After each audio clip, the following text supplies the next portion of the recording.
Chapter 963. When the crowd of wealthy and respectable guests, under the guidance of the gentle and pleasant servant girls of the auction house, bypassed the lush trees within the crooked river pool and arrived in front of the auction house, everyone was shocked to the point of being speechless. The entire building was wrapped in a translucent, crystal-like material that emitted a dazzling golden light under the winter sun. Miracle. This is really a miracle. The Crystal Palace. Could this be the legendary Crystal Palace? Duke Fufeng is indeed the Daoist ancestor's direct disciple in the mortal world. Could this auction house be the immortal mansion that the Daoist ancestor bestowed upon Duke Fufeng? The guests that Li Wangyu invited were not only the noble families in Chang and city, but also the famous merchants of the eastern and western cities, the Persian merchants, and the abbot of the Buddhist and Daoist sects. He had also sent out invitations and invited them over. When the Persian merchants saw the auction house, they knelt down without hesitation and kept kowtowing and praying toward the auction house. The other guests did not laugh at them because they were not much better than the Persian merchants. Some of the ladies let out ear-piercing screams, and some of them stared at the auction house and muttered to themselves. In the future, it was popular to build skyscrapers with large glass walls in major cities. The glass walls of these buildings would reflect all kinds of dazzling light spots under the sun, causing people to feel dizzy and uncomfortable. This was light pollution. Therefore, various laws and regulations were introduced in the future to control the phenomenon of light pollution. Li Wangyu Sotheby's auction house was a typical example of light pollution in the eyes of the future generations. The three-story building was wrapped in golden glass, and under the direct sunlight, it was impossible to look directly at it. In order to show off, this guy actually ordered the craftsman to plate the glass with gold and then inlay it outside the building. Su Chongqing was completely speechless about Li Wangyu's vulgar aesthetic. However, including Pai Lupi, Li Wangyu's vulgar aesthetic received unanimous praise and praise. Li Wangyu did not make this golden glass wall out of bad taste. Firstly, it was to advertise the glass, and secondly, it was to show the status of the auction house. In order to make the glass flat, Li Wangyu spent a lot of effort. In the future, it was not difficult to produce flat glass. But Li Wangyu was in the Tang dynasty. He couldn't let the craftsman roll the glass into flat plates with rolling pins, could he? Fortunately, Yan Liben, a top mechanical genius of the Tang dynasty, helped Li Wangyu figure out the production method of the flat glass. Using the hydraulic system to drive two huge copper cylinders, like squeezing noodles, the liquid glass was squeezed into flat plates and then cut into pieces. Although the yield rate was very low, Li Wangyu didn't care about the extra cost. After all, glass was a luxury item in this era. And the glass curtain wall that he had painstakingly built for the first time in the Tang dynasty shocked all the guests. It could be said that his efforts were not in vain. The maidservants of the auction house were not surprised by the reaction of the guests. After all, when they first saw the auction house, their performance was even worse. When the guests calmed down a little, the maidservants invited them to go in again. After being shocked by the appearance of the auction house, these rich and noble guests were very careful when they stepped into the auction house, for fear of missing out again. But when they stepped into the hall of the auction house, they couldn't help but gasp again. In the center of the hall, there was a huge crystal chandelier hanging. In order to show off, Li Wangyu ordered all the candles on the crystal chandelier to be lit even though it was broad daylight. Under the illumination of the lights, the crystal chandelier appeared even more indescribably luxurious and noble to the extreme. The Tangs had never seen a crystal chandelier before. Naturally, they were all shocked and speechless for a long time. The sparkling crystal chandelier made everyone's eyes turn red, and the sound of their breathing became a bit louder. Many noblewomen were so excited that they almost fainted. The production of the crystal chandelier was not complicated. Cut the glass into small pieces and then polish them. However, these transparent and sparkling glass pendants were nothing but shock in the eyes of the crowd. In the eyes of the Tangs, the crystal chandelier that Li Wangyu ordered the craftsman to make was comparable to a divine object and priceless. In fact, when the auction house was completed and Li Wangyu invited Pai Lupi to inspect, even Pai Lupi, the emperor of the Tang dynasty, was so shocked that his eyes almost fell out. When he saw the crystal chandelier, he even almost ordered Mitua to take it down and transport it back to Taiji Palace. Fortunately, Pai Lupi, as the major shareholder, knew that the glass was just made of sand. Excluding the craftsman's salary, it was actually worthless. Pai Lupi knew that the crystal chandelier was worthless, but the guests did not know that. After the surprise, the guests' impression of the auction house became unattainable. Even the way they walked became a little tipsy. At this time, in the auction house's box, Li Wangyu was chatting with Pai Lupi, Empress Zhongsun, Concubine Yang, and the others, waiting for the auction to begin. Zio, I heard that you prepared a lot of good things for today's auction. You heartless man, why don't you send some to the palace? I'm worried about you for nothing. Empress Zhongsun pretended to blame him and complained. Li Wangyu did not dare to answer her. He could only show a sad look to express his innocence. What the hell? Which of the things produced in his house did not have in the palace? Of course, Li Wangyu also knew that Empress Zhongsun was making fun of him. He could only change the topic. Aunt, half of my estate's business is owned by the palace. Whether or not I can make money today depends on Aunt's help. Oh? How do you want me to help you? Empress Zhongsun asked curiously. Li Wangyu smiled very happily. Naturally, I want you to help me act as a shill. Shill? What does that mean? Empress Zhongsun asked puzzledly. The word shill naturally did not exist in the Tang dynasty. This was the imperial capital dialect of later generations. It referred to pretending to be a customer and making all kinds of gestures to lure real customers to buy products. Li Wangyu hoped that Empress Zhongsun would help him act as a shill to stimulate the noble ladies who came to participate in the auction. If it was in other dynasties, no one would dare to compete with the dignified empress for something she liked. But now it was the beginning of the Tang dynasty. The reverence of those aristocratic families for the royal family was quite indifferent. Even Pai Lupi could be dissed directly in the imperial court, not to mention Empress Zhongsun. To be able to snatch things from Empress Zhongsun's hands, the noble ladies of the 5 surnames and 7 generations of aristocratic families had a different kind of stimulation and excitement. Li Wangyu only saw through this point and thought of the idea of asking Empress Zhongsun to act as a shill for the auction house. After understanding Li Wangyu's meaning, Pai Lupi, Empress Zhongsun, and the others did not know whether to laugh or cry. Zio, this is too much nonsense. Empress Zhongsun said angrily. Hee, Auntie, how is this fooling around? Your nephew is helping Auntie earn money. Empress Zhongsun was speechless. In the end, she nodded slightly and acquiesced to Li Wangyu's idea. Yesterday, my arm was sore, and I really didn't want to hit the keyboard. Sorry, everyone. One shoulder and biceps have been sore for a long time. Is it scapulohumeral periarthritis? Chapter 964. The group of guests was invited to the auction hall by the maids. Hot towels, drinks, fruits, and snacks were served. In order to make others pay, the service must be good.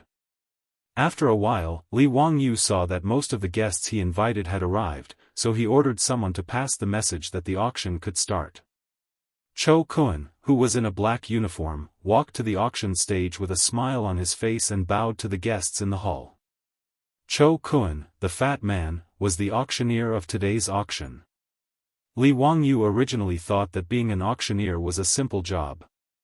Wasn't it just holding a small wooden hammer and standing on the stage to host the bidding? In his opinion, anyone could do it. But after Su Chongqing told him about the work and responsibilities of an auctioneer, he was a little confused. According to Su Chongqing, an auctioneer had to understand the potential buyers, grasp the speed and rhythm of the auction, and be able to see through the minds of the potential buyers. To put it bluntly, an auctioneer had to be able to arouse the enthusiasm of the bidders. He had to be observant and eloquent, so that the auction items could be sold at a higher price. It was not easy to find such a person. When Li Wangyu was worried about where to find a suitable auctioneer, the fat man, Chou Kun, happened to visit his mansion, which made his eyes light up. This fat man was suitable.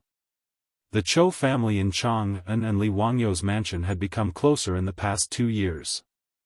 Li Wangyu would not look down on merchants like the Chou family like the Tangs. Even if his title was getting higher and higher, which made Chou Yuanliang and Chou Kun a little nervous, he still treated the Chou family as before. When he sold the pornographic pictures to the Chou family, he got food. Although he did not use it in the end, Li Wangyu did not forget the Chou family's kindness. Whenever Li Wangyu held a banquet or something like that, he would invite the Chou family.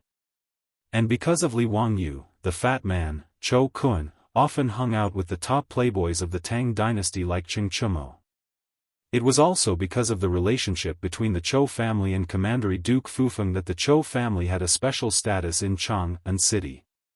Back then, Li Wangyu had accompanied Fatty Chou Kun to Zhang Liang's manor to present a painting. Just because Fatty was dressed in black, he had been ordered around by the steward of Zhang Liang's manor, and had even been beaten because of it. Just how lowly was his status? Now, even though the Chou family was still a low-class merchant family and could only wear black clothes, Chou Yuanliang could drink and chat with those nobles and officials. When he went to those nobles' mansions, he could also be treated as a distinguished guest. All of this was naturally caused by the relationship between the Chou family and Li Wangyu. Because Chou Kun had been hanging out with the rich playboys for a long time, he was very familiar with the situation in Chang'an's various families, nobles, officials, and aristocratic families. Moreover, Fatty had been helping Li Wangyu to manage the business of selling cooked water for the past 2 years, and had become more mature and tactful. Among the rich merchants in the east and west of Chang'an city, he was considered to be outstanding. Therefore, when Li Wangyu saw Fatty Chou Kun appear, he immediately had an idea. He felt that letting Fatty Chou Kun manage the auction seemed to be reliable. After pondering for a while, Li Wangyu made the decision to let Chou Kun manage the auction. After pulling Fatty Chou over and explaining to him what an auction was, how to operate it, and how to make a profit, Fatty Chou's eyes began to shine. Although Chou Kun had never heard of an auction, he had a business mind. After listening to Li Wangyu's explanation, he immediately saw the value of an auction. If Li Wangyu let him manage the auction, then the Chou family in Chang'an city would really be rich. The customers of the auction were either rich or noble. If Chou Kun could manage the auction on behalf of Li Wangyu and build a good relationship with these people, the benefits were self-evident. It was even possible that his descendants would leave the business register and become officials. Zio, is what you said true? That auction, you really trust me and are willing to let me manage it? Of course it's true. Why would I lie to you? Li Wangyu knew the value of an auction, but he didn't mind helping Fatty Chou Kun. Fatty Chou was still not at ease. He showed a pitiful expression and pulled Li Wangyu's sleeve. Zio, don't play with me. You really want me to manage the auction? Get lost. Li Wangyu was disgusted by Fatty Chou's expression. He pushed his fat face to the side. If you look at me like that again, I'll go find someone else. Damn, this Fatty Chou is too disgusting. He's not a beauty, why is he acting cute? Chou Kun didn't dare to continue playing around. He seriously discussed the auction with Li Wangyu. It had to be said that Fatty Chou Kun was truly talented. In Sotheby's auction house, Li Wangyu was just a shopkeeper who didn't do anything. Other than moving his mouth, everything else was done by Fatty Chou Kun. Recruitment, training, various operations of the auction. Fatty Chou Kun had lost a lot of weight in the past few months, but his results were still remarkable. Li Wangyu and Su Chongqing had inspected the auction house and were very satisfied, so they set a time for the opening. Today was the day to verify the results of Fatty Cho Kuen's months of hard work. My thanks to Sirs for coming to Sotheby's auction. Sirs might not know, but what is an auction? What service can an auction provide to Sirs? Today, this lowly one will be so bold as to explain to Sirs. Fatty Cho Kuen was also extremely eloquent. In just a few words, he had clearly explained the purpose of an auction. Simply put, an auction house was a middleman. It was entrusted by customers to auction goods, and the highest bidder would get the goods. The auction house would then receive a commission from the customers. In fact, the Tang people were not unfamiliar with middlemen. Middlemen were people who acted as matchmakers between buyers and sellers in order to receive a commission. Middlemen solicit buyers and sellers and negotiate prices. When the government negotiates with the merchants, middlemen will sometimes be sent out. That was what it meant. However, for the aristocratic families and officials of Chang and city, if they needed to sell some valuable things, it was not suitable for them to look for middlemen. After all, they were all people of status. It would be too embarrassing for them to look for middlemen just to sell some things. And this auction house was a pretty good choice. Since it wouldn't hurt their reputation, and there were many people bidding, the price would be higher than that of middlemen. The guests couldn't help but whisper among themselves. They felt that the auction house was quite interesting. Sirs, today is the first auction of Sotheby's auction. All the auction items will be provided by Commandery Duke Fufeng and His Majesty.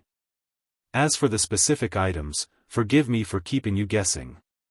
You will know when you see them later. Anyway, I won't let you down. Before Cho Kun could finish his words, Cheng Yaojin, the old man, became impatient. He shouted at the top of his voice, "Little Cho, don't talk nonsense. What good items are being auctioned today? Hurry up and take them out.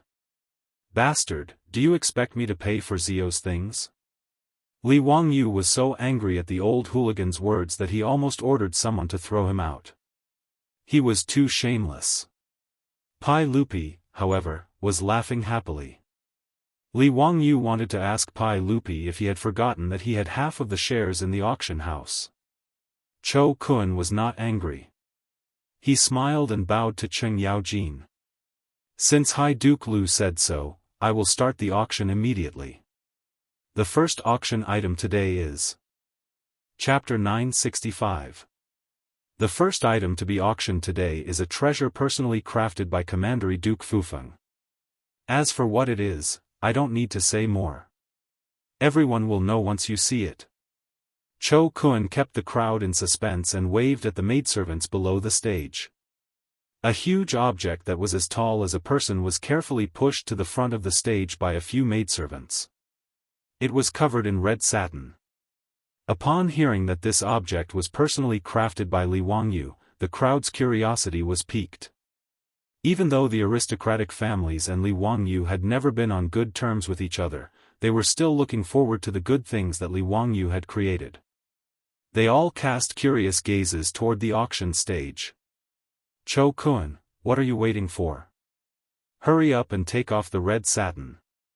Let me see what good thing Ziyu has created this time." Cheng Yaojin shouted impatiently again. Cho Kun originally wanted to keep the crowd in suspense, but after being mocked by the old hooligan, he could only helplessly smile bitterly and reach out to take off the red satin. When the object under the red satin revealed its true appearance, there was a burst of exclamations in the huge auction hall. In particular, the noblewomen directly let out ear-piercing screams. What appeared in front of everyone was a huge, shining mirror that was as bright as an ingot. Ever since he had invented glass, especially flat glass, Li Wangyu's first thought was to make mirrors. Back then, at Pai Lupi's birthday, Li Wangyu had given him a copper mirror that was plated with silver. All the civil and military officials were so shocked that their eyeballs almost fell to the ground. The copper mirror was plated with silver, so it was clear, but compared to a mirror made of glass, there was a huge difference. To make an inappropriate comparison, if an ordinary copper mirror in the Tang dynasty had a 480p image, Li Wangyu's copper mirror had a 720p image. As for the glass mirror, it was a Blu-ray HD version. After Li Wangyu created the copper mirror, he partnered with Empress Zhongsun to manufacture and sell this kind of copper mirror. The copper and silver-plated mirrors sold on the market today were not large in size. They were about 1 square foot and sold for about 100 strings of coins. They were considered high-end luxury goods. Most of the guests who came to participate in the auction today had bought copper and silver-plated mirrors, which contributed a lot to Li Wangyu and Pai Lupi's little treasury. As for the mirror that was taller than a person, it was originally the only mirror in the world that Li Wangyu had given to Pai Lupi. The guests present were all knowledgeable people. With a single glance, they could tell that the mirror before them was even clearer and brighter than the one they had seen in Taiji Palace. As for the noblewomen, it was their first time seeing such a huge mirror. They were all so excited that they could not control themselves. Many of the noblewomen didn't even care about their manners. They lifted the corners of their dresses and ran to the front of the mirror, looking left and right. In order to compete for a position to look into the mirror, a few of the noblewomen even disregarded their dignity and started to quarrel. The auction hall became chaotic for a moment. It was as noisy as a market. In the box, Pai Lupi looked at the crazy crowd below, dumbfounded. He couldn't help but shake his head and smile bitterly. Ziyu, when did you fiddle with this mirror? Even I was moved when I saw it. Empress Zhongsun and concubine Yang were even more reproachful. They glared at Li Wangyu with dissatisfaction. Ziyu, why did you take out such a good thing to auction? Are you afraid that auntie can't afford to give you copper coins? No, this mirror can't be sold. Auntie will buy it. Li Wangyu was also dumbfounded. He didn't expect that a mere dressing mirror would make the mother of the world, Empress Zhongsun, and the always gentle and elegant concubine Yang lose their composure. He hurriedly explained, "Aunts, what are you saying? This mirror is just an ordinary item. This nephew took it out to auction to fool those who don't know what it is. This nephew has already prepared a better mirror. When I return, I will have someone send it to the palace. I guarantee that aunties will be satisfied. How would this nephew dare to accept auntie's money? Wouldn't that be slapping this nephew's face?" Empress Zhongsun and concubine Yang nodded in satisfaction after hearing his explanation. The hall below was noisy for a while. Only then did Cho Kun, who was sweating profusely, persuade those excited noblewomen to go back. After secretly wiping the sweat on his forehead, Cho Kun picked up the auction mallet and shouted at the crowd, "Ladies and gentlemen, today's first auction item is a glass mirror. This mirror has been named the Eternal Mirror of Qin by Duke Fufeng. It is a rare treasure. In today's auction, this mirror is also the only one. If you like it, please don't miss it. The Eternal Mirror of Qin is auctioned with no reserve price. The highest bidder wins. Please make your bids." The Eternal Mirror of Qin originated from the poem of the Tang dynasty poet Zhang Baiyuan. Li Wangyu stole the poem and named his mirror in order to trick the crowd into spending money to give the mirror a cultured and tasteful appearance. His efforts were not in vain. Other than the Persian merchants who didn't know much about poetry, the other guests were all knowledgeable people. After hearing the name of the mirror, they were full of praise. Even Pai Lupi nodded repeatedly. "Ziyu, it seems like you have another masterpiece. What a good Eternal Mirror of Qin." Just as Cho Kun finished speaking, before the other guests could speak, a noblewoman suddenly stood up in the auction hall. 100 taels of gold. 100 taels of gold. This Eternal Mirror of Qin, this madam will buy it. Li Wangyu looked up and couldn't help but laugh. He knew this boastful woman. She was one of the candidates for the Green Hat King of the Tang dynasty, Duke Chongping. She was Zhang Liang's wife, Li Clan. Li Wangyu wasn't angry at Li Clan's boastful boasting. He was waiting to see how she would be slapped in the face.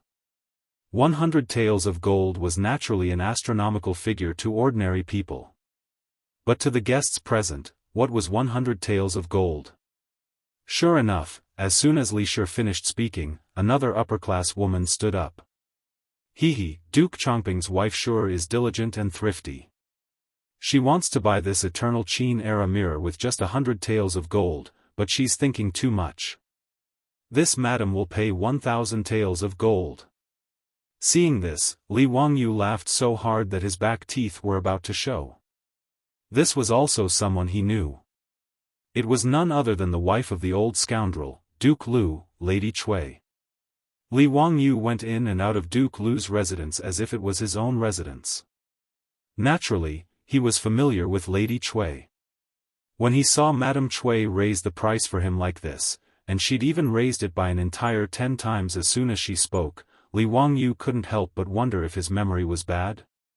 Could it be that he had asked Cheng Yaojin to be his shill and he had forgotten? Lady Cui dissed Li Clan for 2 reasons. First, she really liked this mirror. Second, it was because Li Clan's reputation in Chang'an was extremely bad. The matter of Zhang Liang being cuckolded by his fake son was probably known by all the noblewomen in Chang'an. Lady Cui was a descendant of such a prestigious family, so it was reasonable that she didn't like Li Clan.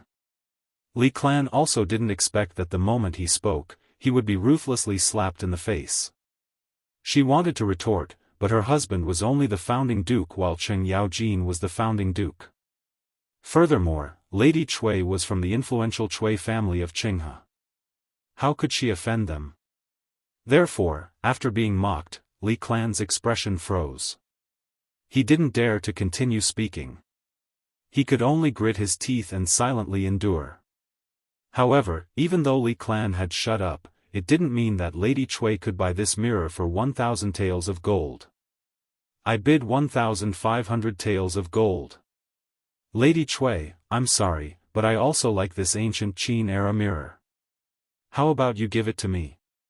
When Lady Cui saw the woman who spoke, she was so angry that her nose almost became crooked. Old Long, this clumsy old man, also tried to write using voice input. However, voice input is very convenient for chatting on WeChat or QQ. However, it's extremely difficult to write using it. There's a big difference between spoken and written language. The accuracy rate isn't high. Moreover, when I talk about the plot, I feel awkward and my train of thought stops. Helpless, I continue to write with my clumsy hands. Chapter 966. Cheng Yaojin's wife, Ms. Cui, was the eldest daughter of Cui Xian, the patriarch of the Cui family in Qinghe.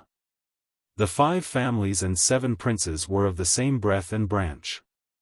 They had intermarried for a long time and had a good relationship with each other. Therefore, the peers of the 5 families and 7 princes had a relatively close relationship. Ms. Cui and the daughters of the other families were naturally very familiar with each other. They called each other sisters in daily life. The one who bid was her best friend, who had a close relationship with her in daily life. She was also a good sister of the daughters of the 5 families and 7 princes. Before Ms. Cui could speak, several noble ladies in the auction hall stood up to bid. 1,600 taels. Sisters, I'm sorry to offend you today. I really like this eternal time mirror of Qin. 1,800 taels. Sisters, why don't you let me have this mirror? 2,000 taels. Sister Lu, there is only one eternal time mirror of Qin. Don't blame me for being ruthless.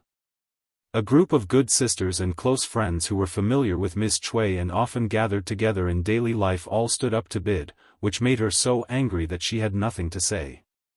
The temptation of the mirror in front of her was so great that no woman could resist its charm. In the past 2 years, her husband, Cheng Yaojin, had earned a lot of gold with Li Wangyu. If Duke Lu's mansion wanted to compete with others in financial resources, Ms. Cui was not afraid even if the opponent was the aristocratic families of the 5 families and 7 princes. Ms. Cui gritted her teeth and directly shouted a high price again, 5,000 taels of gold. Li Wangyu was in the box. Seeing this scene, he laughed very happily. If the mirror was bought by the old rogue's wife, it would be good. After all, the old rogue had robbed a lot of things from his mansion in daily life. Today was a good day for revenge. He could make the old rogue bleed. The bidding for this eternal Qin-era mirror was almost monopolized by the madams of the various manors. The male masters of the various manors did not seem to care at all. They chatted and laughed with each other, allowing their madams to do as they pleased. In fact, including the old rogue, Cheng Yaojin, everyone looked calm on the surface. In fact, they were secretly competing and cheering for their wives. Although the 5 clans and 7 hopes had lost tens of thousands of taels of gold in Xinghua Temple for no reason 2 years ago, it was not a serious loss for these aristocratic families with thousands of years of history. Although it was painful, with the wealth of the aristocratic families, it was not a big deal to spend tens of thousands of gold to buy this eternal Qin-era mirror. The mirror that Li Wangyu threw out not only caused the noblewomen of the aristocratic families to fight for it, but even the madams of the duke's mansion who were familiar with Li Wangyu were not lenient and they all made offers. Just like that, the auction price of a glass mirror was raised to nearly 10,000 taels of gold by these crazy women. Only then did the atmosphere of the crazy bidding eased slightly. After Madame Cui quoted the price of 10,000 gold taels, many noble ladies revealed expressions of dissatisfaction, but they could only shake their heads helplessly. 10,000 taels of gold was equivalent to 60,000 strings of copper coins, which was more than 240 million yuan in the future. With such a large sum of money, even these aristocratic families and duke's mansion had to think about whether it was worth it. If these aristocratic families, who were crazily bidding, knew that the cost of the mirror in front of them was only 1 or 2 strings of copper coins, and it was the worst one among the several big mirrors made by Li Wangyu, they would probably vomit blood in anger. If the mirror was really bought by Cheng Yaojin's wife, Li Wangyu would be happy to see the old rogue make a fool of himself. As for the money, he would definitely take it. Friendship was friendship, business was business.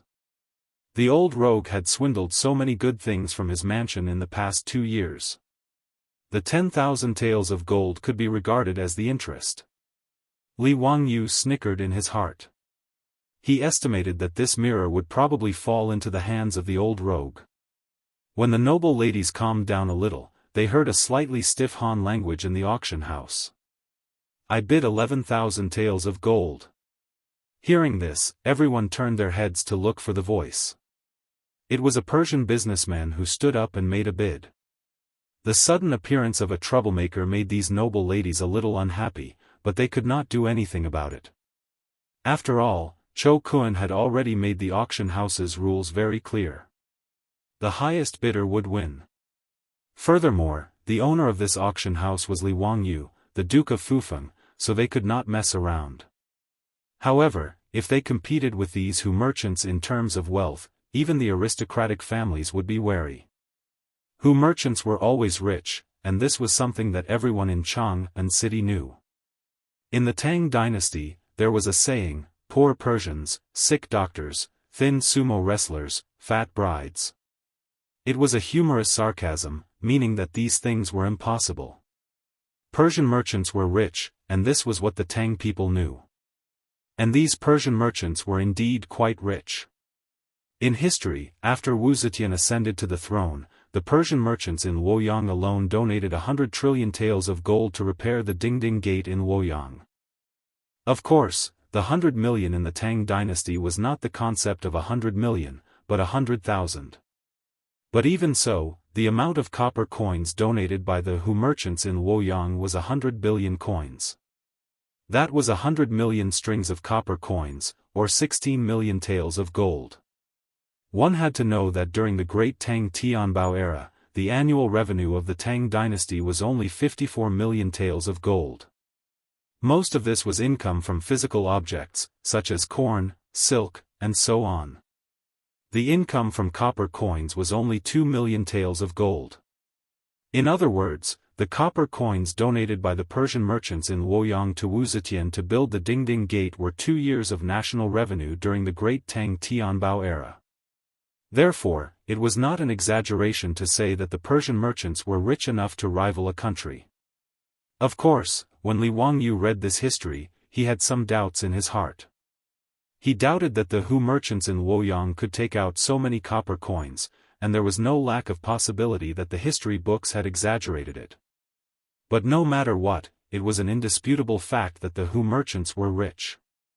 Seeing that the Hu merchants suddenly bid, Chuisher's expression turned ugly.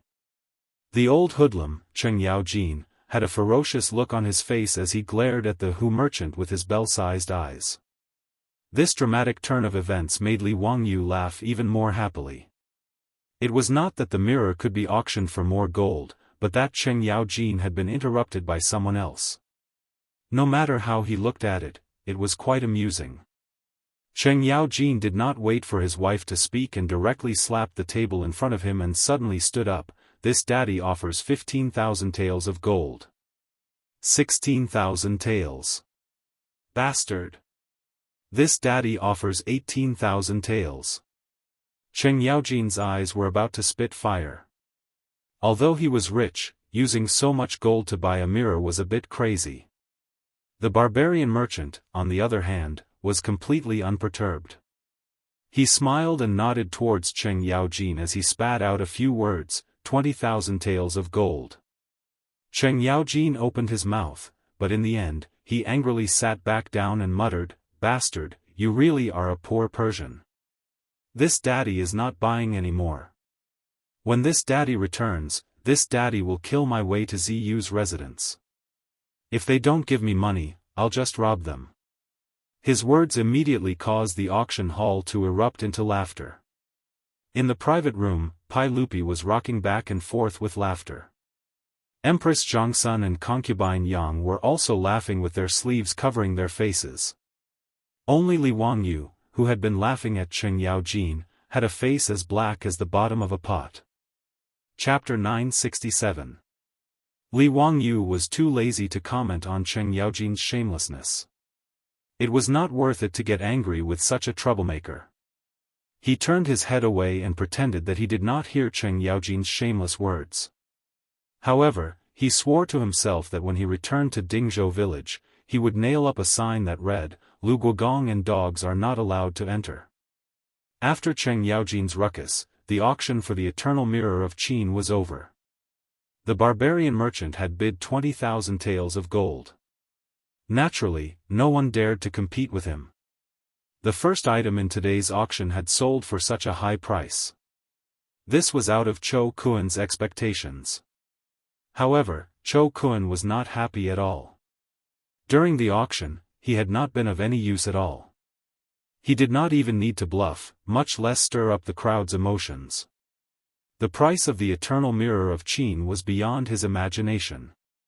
Cho Kuan had originally estimated that although the mirror was a treasure, it would be considered a success if it could sell for 5,000 taels of gold.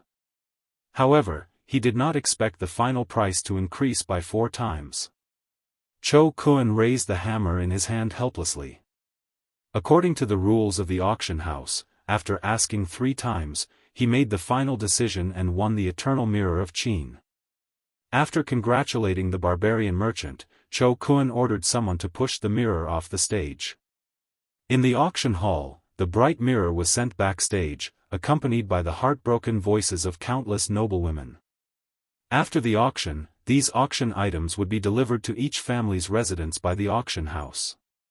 As for the money from the auction, Cho Kuan was not worried at all. Everyone present was a respected elder. They would not do anything to renege on their debts. The barbarian merchant who had won the mirror was also a famous tycoon in Chang'an's West City.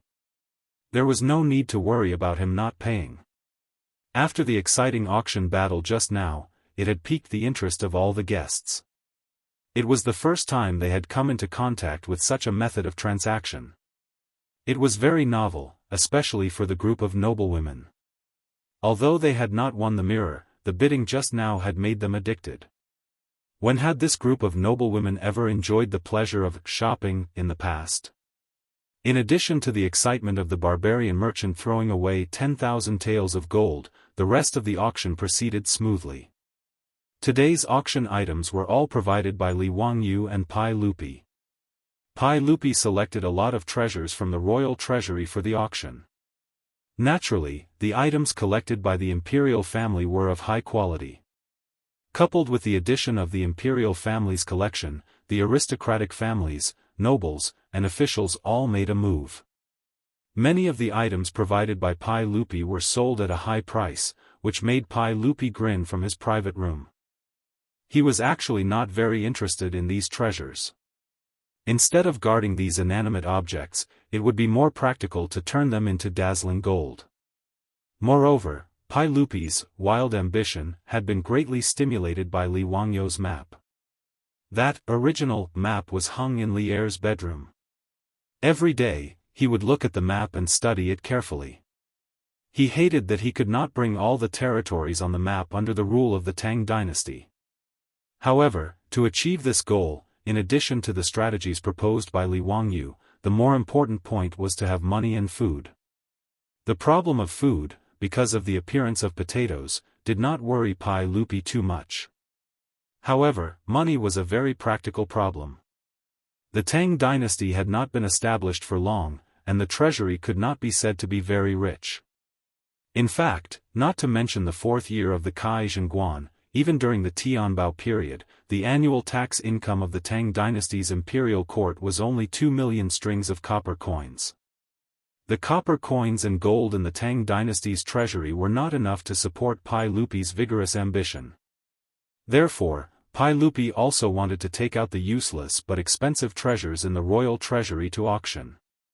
Money is a man's courage. This saying was also true for Pai Lupi, the emperor of the Tang dynasty. More than a dozen auction items were sold in one breath, which made Chou Kun more and more excited. After bidding for the last item, Chou Kun took a sip of tea to moisten his sore throat and picked up the auction mallet again. Gentlemen, the next treasure is amazing. If you believe in Buddhism, don't miss it. Chou Kun waved to the maidservants under the stage again, motioning them to push the auction item forward. When a glass Buddha statue as big as a person was presented in front of everyone, the auction hall was once again in high spirits. Although most of the Tangs believed in Taoism, they did not reject Buddhism. In Chang'an, the number of Taoist temples was not much different.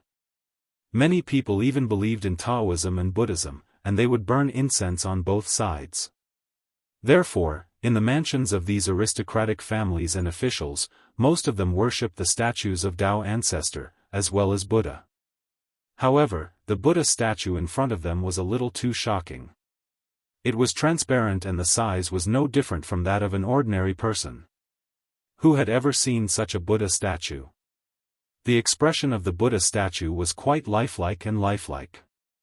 It was dignified and compassionate. The pure and flawless glass Buddha statue was untainted by even a speck of dust. Many Buddhist believers immediately knelt down and kowtowed. Since ancient times, there had been Buddha statues carved with crystal in Wuxia. Who had ever seen such a huge crystal Buddha statue? Not to mention that it was sculpted to such an extraordinary degree, and it revealed a pure and divine aura of the Buddhist sect from the inside out. Even in the future, the largest natural crystal Buddha statue was only 50 or 60 centimeters high. However, the Buddha statue that Li Wangyu ordered the craftsman to make of glass was as tall as a person, which could be called huge. Several eminent monks of Buddhism who were invited to attend the auction today could not maintain their calm expressions at this moment. Several eminent monks of 70 years old immediately stood up, recited the name of Buddha, and bowed down to the glass Buddha statue. Amitabha. Gentlemen, this is the most precious treasure of Buddhism. Please do us a favor and give the Buddha statue to poor monk, okay? This penniless monk and the others will naturally be endlessly grateful and pray for all of you. Some eminent monks of Buddhism immediately spoke, hoping that the gentleman attending the auction would not compete with them for the Buddha statue. Li Wangyu secretly curled his lips, thinking that these monks were really thick-skinned. The reason why he ordered the craftsman to make this glass Buddha statue was that he wanted to get a layer of oil from Buddhism. If the aristocratic families and officials did not compete with Buddhism, wouldn't he be a blind man lighting a lamp in vain? However, Li Wangyu was not in a hurry. Firstly, he did not believe that these aristocratic families would give up this Buddha statue because of the words of a few eminent monks. Obviously, if this Buddha statue was brought back to their mansions, it would be the best treasure for the Tangs to guard their mansions. Secondly, Li Wangyu was also very black-bellied. Among the guests below, there were also actors he had arranged. If others were really willing to give up the glass Buddha statue, then Li Wangyu might have to ask the actors to do it. However, when Pai Lupi saw this Buddha statue, he snorted coldly and turned to look at Li Wangyu with dissatisfaction. "Zio, why did you make the Buddha statue? Where is the statue of Tao Zhu?" Li Wangyu quickly explained with a smile, "Uncle, Tao Zhu is my master. How can I make his statue and send it to be auctioned for profit?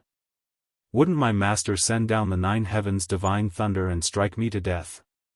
Hehe, I have already finished making the statue of Tao Zhu. After that, I ordered people to send it to the palace. Uncle, please choose a suitable Taoist temple and send it to receive the incense of thousands of people." His explanation made Pai Lupi nod with satisfaction. He continued to turn his head to watch the excitement below. In the auction hall, as Li Wangyu expected, the words of the Buddhist monk were immediately rebutted by others. "Master, you are wrong. What is the difference whether the Buddha statue is enshrined in the Buddhist sect or in our mansions? Praying to Buddha is precious and pure. How can the Buddha statue be the only exception? Masters, you are thinking too much." Several Buddhist monks were refuted by these big shots. Even if they wanted to refute, they still had scruples about the status of these big shots. They looked at each other and chanted the name of Buddha again. They did not speak anymore, but their meaning was very clear. Since no one was willing to give in, then they would just bid. In terms of wealth, would they, the Buddhist sect, lose to these aristocratic families? Previously, the Eternal Mirror of Qin was only sold for 20,000 taels of gold. However, if they wanted to get this Buddha statue, what was 20,000 taels of gold? Chapter 968. It had to be said that the Buddhists were really rich. As soon as Cho Kun announced the start of the bidding, an eminent monk of the Buddhists stood up and called out a sky-high price without hesitation. 30,000 taels of gold. This price made the hearts of all the bigwigs race, although everyone knew that the glazed Buddha statue in front of them was definitely worth more than this. The Buddhists' momentum showed that they were determined to get it. Before anyone could say anything, Cho Kun smiled and bowed slightly to everyone on the auction stage. "Everyone, I forgot to mention something just now. This Vairocana Buddha statue was made entirely of colored glass and weighed more than 20 stones. Even if we don't consider its preciousness, just the weight of this glazed glass alone is worth more than 40,000 taels of gold." The units of measurement in the Tang dynasty were more complicated, unlike the decimal system of later generations. 1 stone was equal to 4 jun, 1 jun was equal to 30 jin, and 1 jin was equal to 16 taels of gold. In other words, 1 stone was equal to 1,920 taels of gold. At the beginning of the Tang dynasty, the Roman glass that was trafficked through the Silk Road was worth the same amount of gold. The glass Buddha statue that Li Wangyu ordered the craftsman to make was about a ton. If it was calculated according to the weight of gold, it was really worth more than 40,000 taels of gold. Cho Kun's words stunned all the guests.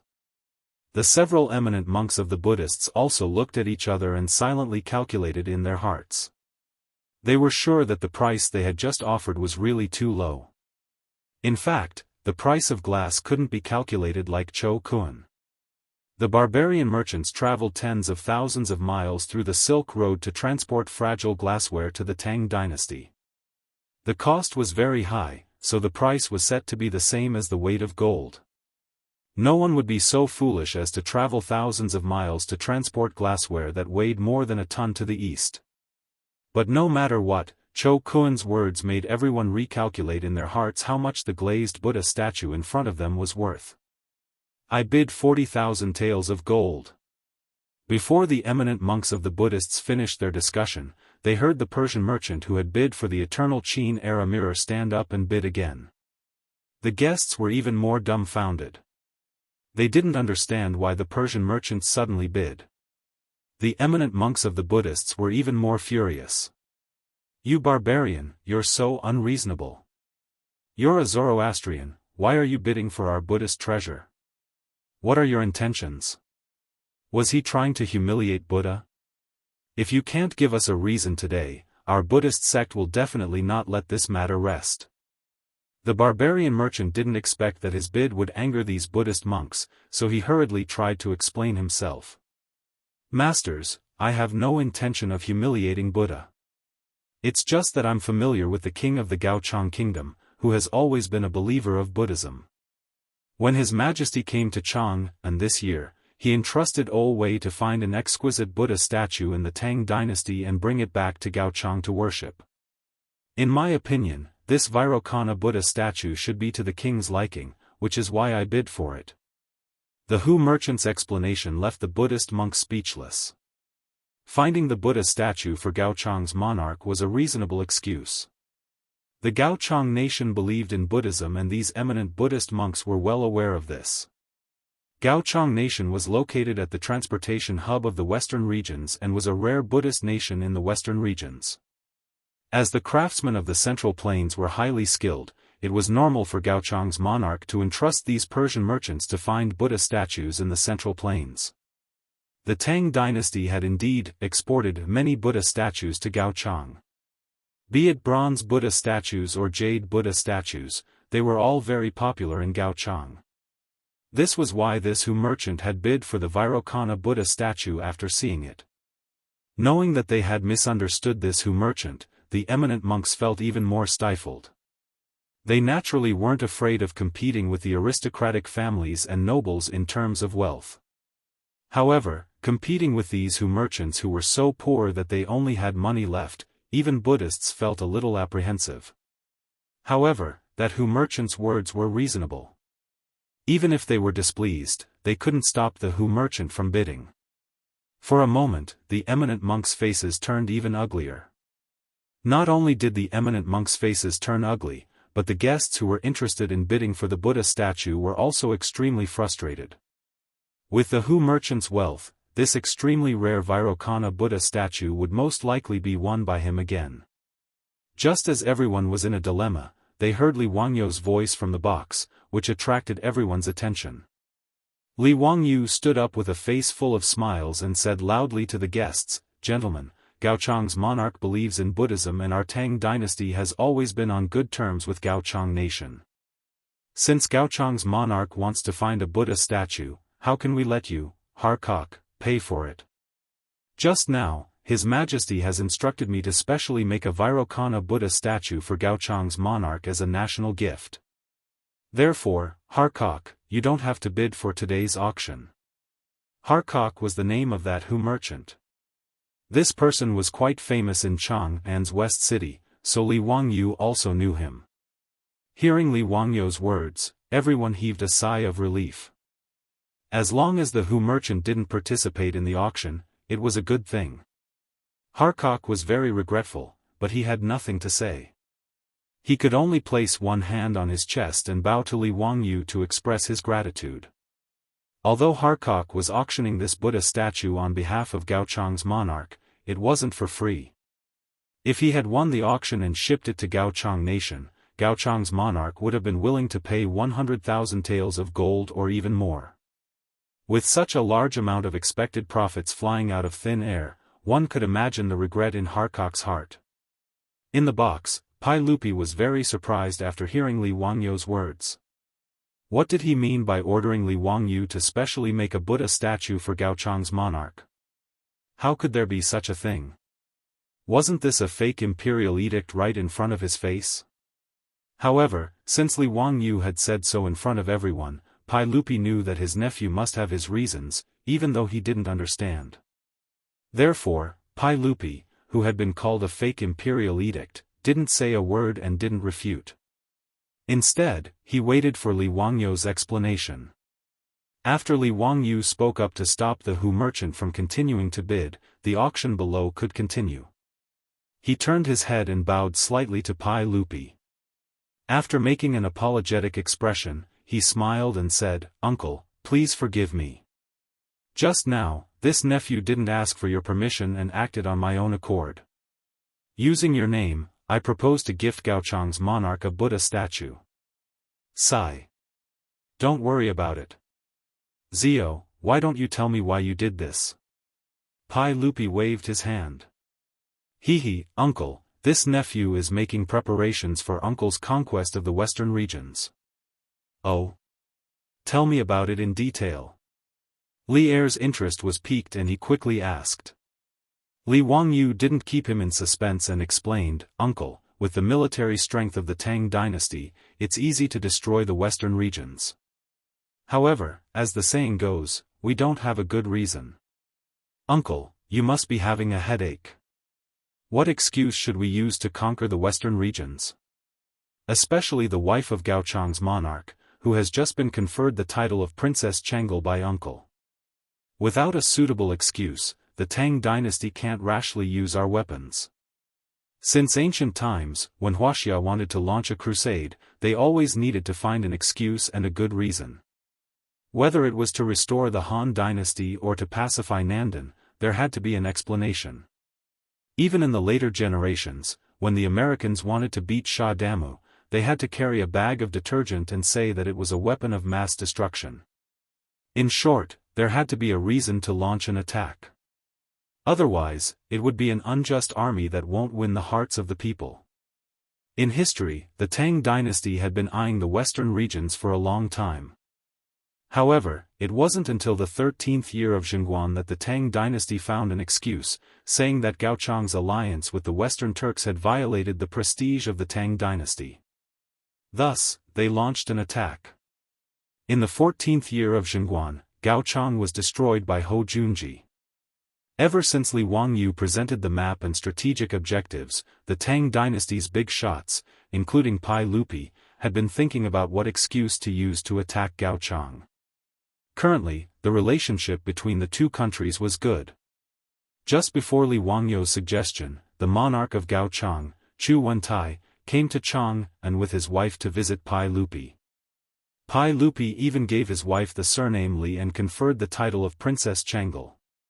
Under such circumstances, no matter how eager Pai Lupi was, he couldn't touch Gaochang for a while.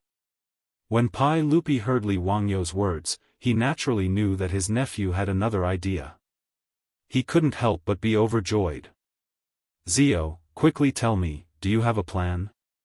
Chapter 969. Faced with Pai Lupi's inquiry, Li Wangyu smiled mischievously and whispered a few words into his ear.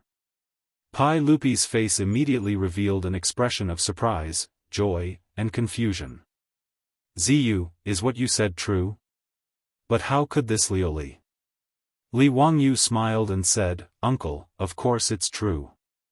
Later, I'll get the craftsman to make a Buddha statue. Uncle will know if it's true or not when you try it." "Good, good. If it's true, then you'll be the main contributor in the battle of destroying Gaochang. This nephew doesn't dare to claim credit. However, if Uncle sends troops to attack Gaochang, this nephew would like to recommend someone to be the commander." Pai Lupi glanced at him and replied with a faint smile, "Oh. Ziyu, who do you want to recommend? Ji Jia or Jingda?" Li Wangyu shook his head repeatedly, "No, no. If Uncle Cheng and Uncle Yuqi were to attack Gaochang, wouldn't it be overkill? Then could it be Xu Bao? That won't do. Xu Bao's body isn't good. He can't be worn out by the journey." "Of course not. If this nephew dares to recommend Duke Qin to Uncle Cheng, that old scoundrel, Uncle Cheng will definitely smack this nephew's butt." Li Wangyu almost said the words old scoundrel in front of Pai Lupi. Pai Lupi also understood the meaning behind his words. Not only did he not reprimand him, he even nodded his head in sympathy. Clearly, the fact that a certain person was an old scoundrel had long been recognized by the entire court. Then Ziyu, who exactly do you want to recommend to be the commander? Li Wangyu smiled and said a name, but it stunned Pai Lupi. Duke Lu. Who? Pai Lupi thought he was hearing things and asked in disbelief. This nephew recommends Duke Lu to be the commander and conquer Gaochang. Li Wangyu's answer took Pai Lupi by surprise. After a long while, Pai Lupi turned to Li Wangyu with a complicated expression. Ziyu, you actually recommended Junji? We truly did not expect this. Tell me, why do you recommend Junji to be the commander? Everyone in Chang knew of the conflict between Li Wangyu and Ho Junji, and Pai Lupi naturally knew this as well. He wanted to resolve the conflict between the two.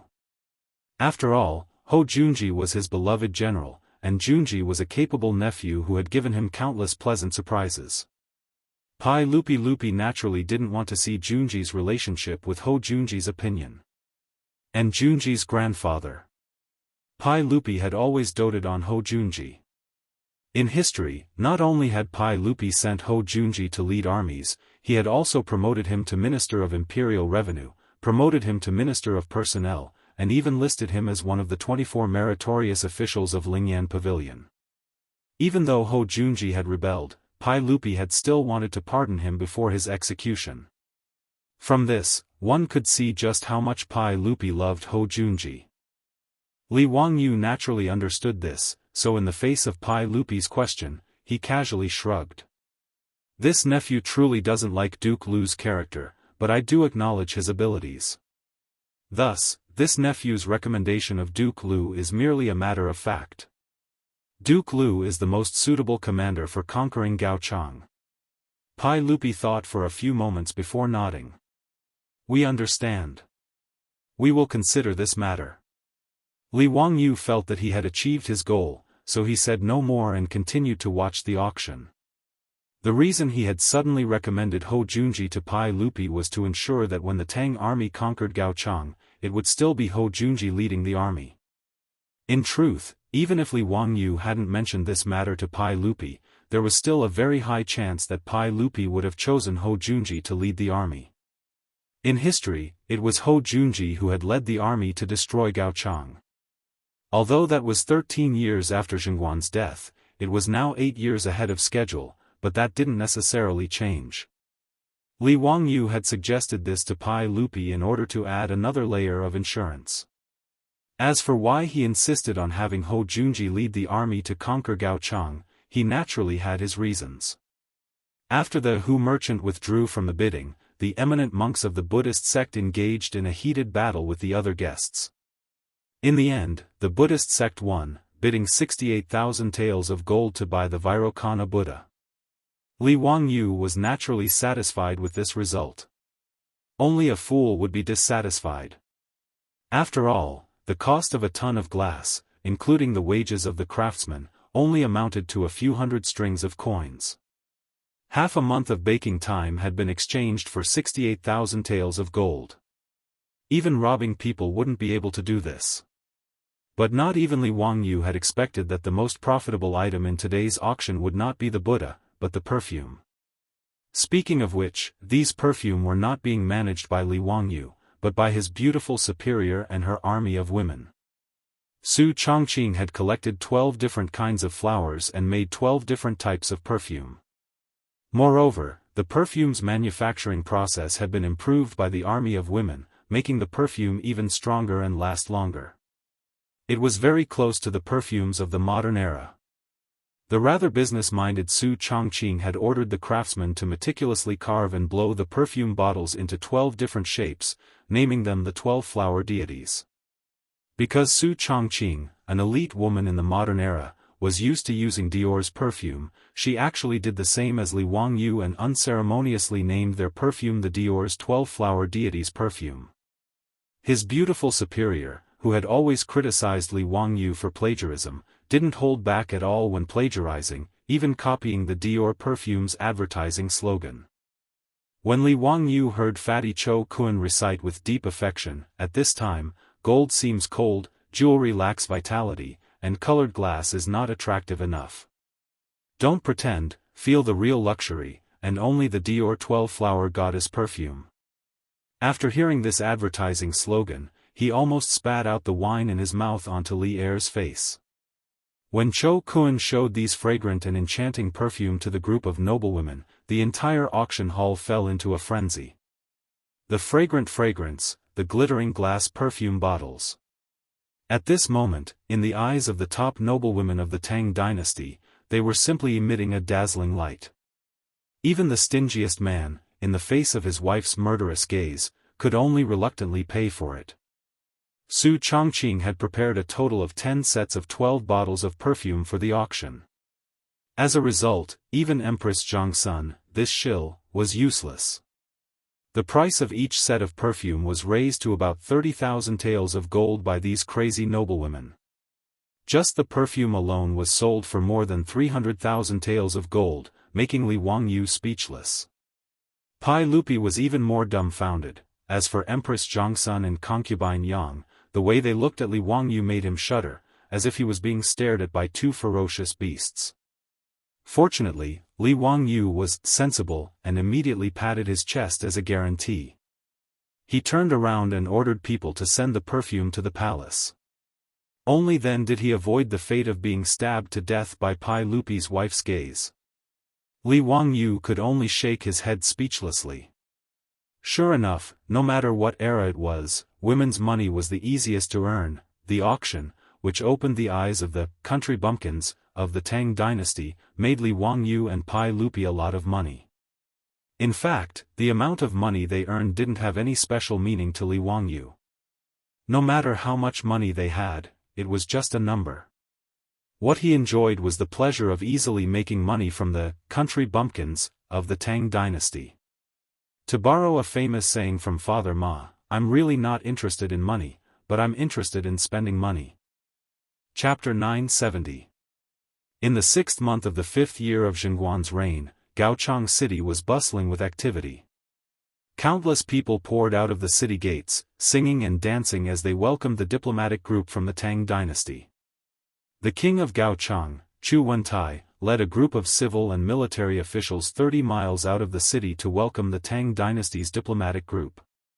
The reason why everyone in Gaochang came out in full force to welcome the Tang dynasty's diplomatic group was that the Tang dynasty's emperor, the great and upright Pai Lupi, had gifted the glazed Buddha statue to Gaochang.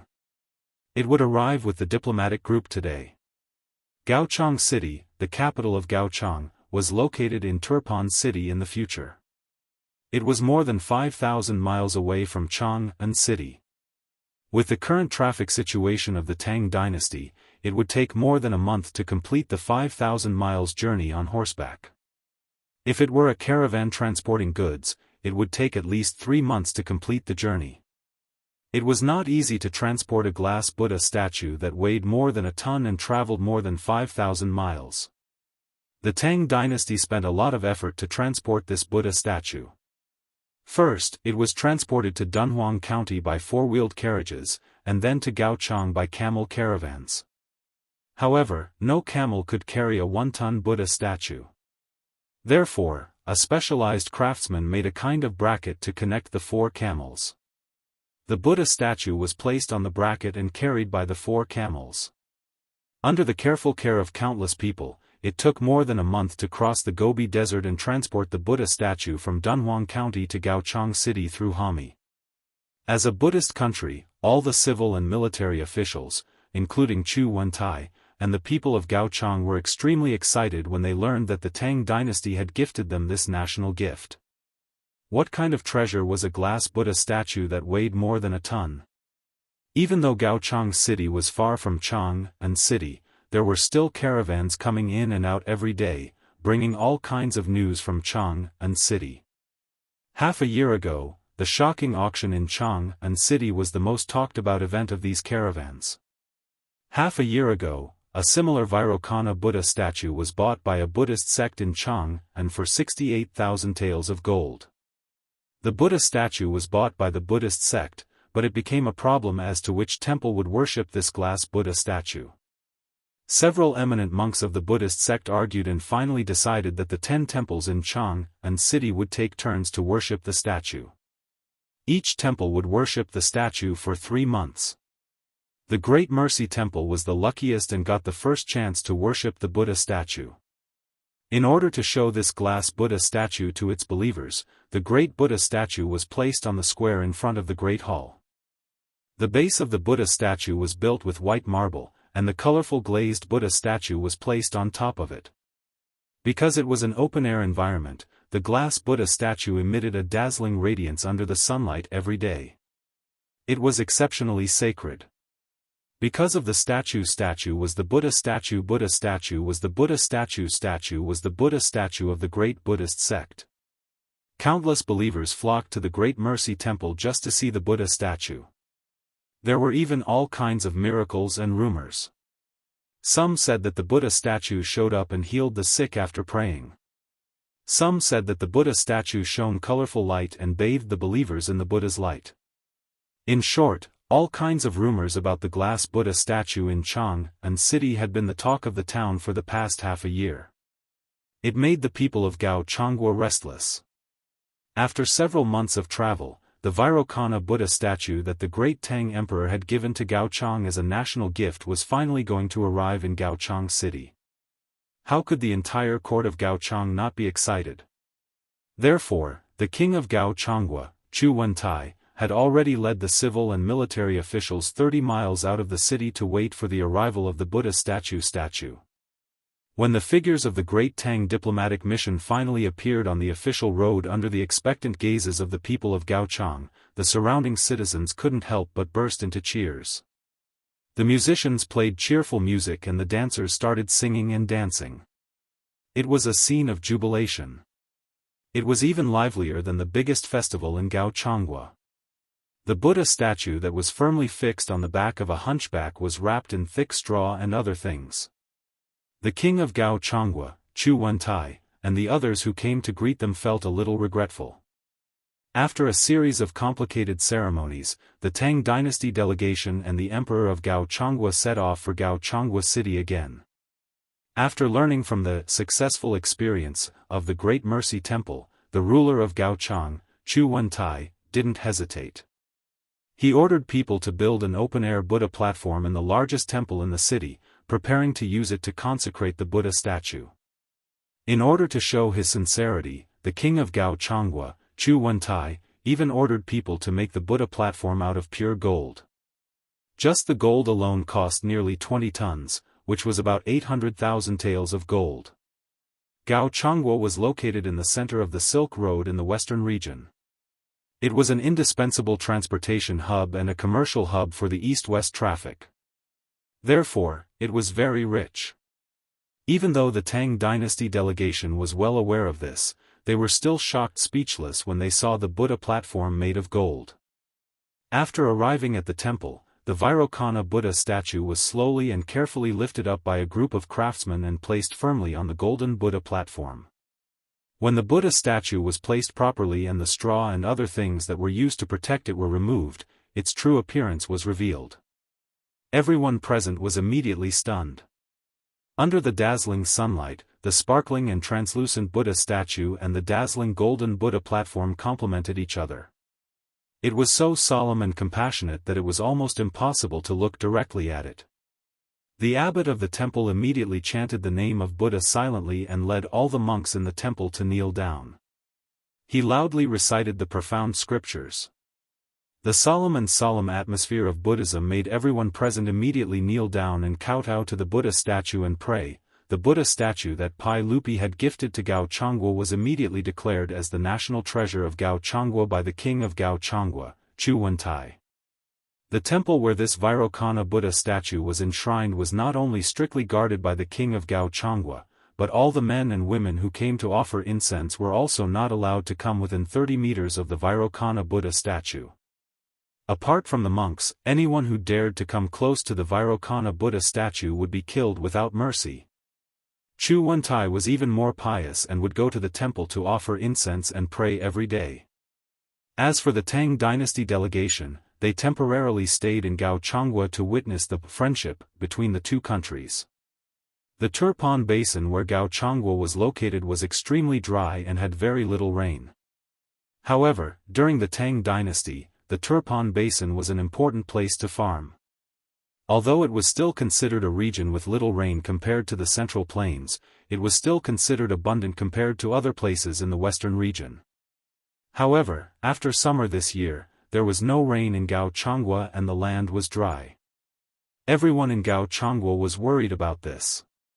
In order to pray for rain, the king of Gao Changhua, Chu Wentai, simply ordered the temple that enshrined the Vairocana Buddha statue to hold a Dharma assembly. He led all the civil and military officials to the temple to participate in the Dharma assembly. It was unknown whether it was the Buddha's spirit, but on the third day after the Dharma assembly, it finally rained in Gao Changhua, which had been dry for a long time. Once it rained for an entire day and night. Everyone in Gao Changhua was overjoyed and felt that this was the result of the Buddha's blessing. The king of Gao Changhua, Chu Wentai, slept soundly amidst the pattering rain. The next morning, he ordered the palace maids to help him get up and change his clothes. He wanted to go to the temple to fulfill his vow. However, before Chu Wentai could finish washing up, he saw a few people stumbling in from outside the palace. "Your Majesty, it's not good. Something big has happened. The Buddha statue, something has happened to the Buddha statue." Chapter 971. Hearing this, Chu Wentai's expression stiffened as he glared at the informant. "Don't talk nonsense. How could something happen to the Buddha statue? Quickly tell me." The messenger's face was also pale. His body was trembling like a sieve, and his tongue was tied. He could not speak clearly for a long time. "Reporting to your Majesty, the Tathagata Buddha statue, it melted." "What?" Chu Wentai angrily stepped forward and grabbed the informant's collar. "What nonsense are you talking about? That glazed Buddha statue isn't made of ice. How could it melt?" "Why, your Majesty, this servant doesn't dare to lie. Your Majesty, please go to the temple and take a look. This servant isn't lying." Chu Wentai couldn't be bothered to talk nonsense with the informant anymore. He angrily kicked the informant and hurriedly ran out of the palace. When Chu Wentai hurriedly rode a horse to the temple under the escort of a group of palace guards, there was already a crowd gathered there. They were all kneeling on the ground and kowtowing to the temple. When the heavy rain fell yesterday, these believers of Gaochang were like Chu Wentai and attributed all the credit to Buddha's blessings. Therefore, many people rushed to the temple early in the morning, wanting to burn incense in front of the glazed Buddha statue and restore it. However, they didn't expect that the originally sparkling and translucent Buddha statue on the golden altar in front of the temple's Mahavira hall would melt like a piece of ice that had been drenched in water. This strange scene frightened countless believers and caused them to scream. Fear was written all over their faces. Before Chu Wentai arrived, many civil and military officials of Gaochang had also rushed to the temple after receiving the news. Even the Tang dynasty's diplomatic mission that was still in Gaochang city rushed over after receiving the news. Chu Wentai jumped off his horse and was welcomed into the temple by a group of officials and monks with ashen faces. When the king of Gaochang saw the remains of the Buddha statue on the golden altar with his own eyes, his vision suddenly turned black. His body swayed and he almost fell to the ground. What the hell is going on? Why did the Buddha statue become like this? Chu Wentai was supported by the guards beside him. He suddenly exploded and roared at the people around him. There was silence all around. No one could answer his question. Only a ghost would know what was going on. How could a perfectly fine glazed Buddha statue melt like ice? If the glazed Buddha statue had cracked or shattered, everyone could still understand it. However, the fact that the glazed Buddha statue had melted for no reason was simply inconceivable. As for the monks in the temple, they were all kneeling on the ground, not even daring to raise their heads. The glazed Buddha statue was so precious, yet it was destroyed in their temple for no reason. Who could bear such a responsibility? Seeing that no one spoke, Chu Wentai became even angrier. go and find the abbot for this monarch. This monarch wants to ask him what is going on with this Buddha statue. After receiving the order, a monk immediately ran to find the abbot. But not long after, the monk stumbled back and said, My king, the abbot, he hanged himself. What? When Chu Wentai heard this, his blood pressure shot up, and his temples throbbed. Obviously, because the glazed Buddha statue had melted for no reason, the abbot of the temple felt that he had committed a grave sin and was too ashamed to face everyone, so he simply chose to commit suicide. The death of the abbot of the temple made the atmosphere even more oppressive. Just when everyone was speechless, someone suddenly sneered and said, Suicide for fear of punishment? My king, is this the attitude of your Gaochang state towards our Tang dynasty's emperor as a gift? The sage ordered us to transport the glazed Buddha statue from thousands of miles away to Gaochang state so that you can wantonly destroy it like this? Chu Wentai's eyelids suddenly twitched. He looked up and saw that the one who spoke was the Tang dynasty's envoy to Gaochang state.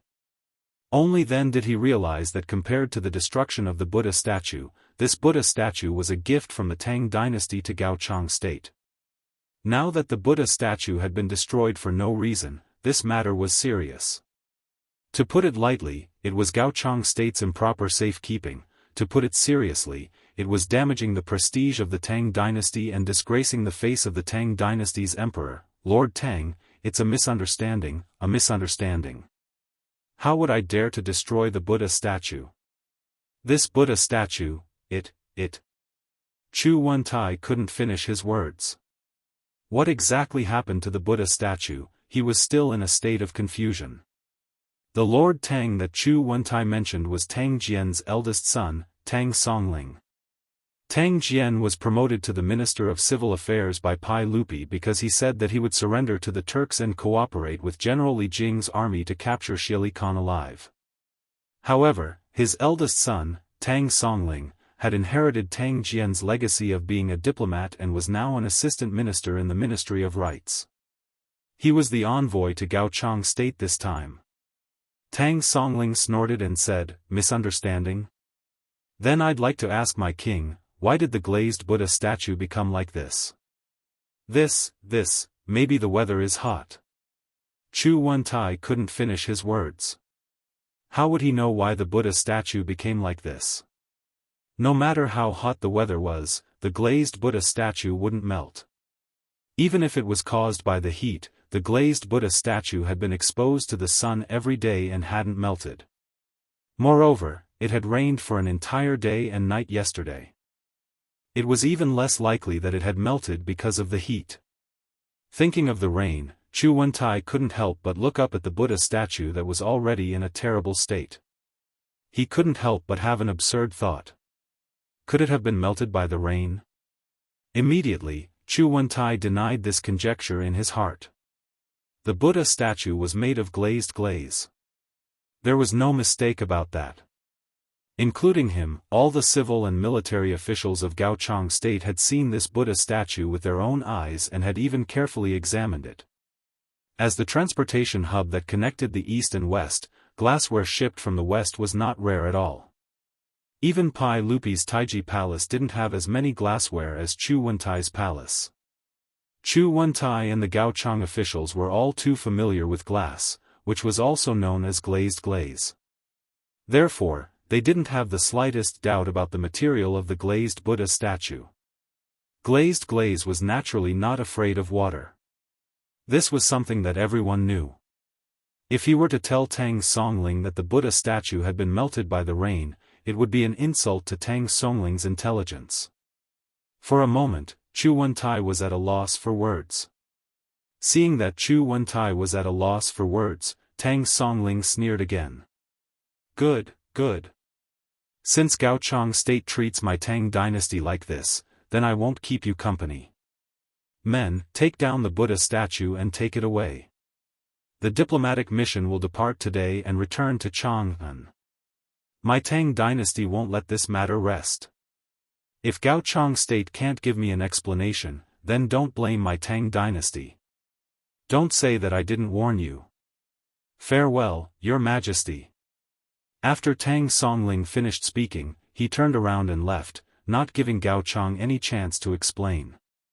The craftsmen of the Tang dynasty who came with the diplomatic mission immediately ran up to the golden Buddha altar and began to dismantle the melted and damaged Buddha statue. Chu Wentai opened his mouth.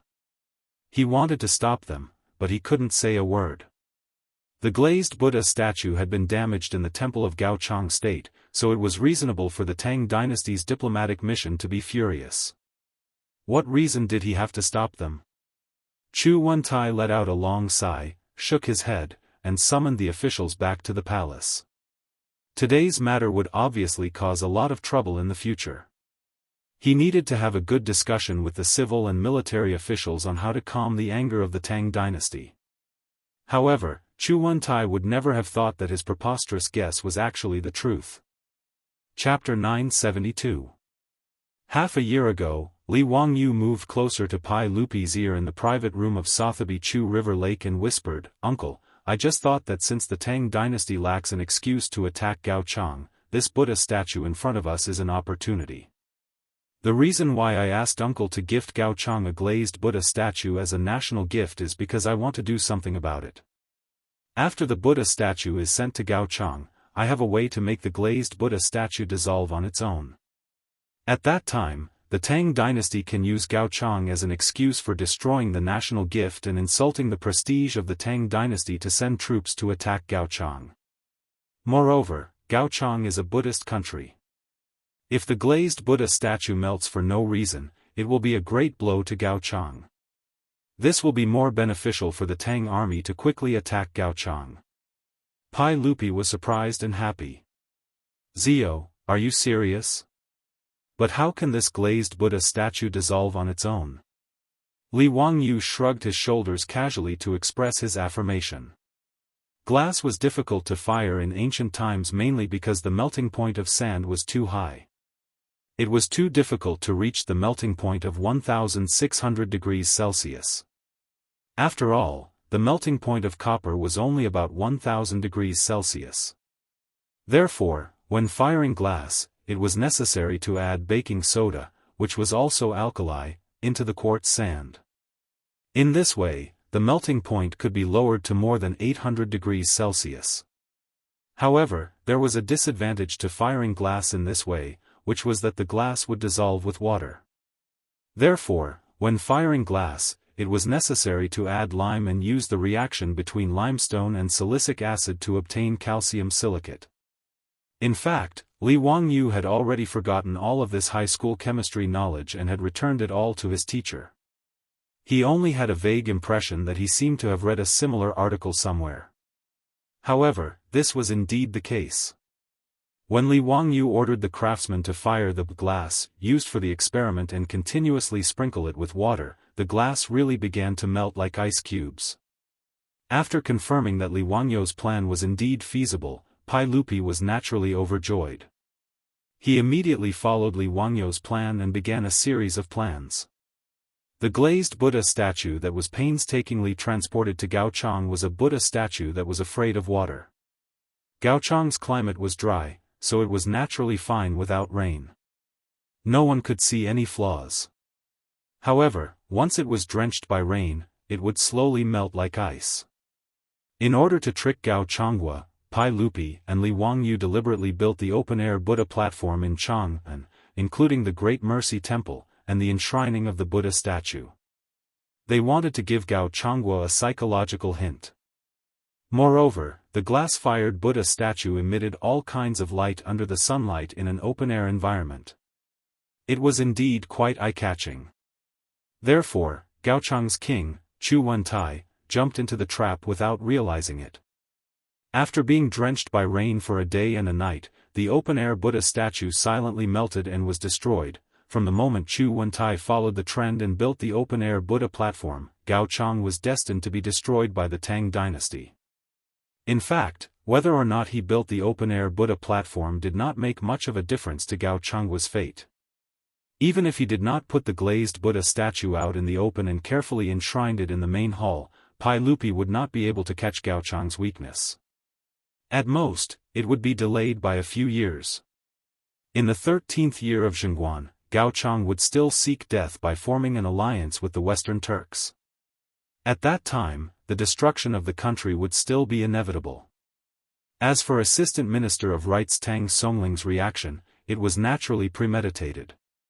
As for why he moved the remains of the Buddha statue away, it was naturally to destroy the evidence and not give the people of Gaochang the chance to discover anything fishy. After the envoys left Gaochangwa angrily with the remains of the Buddha statue, Tang Songling immediately ordered his men to smash the remains of the Buddha statue and bury it in a random desert. After that, the entire envoys set off for Dunhuang County as fast as they could. 1 month later, Pai Lupi, in front of the envoys and officials of the various countries, announced the denouncing Chu Wentai edict in Taiji Palace, listing out Chu Wentai's crimes. Just like in history, Pai Lupi appointed Ho Junji as the Grand Marshal of the army and Niu Jinda and Xue Wanjun as the Vice Marshals to lead an army of 150,000 soldiers to attack Gaochang. In truth, attacking a puny Gaochang naturally did not require 150,000 soldiers. After all, Gaochang only had a population of 30,000. 150,000 soldiers was enough to scare them to death. Li Wangyu had forgotten that in history, Gaochang's king, Chu Wentai, had been scared to death by the Tang army. Pai Lupi's goal in dispatching an army of 150,000 soldiers was naturally not just Gaochang. With Li Wangyu's advice, Pai Lupi was planning to swallow up all the kingdoms of the western regions.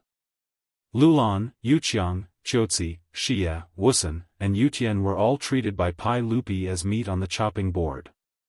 The benefits of controlling the western regions were self-evident. Fang Xianling, Zhangsun Wuji, Gao Shilian, and all the other bigwigs of the imperial court supported Pai Lupi's enormous appetite. As for the generals, they raised both hands in agreement. After the autumn harvest of the 5th year of Zhengguan, Ho Junji, Niu Jinda, and Xue Wanjun swore an oath in Chang'an, and an army of 150,000 soldiers set out for the western regions. In the Lai hut of Dingzhou village, Li Wangyu held a cup of wine as he stood on the top floor of his castle and looked to the west, an almost imperceptible sneer on his lips. Just as he had expected, Pai Lupi had chosen his beloved general, Ho Junji, to be his commander. Lord Marquis, have a safe journey. Li Wangyu raised the wine glass in his hand and shook it toward the west. Then, he spilled the wine on the ground.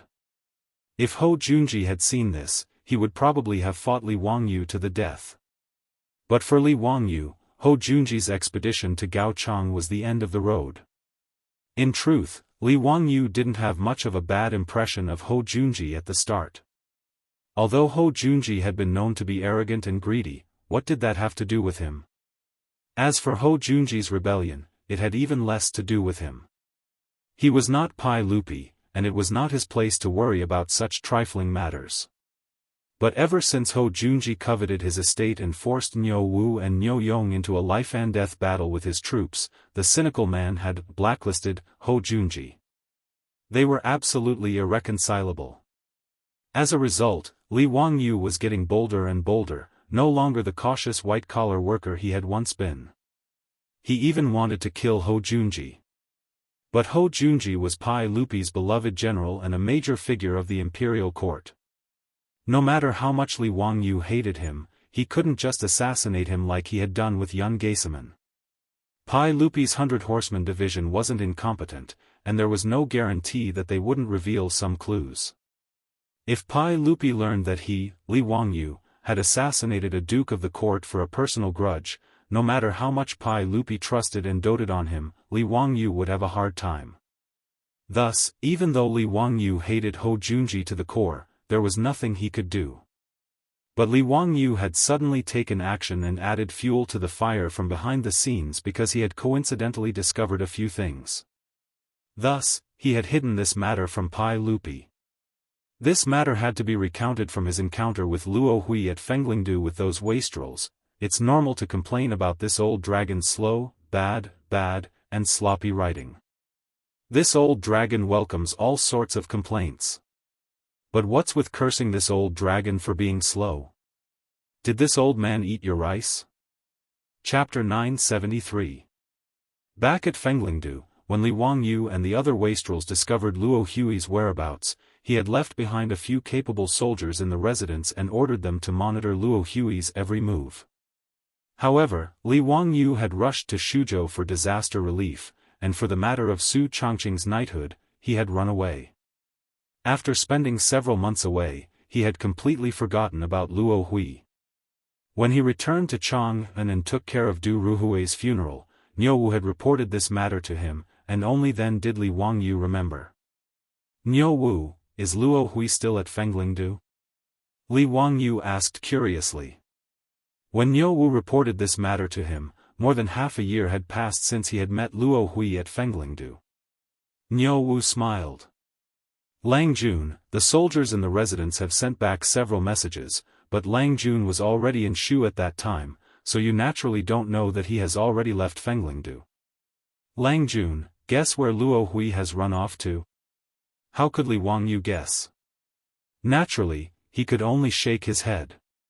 "Jingzhou." "Jingzhou? What did he run there for?" Li Wangyu asked in confusion. The Jingzhou that Niuwu spoke of was in the Jingchuan county of Gansu, more than 500 li away from Chang'an. However, Luo Hui running to Jingzhou left Li Wangyu rather confused. Based on his conjecture, this man called Luo Hui was in charge of helping that bastard Ho Junji accumulate wealth. Whether it was monopolizing the excrement industry in Chang'an or running off to Fenglingdu, it should have been for the sake of wealth. But why did he run off to Jingzhou? Jingzhou's location was rather important. It was equivalent to the northern gate of Chang'an, and it was an important pass to defend against the Turks. However, Jingzhou could not be considered rich. Running to such a place, where could one earn money? Niuwu smiled. "Lang Jun, you definitely won't be able to guess Luo Hui's true identity." "Oh? Let's hear it." From Niuwu's words, it was clear that his soldiers had made a major discovery while tracking this person. This had piqued Li Wangyu's interest. Niuwu kept him in suspense. Instead of answering, he asked, "Lang Jun, do you know the king of Yen? Prince Yen?" Li Wangyu was stunned by Niuwu's question. It took him a while to realize who the king of Yen that Niuwu was talking about was. Prince Yen Li, whose original name was Luo Yi, was a famous general at the end of the Sui dynasty and the beginning of the Tang dynasty. This person was ferocious and cunning, and he was familiar with military affairs. At the end of the Sui dynasty, he repeatedly performed meritorious deeds in battle, and was appointed as a general by Huban. In the third year of Wuda, Luo Yi pledged allegiance to the Tang dynasty and was granted the surname Li by Li Yuan. He was inducted into the imperial family and was given the title of Prince of Yen. After Li Yi returned to the Tang Empire, he made friends with Crown Prince Li Jianchao and offended Pai Lupi because of this. After the incident at the Black Tortoise Gate, Pai Lupi ascended the throne. In order to appease Li Yi, he even acknowledged Li Yi as the head of ceremonies and officials of the three prefectures. In the end, this guy was narrow-minded. He felt that he had offended Pai Lupi and was afraid that Pai Lupi would seek revenge, so he decided to rebel. However, Li Yi was not a rebel material. His subordinates had already rebelled before the Tang army arrived. Li Yi fled in panic and tried to escape to the Tujue. But he was killed by his subordinates on the way. His head was sent back to Chang'an and displayed to the public. His original surname was Luo. Luo Yi's brother Luo Shou, who was the governor of Lizhou, was also killed because of this. Li Wangyu recalled the history he had read in the history books. He suddenly raised his eyebrows and asked, could it be that Luo Hui is related to Luo Yi? Luo Yi, Luo Hui. Since Niuwu asked, Li Wangyu could vaguely guess the relationship between the two. Niuwu smiled and nodded, you are right. The brothers of the central prefectures secretly reported that they accidentally found out that Luo Hui was actually the son of the Prince of Yen who had been killed long ago. Li Wangyu, on the other hand, was shocked by the news. What? Is this true? How did the central prefectures know about such a secret? It was a coincidence that they found out about this. They had been watching Luo Hui in Fenglingdu for several months but did not find anything. Just as they were feeling depressed, Luo Hui secretly left Fenglingdu. They followed behind him and followed him all the way to Jingzhou. Li Wangyu recalled that because of Luo Yi's fame, Li Yuan had ordered him to guard Jingzhou to scare the Tujue people. If that was the case, then it made sense for Luo Hui to run to Jingzhou. Maybe Luo Yi had left some legacy in Jingzhou. As his son, it was normal for Luo Hui to run to Jingzhou. Li Wangyu did not interrupt and waited for Niu Wu to reveal the answer. Lang Jun, you definitely did not expect that Luo Hui was a filial son. After he ran to Jingzhou, he went to pay respects to his father. The Prince of Yan's rebellion failed and fled to the Wuxi relay station in Ningzhou near Jingzhou. He was killed by his subordinates. This Luo Hui ran to the Wuxi relay station to pay respects to the Prince of Yan. Only then did the brothers discover his true identity. Are you sure? Could there have been a mistake? Li Wangyu worriedly asked as this matter was of great importance. Niu Wu nodded. The troops and the residents saw it clearly. When Luo Hui secretly paid respects to the Prince of Yan, he carried the Prince of Yan's memorial tablet with him. This is interesting. Li Wangyu rubbed his chin and lowered his head in thought. The secret that his troops had discovered was truly a landmine that could explode at any time. If Luo Hui was Luo Yi's son, then what was the relationship between him and Hou Junji? Did Hou Junji know Luo Hui's true identity? Had Luo Hui deliberately sided with Hou Junji, or were the two working together to rebel? But regardless of the situation, as long as Li Wangyu reported this matter to Pai Lupi, Hou Junji would be in trouble. Even if he did not know, he would still be punished by Pai Lupi. But the cynical man had no intention of letting this matter rest. Since he wanted to trap Hou Junji, he naturally wanted to trap him to death. He was in no rush to report this matter to Pai Lupi. Instead, he sent several dozen troops to Jingzhou to keep a close eye on Luo Hui so that he could figure out what he was up to. Fortunately, Jingzhou was not very far from Chang'an. It was a 500-some li journey, and if one changed horses at the relay stations, it would only take one day. Although Li Wangyu had lost his noble title, Su Chongqing had still been conferred the title of Marquis. Given her status, she could still use the courier horses to pass on messages. After monitoring Luo Hui for a month or two, Li Wangyu finally had a rough idea of what Luo Hui was up to. One had to admit that Luo Hui was truly a man of endurance. Just from the fact that he had gone from being the son of the first wife of the king of Yen to the chief of excrement removal in Chang'an, one could see that he was rather formidable. But in this unexpected situation, coupled with the fact that Li Wangyu's troops were all old soldiers of the Golden Guard, he had managed to unearth Luo Hui's secret. Li Wangyu had never imagined that Luo Hui would be so ambitious and greedy. Chapter 974. Li Wangyu never expected that Luo Hui's guts would actually be so great. Perhaps it was because he had inherited Luo Yi's hidden assets or because he had embezzled money while helping Hou Junji, but in any case, this fellow had run to Jingzhou and begun to secretly recruit people. But he had not been able to hide his actions from the Lai Hot's troops. After consulting with Li Wangyu, he found a random excuse and pretended to get close to Luo Hui. Then, he was recruited into the team. The process of getting close to Luo Hui was very simple. It was nothing more than a self-directed act by the Lai Hot's troops. Several of the troops had pretended to be drunk and had gotten into a conflict with Luo Hui. Then, Spy had stepped forward to fight for justice and save Luo Hui. Luo Hui had never imagined that someone would be interested in him, and he had fallen into the trap without realizing it. After all, Luo Hui had believed that he had been hiding in Chang'an for many years, and not even Hou Junji had been able to see through his disguise. If he hadn't been so greedy for the profits from those toilets, he wouldn't have been forced to flee by Li Wangyu and his group of wastrels. With Hou Junji covering for Luo Hui didn't have to worry about his identity being exposed, so he had never imagined that someone would try to spy on him. Once Luo Hui got to know the spy and witnessed his bravery, he tried to recruit him in the hopes that the spy would lend him a hand. Once the spy reached Luo Hui's side, it didn't take him very long to figure out the man's true goal, but he didn't know whether to laugh or cry. Originally, the troops of the Li Manor thought that Luo Hui was preparing to directly recruit troops and buy horses in Jianghu to raise the flag of rebellion. However, they did not expect this fellow to be even more daring and even more whimsical. Luo Hui was actually planning to recruit some capable men, train them, and bring them back to Chang'an. There, he would find a chance to control Hou Junji and the right guard of the Imperial Army. The left and right guards of the Imperial Army controlled the Imperial Palace, so this fellow's ultimate goal was to kill his way into Taiji Palace and kill Pai Lupi to avenge his father.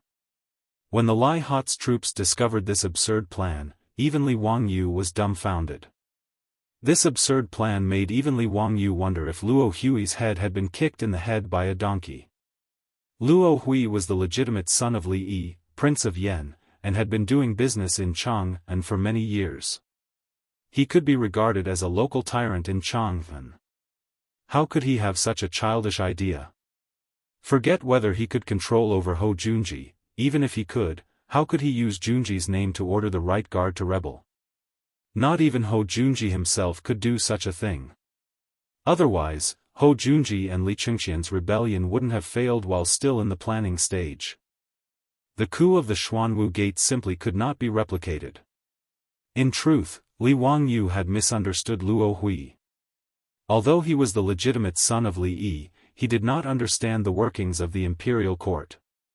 Moreover, for the sake of revenge, he had concealed his identity in Chang'an and made a living out of excrement. How could he truly understand the affairs of those important figures in the imperial court? Luo Hui naturally believed that by controlling Hou Junji, he could control the right guard. Thus, while helping Hou Junji accumulate wealth, he was secretly accumulating wealth so that he could recruit suicide soldiers. Li Wangyu was too lazy to care whether Luo Hui had lost his mind or not. After figuring out Luo Hui's goal, the cynical man was prepared to add fuel to the fire and help Luo Hui. It just so happened that the auction house was opening at this time, and Li Wangyu saw an opportunity when the crowd was fighting over the glass Buddha statue. Thus, he recommended Pai Lupi that Hou Junji should be the commander of the expedition to the western regions. Li Wangyu's reason for doing this was very simple. The expedition to the western regions required the army to pass through Jianghu no matter what. Half a year later, just as Li Wangyu had predicted, Pai Lupi appointed Hou Junji as the Grand Marshal of the expedition to the western regions with an army of 150,000 soldiers. A fast horse could travel from Chang'an to Jianghu in one day, but an army could not travel so quickly. 7 or 8 days later, the army of 150,000 soldiers had marched several dozen li into Jianghu to rest and reorganize. Once the army set up camp in Jianghu, Hou Junji took a seat in his tent when a subordinate came to report that Luo Hui had requested an audience. Hou Junji couldn't help but frown, not understanding why Luo Hui would appear here. He still believed that Luo Hui was at Fenglingdu, gathering wealth for him. But Hou Junji didn't care, and he had his subordinate bring Luo Hui into the tent. The moment Luo Hui entered the tent, he respectfully bowed to Hou Junji and said, "This lowly one pays respects to the Duke." Hou Junji curiously asked, "No need for formalities. Luo Hui, what are you doing here in Jianghu instead of Fenglingdu?" Luo Hui looked around, seemingly wanting to say something, but hesitated. Hou Junji could tell from the expression on his face that he had something to say to him in private, so he waved his hand, indicating that everyone in the tent should withdraw. "Okay, you can speak now. Do you have something important to discuss with this duke?" Now that Hou Junji was the only one left in the tent, Luo Hui's submissive expression instantly vanished. "Your Highness, this one has come to seek you out for a small matter. I hope that your Highness can fulfill it." Hou Junji was no fool, and when he saw the change in Luo Hui's tone, he immediately sensed that something was wrong and placed a hand on the barrier saber at his waist. "Speak. What do you need from this duke?" "A small matter. I just want to ask your highness to lend me an army of 150,000 soldiers." "What?" Hou Junji thought that he was hearing things, and he asked in disbelief, "Luo Hui, what did you just say?" Luo Hui confidently said, "Your highness did not mishear. This one wishes to borrow an army from your highness." "What do you want?" Your highness probably doesn't know who this one is, right? At this point, this one will not hide it from your highness. My father is actually King Yan. This one is King Yan's son." Hou Junji was so frightened by these words that he stood up and knocked over several tables in front of him.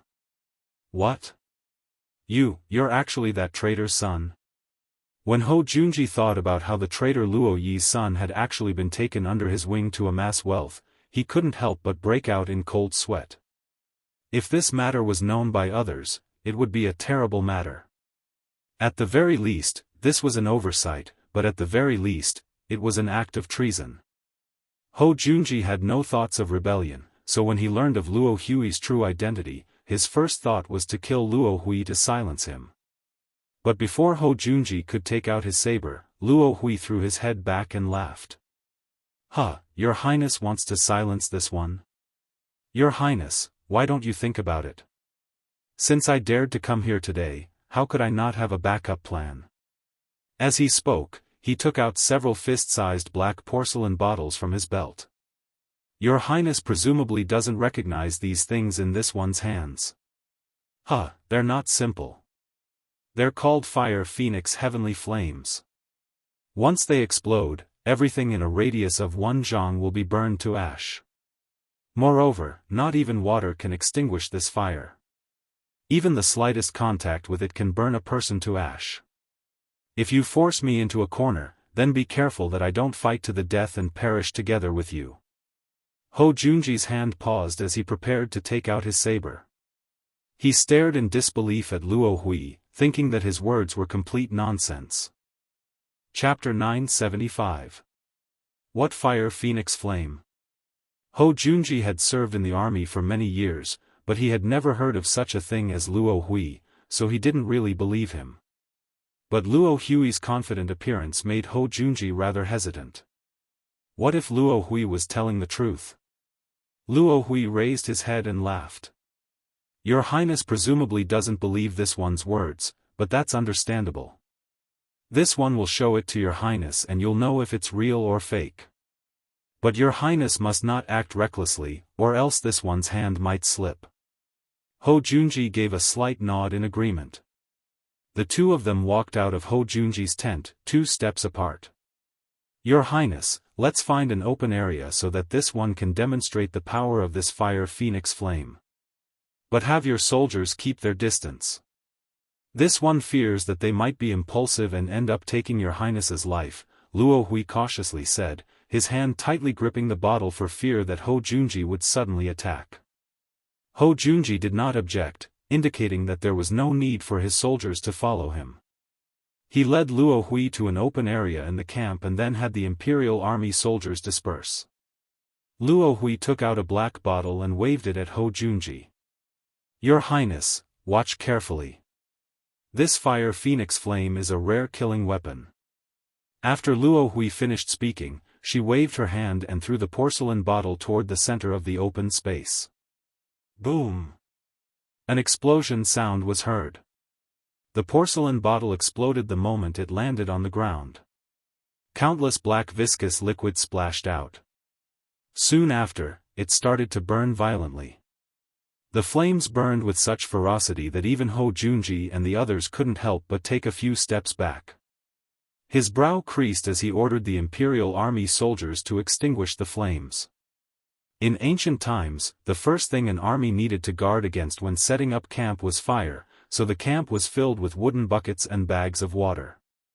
But to Hou Junji's surprise, in a situation where there was no wood to fuel the fire, it was not extinguished by the soldiers' efforts to extinguish it. On the contrary, as more and more water was poured over the fire, it began to burn even more fiercely. What is this thing? Ho Junji couldn't help but look at the unremarkable black porcelain bottles in Luo Hui's hands. Luo Hui was very satisfied with the scene in front of him. Although he had seen it before, he still felt a lingering fear in the face of such scorching flames. He gestured to Ho Junji and said, "Lord Duke, why don't we return to the main tent and have a chat? You don't have to worry about the fire here. It will extinguish itself after a while." Ho Junji finally realized the threat he faced. If Luo Hui threw that fire phoenix heavenly flame at him, not even someone as skilled as Ho Junji would be able to dodge this strange flame. Ho Junji couldn't help but worry, but he could only silently nod and return to the tent with Luo Hui. Luo Hui didn't dare to take a single step away from Ho Junji. Success would depend entirely on whether he could use the item in his hand to control Ho Junji. Upon entering the tent, Ho Junji expressionlessly said, "Luo Hui, if you throw out that fire phoenix heavenly flame, given the distance between the two of us, even you will be burned to death, right?" Luo Hui threw his head back and laughed. "Lord Duke, ever since my father was killed and my uncle executed, this one's family has been ruined. This one's worthless life is nothing, so why should I fear death? Do you really think that by controlling this duke, you can command this army of 150,000 soldiers? Luo Hui, you're too naive." Ho Junji had a rough idea of what Luo Hui was up to. Whether this matter succeeds or not is not up to Lord Duke to worry about. If Lord Duke doesn't want to die, then obediently follow my orders. Luo Hui continued, "Lord Duke, in truth, you and I are both grasshoppers on the same rope. If my identity is exposed, does Lord Duke think that you can remain unscathed? Although this one will undoubtedly die, how much stronger can Lord Duke be than this one? If Lord Duke is willing to cooperate with this one and lead an army of 150,000 soldiers back to Chang, and, once Li Shimin is killed, this one will naturally treat Lord Duke well." Ho Junji inwardly sneered at Luo Hui's words, thinking that Luo Hui had gone completely insane. Even if he wanted to rebel, it was simply wishful thinking for a measly army of 150,000 soldiers to charge into Chang and usurp the throne. Moreover, if Ho Junji tried to rebel, someone might immediately cut off his head and send it back to Chang and to be rewarded for his deeds. Just like Luo Hui's damned father, he had failed in his rebellion and lost his life for nothing. Moreover, this army of 150,000 soldiers was not under his control alone. Did he really think that Niu Jinda and Xue Wanjun were pushovers? Of course, Ho Junji would not tell Luo Hui any of this. He only wanted to stabilize Luo Hui for now and then find a way to escape. Ho Junji did not comment on Luo Hui's words, nor did he try to refute them. Luo Hui had taken control of the situation and inwardly breathed a sigh of relief. He had used himself as a stake, risked his life, and used the porcelain bottles in his hands to threaten Ho Junji. In the end, he had managed to complete the first step of his plan without any mishap. In truth, Luo Hui had also gambled that Ho Junji would not dare to take him down with him. As a duke of the court, Ho Junji was naturally unwilling to clash with Luo Hui's broken jar. Thus, he had been caught off guard and fallen for Luo Hui's trap. "Duke, I still have a few subordinates waiting outside the camp. Duke, please do me a favor and have someone bring them in." Ho Junji fell silent for a few seconds before nodding in agreement. He summoned his subordinate and had him bring the man in. Not long after, the troops of the Marquis Fu led a few people into the large tent. Those people also carried an enormous black clay jar and carefully placed it in the center of the large tent. Ho Junji looked at the black jar and then at the small porcelain bottle in Luo Hui's hand, and sweat began to seep out of his forehead. Lord Duke, don't blame this one for being careful. Lord Duke is simply too awe-inspiring, and this one was worried that Lord Duke would take things too hard and do something foolish. You're right. This jar is also made of fire phoenix heavenly flame, but it's not on the same level as the one in this one's hand. If it were to explode, no one in a radius of 100 feet would be able to survive. Hou Junji silently returned to his tent and silently stared at Luo Hui. Enough, Lord Duke, at this stage, there's no need for Lord Duke to act like a woman. Lord Duke, please make a decision quickly. This one's patience is limited. Before Luo Hui could finish his words, the large black clay jar placed in the middle of the tent exploded without any warning. Hou Junji, Luo Hui, and Luo Hui's subordinates in the tent only had time to scream before they were swallowed up by the endless flames. Chapter 976. When Li Wangyu heard the grievous news of the assassination of the founding Duke of Lu, Hou Junji, back in Chang'an, he laughed and drank for several days. There was no doubt that Li Wangyu was the one who planned all of this. Being able to get rid of Hou Junji made the cynical man feel refreshed. Li Wangyu had no qualms about secretly killing Hou Junji. On the contrary, he felt that he had done a good deed. If Hou Junji's spirit was still alive, he should be thanking him. After all, according to history, Hou Junji would have died sooner or later, and his family would have been exiled to Lingnan along with him. Although Hou Junji had died several years ago, at least his wife and children could still enjoy glory and wealth. The title of Duke of Lu would also be inherited by his son of the first wife. In this way, Li Wangyu did not believe that he had done anything wrong to Hou Junji. As for Luo Hui, he was just a fellow with great ambition but little talent. In history, Luo Hui was just a wealthy citizen of Chang'an who dug out dung for a living. In all likelihood, he had never been able to cause much of a stir in his life. Since Luo Hui had tried to rebel, he would be buried together with Hou Junji in a sea of fire. The thing that had killed Hou Junji and Luo Hui was actually very simple. It was a mixture of oil, white phosphorus, and sugar to create a homemade, incendiary bomb. Oil was something that China had existed since ancient times. Gao Nu had water that could be ignited. This was a passage recorded in the Book of Han. Gao Nu lived in the vicinity of Xianxia in the future. Using oil for illumination was something that had already been done in the northern and southern dynasties. Thus, it was far too easy for Li Wangyu to get some oil. This homemade, incendiary bomb was simple to make, but its power was astonishing. That Chunibyu name, Fire Phoenix Heavenly Flame, had come from Li Wangyu's wicked taste. In a situation where the Tang did not know how to extinguish it, it was not at all excessive to call it a heavenly flame. As for the person who provided the incendiary bomb to Luo Hui and gave Luo Hui such a bad idea, it was naturally the work of that spy.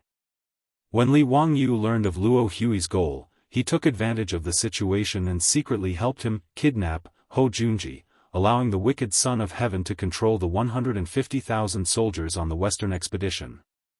Then, he would return to Chang'an and kill his way into Chang'an at lightning speed. It was such an unreliable plan, but after the spy presented it to Luo Hui actually regarded it as a treasure. After he demonstrated the power of the incendiary bomb to Luo Hui as a spy, Luo Hui became even more confident. She felt that it was only a matter of time before she could kill her way into Chang'an City's Taiji Palace. How could this fellow have thought that the Fire Phoenix Heavenly Flame, which he regarded as a divine weapon, was actually a time bomb that could take his life? The jar that Luo Hui's subordinates had moved into Hou Junji's tent was a time bomb. One had to realize that the world's first time bomb was only created nearly 1,000 years later.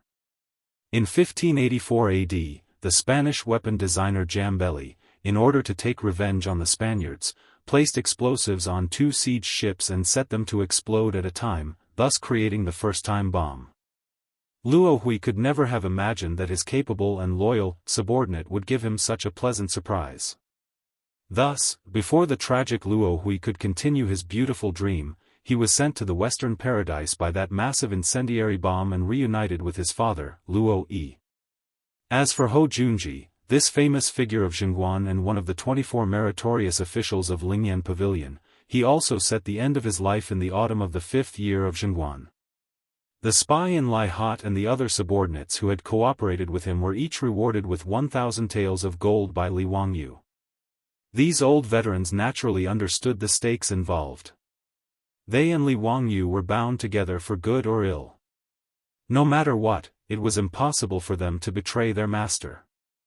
Naturally, Li Wangyu did not have to worry about the news being leaked. In truth, using gunpowder as a time bomb would have been a little safer. But if gunpowder was used, Pai Lupi didn't even need to guess to know who the mastermind was. He had gone to great lengths to create this incendiary bomb so that he could wash away any suspicions. Li Wangyu had believed that his plan had been flawless and that no one would notice. But he had never expected that shady Death Marquis Junji would lift a rock and smash it on his own foot, creating such a huge problem for himself. The Duke of Lu, Ho Junji, had led an army on an expedition, but he had been assassinated on the road, and his body had been burned to ash without even being found. This matter had naturally caused an earthquake in the imperial court. In his fury, Pai Lupi had sent Mi Tuo to Jingzhou to lead the 100 Cavalry Department to investigate the matter.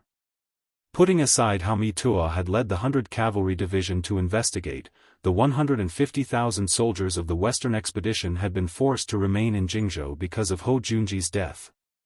They had to wait for Li Er to appoint a new Grand Marshal before they could set out again. The generals and dukes of the court had originally envied Ho Junji for being able to lead an army on an expedition. The old hoodlums Cheng Yaojin and Yuqi Jingda had even cursed Ho Junji countless times in their residences, feeling that His Majesty was far too protective of Ho Junji. After all of them knew that leading an army of 150,000 on the Western expedition against Gao Chang was simply taking advantage of the situation. With the combat effectiveness of the Tang army, to put it bluntly, even if a pig sat in the position of general manager, it would make no difference for the Tang army to conquer the countries in the western region. If nothing had happened to Ho Junji and Pai Lupi wanted to replace him midway, these old hoodlums would have snatched the job. But the loss of their commander before the army had even entered the battlefield was an extremely inauspicious matter in the eyes of the Tang. Those dukes and generals who had been rubbing their hands in glee immediately quieted down. Even the old hoodlum Cheng Yaojin and the others were unwilling to touch this hot potato. The experts of Chang'an even began to earnestly divine the fortunes of the Western Expedition Army, saying that it was inauspicious. There were even people who wrote petitions requesting Pai Lupi to withdraw the army. Pai Lupi, who was determined to conquer the western regions, would not listen to such pleas. Pai Lupi, who had already been furious over the death of his favorite general, saw that no one was volunteering, and he even began to consider personally leading the expedition. Fortunately, Fang Xianling, Gao Shilian, and Zhangsun Wuji managed to dissuade Pai Lupi and dispel the idea of personally leading the expedition to the western regions. But as a result, the question of who to choose as the commander was now a problem. During the morning assembly, Pai Lupi began to discuss this matter with the officials. A person stepped out from the ranks of the officials and said, "Your Majesty, this old subject has someone to recommend as the Grand Marshal of the Western Expedition Army." The one who stepped out was Grand Chamberlain Wang Ying. "Official Wang, who do you want to recommend? Let's hear it." Pai Lupi did not think too much about it and indicated for Wang Ying to continue. However, the old man's next words almost caused the eyes of the officials and Li Er in the Taiji Palace to pop out. "This old subject recommends the prefectural Duke of Fufeng, Li Zio, as the Grand Marshal of the Western Regions." Chapter 977. During the Tang dynasty, the general manager of the marching army was equivalent to a war zone commander in the future. When communication was not convenient, the general manager of the marching army could do whatever he wanted and had more power. For the general manager of the marching army of the West, the 150,000 soldiers were under his control. Furthermore, after conquering Gao Chang and the other countries in the western region, the Governor-General House was set up in the imperial court. Before the officials were sent over, the conquered countries in the western region were also under his control. As such, the general manager of the marching army was someone that Pai Lupi trusted the most. Originally, Pai Lupi and the other officials had considered Duke Yaojin, Yuqi Jingda, Li Jing, and the other Duke Yao Jin. Even Zhangsun Wuji, Gao Shilian, and the other civil officials were within Pai Lupi's consideration. After all, the difference between civil and military officials in the Tang dynasty was not that obvious. Even Zhangsun Wuji and the others had led troops on the battlefield before. However, because Hou Junji's death was very unlucky, they were not willing to accept the position. As for Li Wangyu, no one had considered him. Wang Ying's words shocked the entire hall. After recovering from his shock, Pai Lupi said unhappily, "Wang Ying, what kind of rotten idea is this? My son is still young and has never fought a war. How can he be given such an important task?" Your Majesty, this old subject is not speaking nonsense. This old subject naturally has his reasons for recommending Prefecture Duke Fufeng. Let's hear them. Your Majesty, Prefecture Duke Fufeng may be young, but he's a smart man. Moreover, he is the only disciple of the Dao ancestor. How can Your Majesty treat him as an ordinary person? Wang Ying's words made all the officials nod silently, feeling that he was right. If Li Er did not mention it, who in the court would see Li Wangyu as a young man who had not yet reached the age of 20? Secondly, this old subject recommends Prefecture Duke Fufeng because Prefecture Duke Fufeng knows the key to the matter of the Western region. Your Majesty, if someone else were to go, I'm afraid they might not be able to achieve the effect Your Majesty wants. As Tai Chongqing, Wang Ying naturally knew the attitude of the Tang dynasty towards the countries in the Western region. She also knew that Li Wangyu had advised Pai Lupi. Therefore, his words moved Pai Lupi. Wang Ying continued, "As for Your Majesty's concern that Prefectural Duke Fufeng has no experience in battle formations, that's a small matter. With the help of the Langyi County Duke and the left garrison general, presumably those countries in the western region are nothing but clay chickens and pottery dogs in front of our Tang dynasty's iron cavalry. Why should Your Majesty worry about this?" After he finished speaking, the Taiji Palace fell silent. There were actually two reasons why Wang Ying, the old man, would suddenly stand up and recommend Li Wangyu to be the general manager of the marching army. One was to disgust Li Wangyu. After all, Hou Junji had been assassinated for no reason.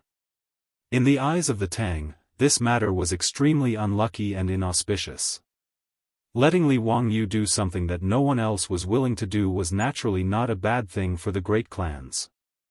The second reason was that the great clans had suffered far too much at the hands of Li Wangyu in recent years.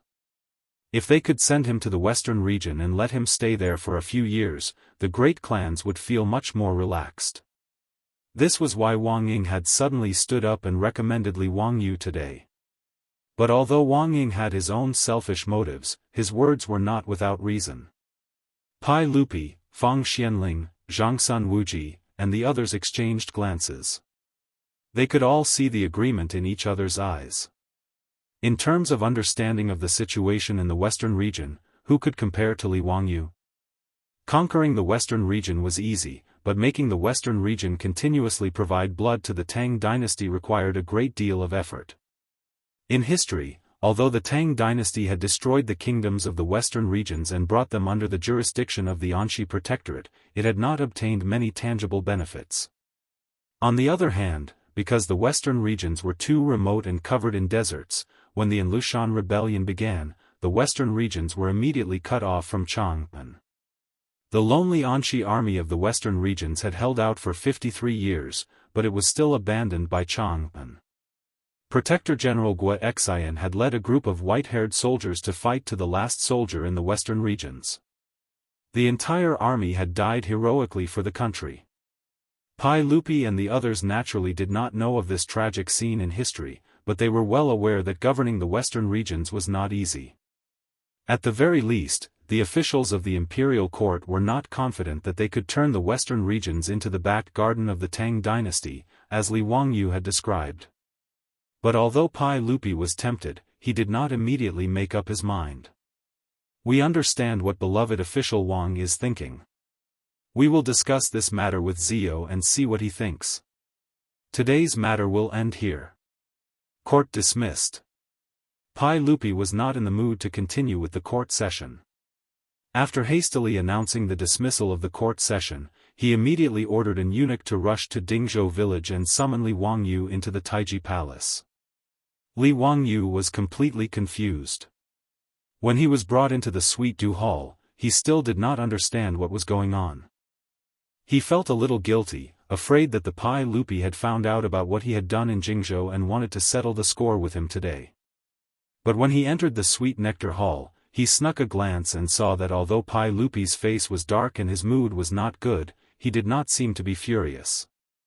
This allowed Li Wangyu to relax, thinking that the incident in Jingzhou should not have happened. "Zio, we summoned you here because we have a matter to discuss with you." Pai Lupi pointed at the sofa in the hall, indicating that Li Wangyu should sit down and talk. Ever since Li Wangyu had created this type of furniture, Pai Lupi and the other officials had become very fond of it. Things like sofas had also slowly become popular in Chang'an. But sofas required a large amount of cotton, so they were still considered a luxury item that the common people would not be able to see.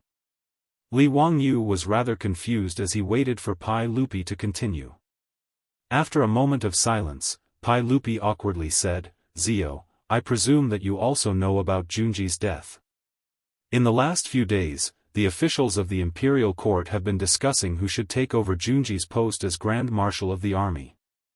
Li Wangyu had been enjoying himself in his residence these last few days, so he had no idea what had happened in the imperial court.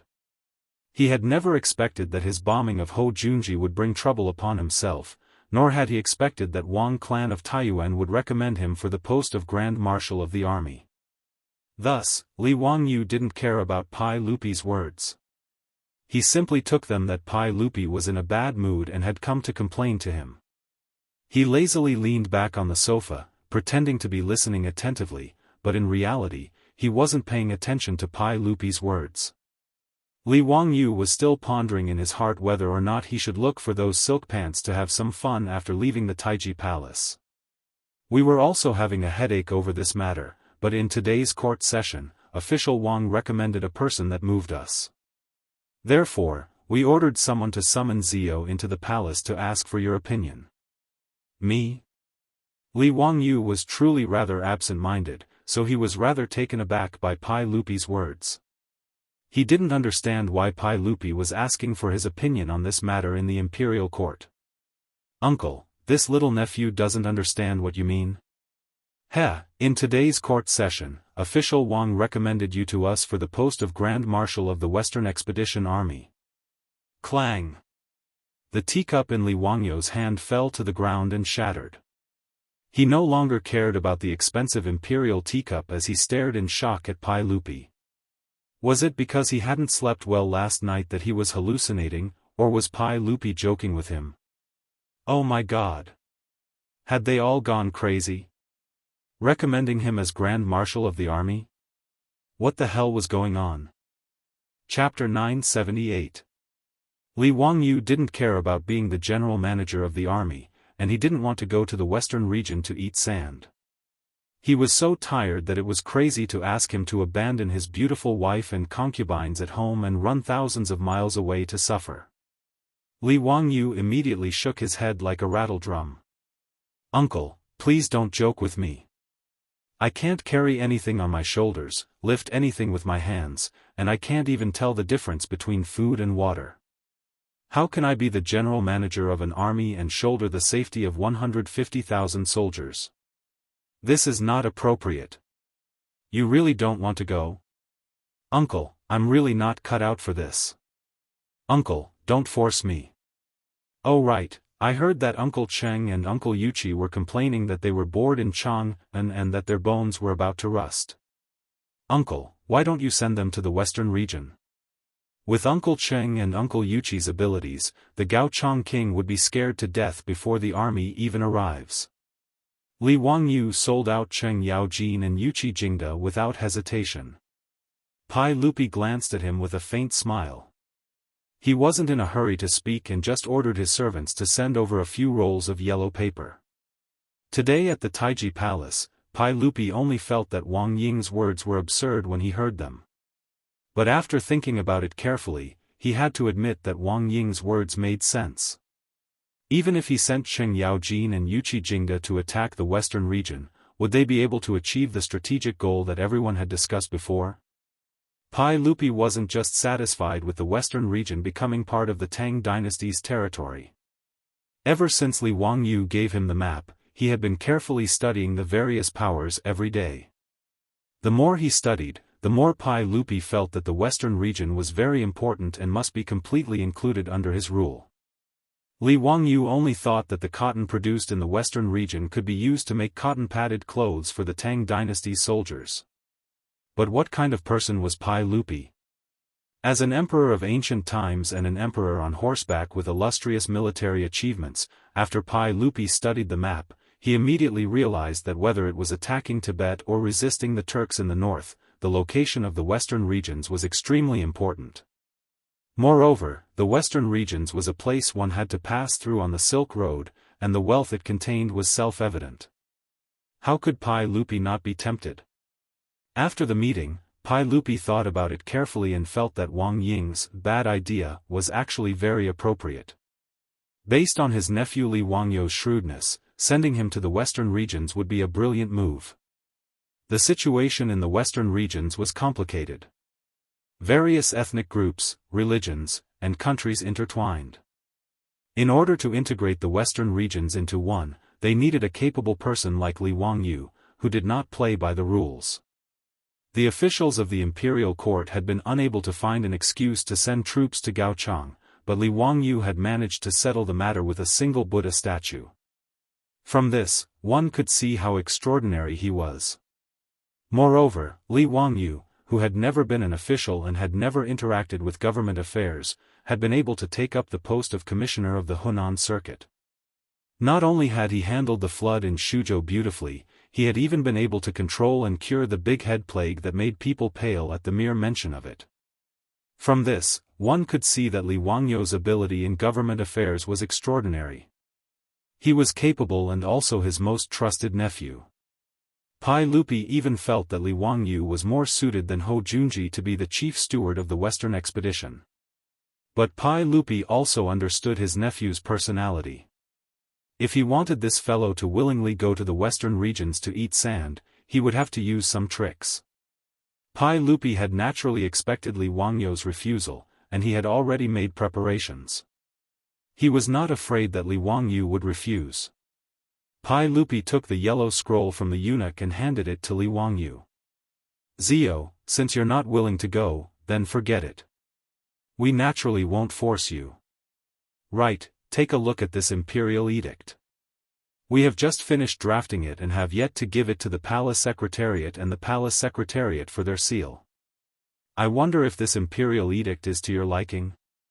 An imperial edict without the seal of the palace secretariat and the palace secretariat was naturally useless, even if this imperial edict had been personally written by Pai Lupi.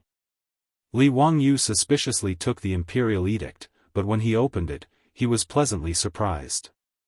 On the draft of the imperial edict, it was written that Pai Lupi had conferred the title of Princess Yanling to Su Chongqing and had appointed her to be married to Li Wangyu, the Duke of Fufeng.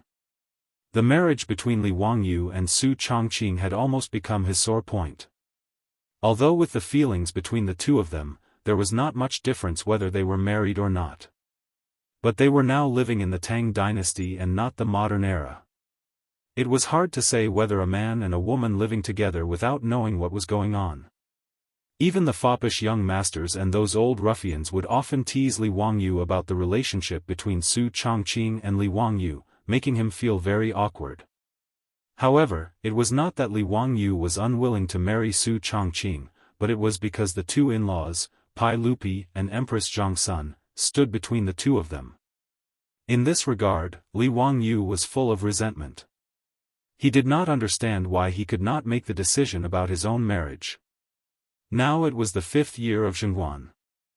It had been more than 3 years since he and Su Chongqing had transmigrated to the Tang dynasty. Su Chongqing was different from him. Her body had transmigrated to the Tang dynasty, but now she was almost 30 years old. In the modern era, a woman in her 30s could still be called an elder sister and ride the wind and waves. But in the Tang dynasty, many women in their 30s had become grandmothers, even if Su Chongqing did not say it. In fact, Li Wangyu could feel the dissatisfaction in the heart of the person sleeping next to him.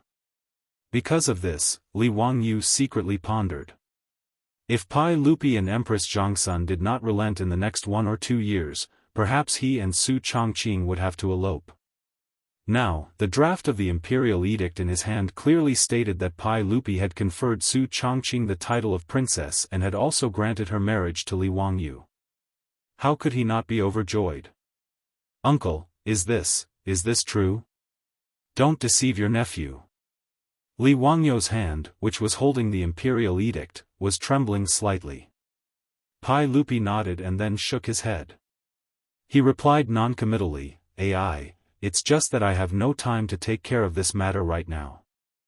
Zio, you also know that as long as the position of general manager of the Western Expedition Army is not confirmed, I will not be able to eat or sleep in peace. How can I be in the mood to take care of these trivial matters? This matter is also not urgent. Since I have written this imperial edict, I will naturally hand it over to the Hall of Secretaries and Wuxia provinces for verification. Zio, you do not need to worry." When Li Wangyu heard this, his nose was about to become crooked from anger. Wasn't this a blatant threat? Pai Lupi was clearly using his marriage with Su Chongqing to threaten him. If he was not willing to take the position of general manager of the Western Expedition Army, Pai Lupi would not issue this imperial edict. For a moment, Li Wangyu hesitated. The balance in his heart began to sway back and forth. Should he succumb to the threats and temptations of the evil forces, or should he resist the evil forces to the end? Without waiting for Li Wangyu to make a decision, Pai Lupi threw another imperial edict at him. That's right, there is also an imperial edict. The Hall of Secretaries and Wuxia provinces have already verified it. Since Zio is here, you can go and announce this imperial edict on my behalf.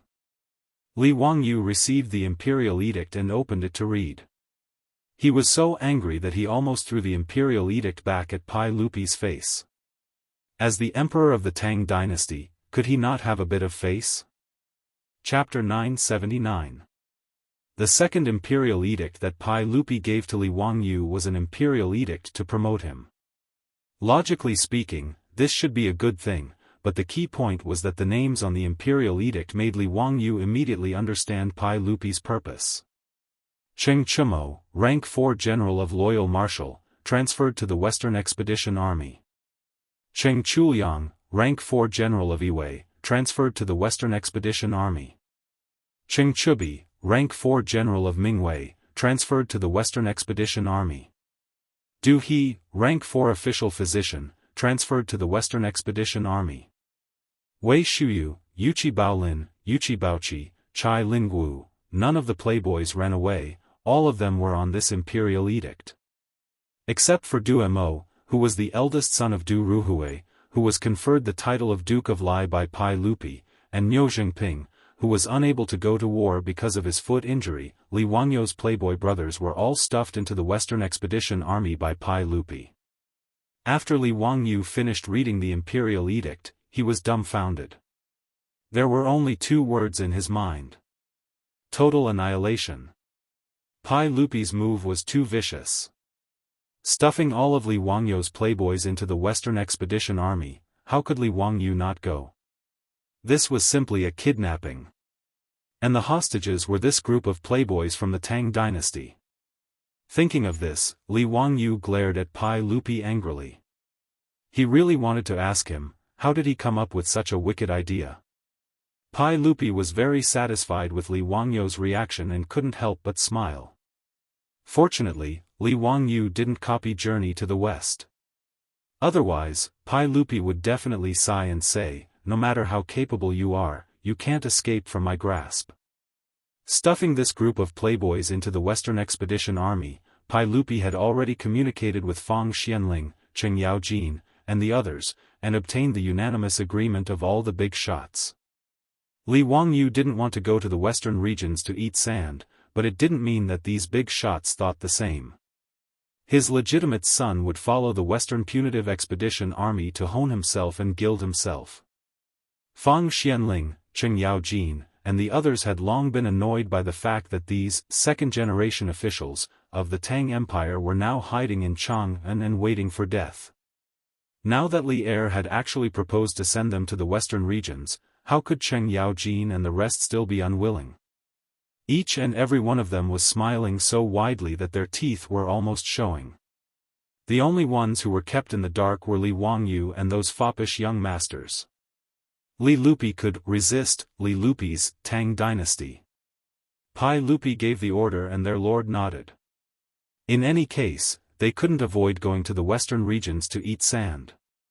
Li Wangyu could even imagine how mournful the silk pants would be when they learned of this shocking news. For this group of playboys, leaving the flourishing Chang'an, leaving the Peace Square, the Hu people's wine shops, and running to the Gobi Desert for a few years. It was a life worse than death. Thinking of the depression of the playboys, Li Wangyu's mood improved a lot. Since Pai Lupi even used the trick of kidnapping the playboys, plus the temptation of marrying Su Chongqing, Li Wangyu had already raised his hands and surrendered in his heart. Damn, isn't it just going to the Gobi Desert? Let's go. It's just a trip at public expense. It's no big deal. However, even if Li Wangyu had decided to compromise, he wasn't ready to raise his hands and surrender. Even a dead fish has to jump 3 times. He had to take this opportunity to fight for some benefits for himself. Uncle is indeed wise. Cheng Chumo and his group of bastards should have been thrown into the army long ago to train, so that they won't be eating and waiting to die in Chang'an every day. Li Wangyu had an empathetic expression and almost applauded. Pai Lupi glanced at him. Is that so? Does Zio think so too? Yes, uncle is wise. Well, that's good. I was worried that you wouldn't be willing to part with them. Since that's the case, Zio, you can go out of the palace and announce the order to Cheng Chumo and his group. Tell them to hurry to the Western Expedition Army in Jingzhou. Pai Lupi had already seen through Li Wangyu's idea. He didn't accept it and directly wanted to drive him out of the palace. This made Li Wangyu's balls hurt. Pai Lupi didn't play by the rules, so how could he negotiate? If he went to announce the order to the playboys, Cheng Chumo and his group would definitely know the reason why they were thrown to the western regions to eat sand. If Li Wangyu also went to the western regions, everyone would share the burden and it wouldn't be a big deal. As the saying goes, don't worry about scarcity, but worry about inequality. The playboys were implicated by Li Wangyu and were driven to the western regions to eat sand by Pai Lupi and his lord. If Li Wangyu, the main culprit, was still in Chang'an. Thinking of how Cheng Chumo and his group would fly into a rage and fight him to the death, Li Wangyu couldn't help but shiver. The consequences were too terrible. Pai Lupi knew this and threw all the playboys into the Western Expedition Army. Li Wangyu saw that Pai Lupi wasn't willing to accept it, so he had no choice but to surrender. He said dejectedly, "Uncle, I'll be the general manager of the marching army, but I also have a condition. Before I leave, I want to marry Chongqing first. A trip to the western regions would take at least 1 or 2 years." Li Wangyu didn't want to wait until he came back to get married. A long night was fraught with dreams. He didn't want Empress Zhongsun and Pai Lupi to come up with any more trouble. Pai Lupi didn't even think about the condition proposed by Li Wangyu and nodded in agreement. Okay. He reached out and took an imperial edict from the chamberlain and handed it to Li Wangyu. Opening it, he saw that the content was the same as the previous imperial edict. The difference was that this imperial edict had the seals of the Secretariat and the Wuxia provinces, as well as the signatures of the prime ministers of the Secretariat and the Wuxia provinces. In other words, Li Wangyu had been played by Pai Lupi again. Li Wangyu wanted to cry, but he had no tears. Today, he had been completely controlled by Pai Lupi. He didn't have any room to struggle. Now that things had come to this, Li Wangyu didn't want to say anything more. The imperial edict that he had been looking forward to suddenly didn't smell good in his hands. "Zio, go back and make some preparations. I've had someone calculate that 3 days from now will be an auspicious day for you to marry Princess Yanling. However, I have another request that you must agree to. Li Wangyu didn't want to struggle. Uncle, just say it. When you return from the western regions, Changle should be 15 years old. At that time, you must also marry Changle as your wife. I promise you that both Changle and Princess Yanling will be your official wife. Are you willing? This. Li Wangyu didn't expect that Pai Lupi was actually waiting for him here. For a moment, he couldn't help but hesitate. However, when he looked up and saw Pai Lupi's expression that said, "If you don't agree, don't even think about walking out of the palace today," Li Wangyu didn't hesitate anymore. He directly nodded and agreed. Anyway, when there were too many lice, they wouldn't bite. When there were too many debts, there was no need to worry. So be it if he married Changle. After a few years, when Changle turned 15 years old, his psychological guilt wouldn't be so strong. In fact, Li Wangyu also knew that Pai Lupi's request to let him marry 2 wives would inevitably lead to a lot of trouble. Since ancient times, Wuxia had a system of 1 husband and 1 wife and many concubines. The so-called 3 wives and 4 concubines actually included, other than the official wife, the so-called extraterritorial wife, side wife, concubine wife, and so on. They all belonged to the category of concubines. Pai Lupi had specially allowed him to marry Su Chongqing and Changle as his official wives. This was an exception and breaking the ancestral law. When he married Changle, there would probably be many old masters jumping out to make irresponsible remarks.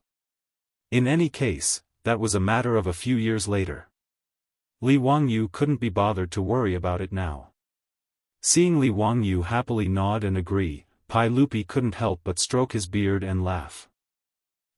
Good, good. Since Zio has agreed to this matter, then you can leave the palace. Tomorrow, send Princess Yanling to the palace. 3 days later, you can come to the palace to marry the bride. Yes. Li Wangyu hurriedly bowed and agreed. Holding the 2 edicts and leaving the Taiji palace, Li Wangyu still felt a little absent-minded. Today's matter was really somewhat magical and unreal. Chapter 980. Because he was going to marry Su Chongqing in 3 days, Li Wangyu was not in the mood to continue staying in Chang'an City. With the imperial edict in hand, he hastily made a round to each of the High Duke's public houses and read the shocking news to the debauches. He did not even have the mood to laugh at the debauches as he directly brought Niu Wu and the others back to Dingzhou village. After receiving this sudden good news from the heavens, both the Li residents and the entire Dingzhou village were in a state of chaos. His Lang Jun was finally going to get married, causing the old housekeeper Li Heng to burst into tears. He immediately ordered people to prepare all kinds of offerings and insisted on dragging Li Wangyu to Li Zhou's grave to pay his respects. Li Wangyu could not persuade the excited old housekeeper and could only follow Li Heng to Li Zhou's grave to announce his marriage to Li Zhou. As for one of the parties involved in the wedding, the beautiful boss Su Chongqing, when she heard about this, she blushed and pulled Afro and Perrin back to her boudoir. Not long after, the palace sent many eunuchs and palace maids again to deliver the Zhai robes. Eunuchs and palace maids were the treatment that Su Chongqing deserved after being conferred the title of Commandery Princess. They would be responsible for serving Su Chongqing, the Commandery Princess. The Zhai robes were the highest grade of formal attire for women in Wuxia since ancient times. The robes were made of green material and decorated with 9 lines of 5-colored Zhai patterns on a green background. The collar was decorated with Zhai patterns, and the knee cover was the same color as the lower garment. This was Su Chongqing's formal attire after being conferred the title of Commandery Princess by Pai Lupi. It was also the wedding attire that she would be wearing 3 days later. Because Pai Lupi had conferred Su Chongqing the title of Princess of Yanling Commandery, Li Wangyu's marriage was said to be a surrender. The surrender of a princess meant that the princess was getting married. In fact, with the etiquette and customs of the Tang dynasty, this wedding would be quite long and tedious. Registering a princess, accepting a gift, asking for her name, Naji, Naozheng, asking for a date, welcoming in person, being in the same cell, meeting an aunt, giving a gift to an aunt, getting married, giving a gift to an aunt, giving a gift to an aunt, giving a gift to an aunt. It could be said that this marriage could not be completed without more than half a year of torment. However, Pai Lupi was now in a hurry to urge Li Wangyu to rush to Jianghu to take over the Western Expedition Army, so that the kingdoms of the western regions could be incorporated into his territory as soon as possible. How could he have the leisure to do so many formalities? Therefore, everything was simple and fast, and the wedding was set for 3 days later. Li Wangyu originally wanted to see his woman's dainty appearance in the Zhai robe. He went to knock on the door of Su Changqing's boudoir, but he was refused entry. No matter how he shouted, the door did not open. Afro and Perrin's charming laughter could be heard from inside. Lang Jun, leave quickly. As a man, how can you barge into the princess's boudoir before the wedding? Li Wangyu rolled his eyes speechlessly. Damn it, the two of them had already clapped and rolled in the sheets for love. Now, it was just a matter of spending 9 yuan to get a red booklet. Was it necessary? In fact, how could he understand Su Changqing's thoughts, but he also understood what pre-wedding phobia was. Over the past 3 years, although Su Changqing had interacted with her day and night, and the relationship between the two of them was negative, it was still different from marriage. Even though Su Changqing was a professional woman in the future and was extremely independent, she was still unable to avoid convention. Marriage was a major event in life, so she still felt incomparably nervous. The news came so suddenly that she was not mentally prepared at all. Under such circumstances, even someone as strong as Su Changqing felt embarrassed and was unwilling to show her face in front of Li Wangyu. Li Wangyu was also helpless when Su Changqing refused to open the door. In fact, apart from wanting to see how stunning Su Changqing looked in the Zhai robe, more importantly, he wanted to discuss with Su Changqing about his trip to the western regions. In the end, Su Changqing, who had always been calm and composed, actually hid like a little girl after hearing the news of the wedding 3 days later. He didn't know at all that Li Wangyu was going to the western regions to eat sand. Fortunately, this matter was not urgent. Pai Lupi had already told him that he and the other playboys could set off from Chang'an and rush to Jianghu within half a month. As for the matter of going to the western regions, he would slowly discuss it with his beautiful boss after the wedding. Early the next morning, Su Changqing was taken to Chang'an city by someone from the palace. In Taiji Palace, Pai Lupi officially conferred Su Changqing as Princess Yanling in front of hundreds of officials and officials. He also betrothed her to Li Wangyu, Prefectural Duke of Fufeng, officially announcing this matter to the world. After the conferment, Su Changqing was directly sent to live in the harem by Empress Zhongsun. They only had to wait for the wedding 2 days later, when Li Wangyu would come to marry the new bride. During these 2 days, the Prefectural Duke of Fufeng's mansion, Dingzhou village, and even the county government of Hu County were all busy. The old housekeeper, Li Heng, commanded the hundreds of servant girls in the mansion, and all of them got busy. Cleaning the mansion, decorating it with colored silk, decorating it with lanterns and streamers. Even the entire Dingzhou village was busy under the leadership of the old village chief. With Li Wangyu's status, countless guests would attend the wedding banquet. A conservative estimate was no less than thousands of people. It was not an easy task to prepare enough food and wine to entertain so many guests within 3 days. In order to accommodate Li Wangyu's wedding, even the daily lives of the people in Chang'an city were affected in these 2 days. The reason was simple. The public carriages that used to be all over Chang'an city disappeared almost overnight. This made the people of Chang'an city, who had long been used to traveling by public carriages, complain incessantly. But no matter how much they complained, it was of no use. After all, the drivers of the public carriages in Chang'an city were almost all farmers of Dingzhou village. Who would want to go to Chang'an city to make money when their master was about to get married? Even the four-wheeled carriages of Shun Feng Carriage Company were mostly conscripted by the old housekeeper Li Heng. They began to transport all kinds of goods from Chang and city to Dingzhou village like ants moving house. The new county magistrate of Hu County eagerly led a group of scribes and runners of the county government to Dingzhou village to make arrangements. After hearing the news that Li Wangyu was about to get married, all the public and county governments in Chang and city sent their stewards and servants to Dingzhou village to help with all kinds of necessities. The sudden wedding stirred up the entire city of Chang'an. While everyone was busy in full swing, Li Wangyu, the person involved in the wedding, was free. It was not that he wanted to be lazy, but there was really nothing for him to do. After all, there was the old housekeeper Li Heng at home, a group of female stewards trained by his beautiful boss, and the stewards sent by the public houses to help. Even if he, the groom, wanted to intervene, he had no place to do so. Instead, he was despised everywhere. Lang Jun, please make way. I have to lead people to tie up the colored silk here. Lang Jun, can you go somewhere else? I have to lead people to move these sofas away. Li Wangyu was at a loss.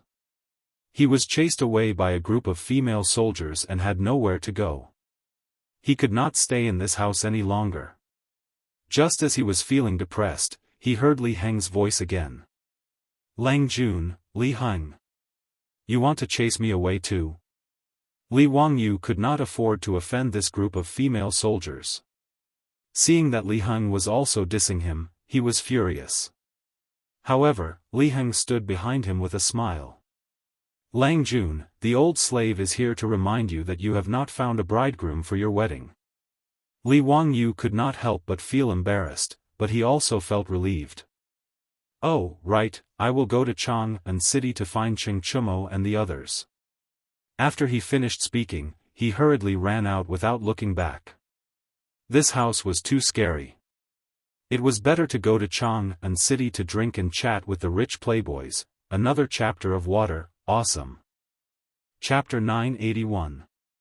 Li Heng was referring to the groomsmen by the groomsmen. Of course, the role of groomsmen in the Tang dynasty was not as relaxed as the groomsmen in the future.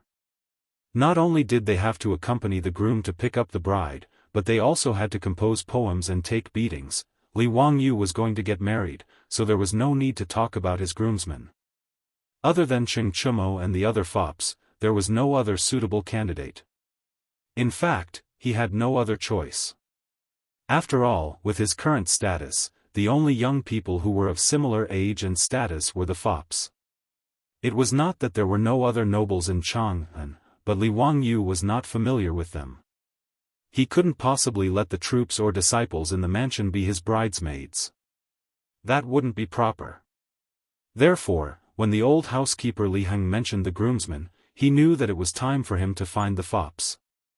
Li Wangyu was naturally very attentive when he had a request. He threw out a large amount of copper coins and booked the best brothel in Ping Kong Square. He ordered good wine and dishes to be served, and he generously spent money to invite the best courtesans in Ping Kong Square to drink with him to liven things up. Li Wangyu's status was high enough, and his poems were the favorite of these young prostitutes. Otherwise, it would not have been easy to invite so many courtesans. Rich and famous, that was how extravagant. However, Li Wangyu had never expected that after 3 rounds of drinking, when he took advantage of the fact that everyone was in a good mood to propose his wedding in 2 days and invite the debauches to be his bridesmaids, the debauches' reactions were completely different from what he had expected. Li Wangyu thought that with his relationship with the fops, wouldn't it be a simple matter to ask them to be his groomsmen? Who would have thought that when he said this, Cheng Chumo and the others looked at each other and shook their heads. Don't talk about this. Yes.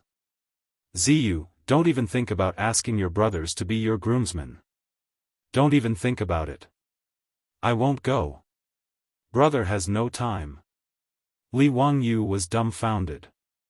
He didn't understand what this group of silk pants meant. Chai Lingwu raised his wine cup and drained it in one gulp.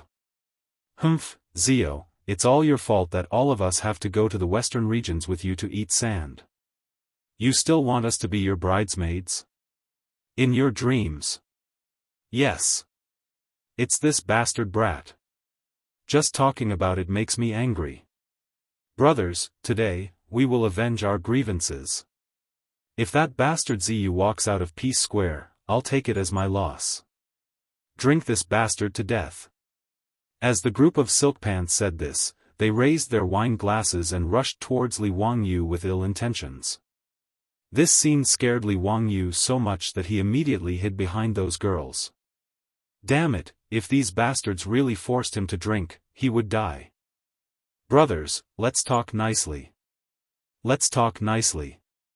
No matter what, it's all my fault. Brothers, whatever compensation you want, just say it. I won't hesitate. Now that things had come to this, Li Wangyu could only raise his hands in surrender. These silk pants were obviously using this as a pretext to make trouble for him. Actually, Li Wangyu also felt that he had been wronged. It was clearly Pai Lupi and these silk pants fathers who had thrown them to the western regions to eat sand. What did it have to do with him? However, Li Wangyu didn't dare to say this in front of these silk pants. Otherwise, he would definitely be tortured to death by this group of bastards. Li Wangyu tactfully raised his hands in surrender, which made the silk pants very satisfied. Fang Yai patted Li Wangyu's shoulder and laughed. Ziyu, did you say that yourself? Don't go back on your words. Li Wangyu suddenly felt that something wasn't right. Why did it seem like he had fallen into a trap? Without waiting for him to react, he heard Fang Yai continue. Brothers don't have any other requests. As long as you can bring us delicious food that we have never eaten before, fine wine that we have never drunk before, and beautiful women that we have never seen before, we will be your bridesmaids. If you can't do it, humph, you can go to Taiji Palace to pick up the bride yourself. Yes, just these 3 small things. Ziyu, if you can do it, we will forgive you. Wahahaha, that's the truth. Cheng Chumo and the other silk pants laughed heartily. Du Go and Niu Jingping didn't have to go to the western regions to suffer, but at this moment, they also clapped and cheered. This made Li Wangyu so angry that he clenched his teeth. What the hell were these 3 requests? Delicious food that they had never eaten before? This group of silk pants almost treated his residence as their own home. In these past few years, what kind of good things had they not eaten? The delicacies that he and Su Chongqing knew how to make in the future were more or less finished. But if he had to think carefully, it wasn't that Li Wangyu couldn't think of something. Fine wine that they had never tasted before was also simple. Recently, Li Wangyu had nothing to do, so he just happened to brew a kind of wine that could be used to send off the silk pants. But what the hell was a beauty that they had never seen before? Don't look at how Li Wangyu had a beautiful superior as his wife and a European beauty like Aphrodite as his concubine. But when it came to the matters of men and women, compared to this group of silk pants, he was simply a model of a clean and honest man. This group of scoundrels, each one of them was a lecherous talent. Who knew how many women they had defiled? Where would he go to find them a beauty that they had never seen before? Li Wangyu rubbed his nose and very helplessly began to bargain. Brothers, you won't be so cruel, right? Are you really willing to let this little brother go to Taiji Palace alone to pick up the bride the day after tomorrow? The silk pants looked at each other and laughed loudly, replying in unison, we are willing. Damn it! Li Wangyu resisted the urge to give them the middle finger. Can we lower the conditions? For example, this little brother will find fine wine that you have never tasted before, how about it? No. The silk pants once again replied in unison. Damn it! Li Wangyu was now 100% sure that this group of scoundrels was doing it on purpose. They clearly wanted to embarrass him. This was a blatant retaliation. The silk pants winked at each other, very pleased with their success in teasing Li Wangyu.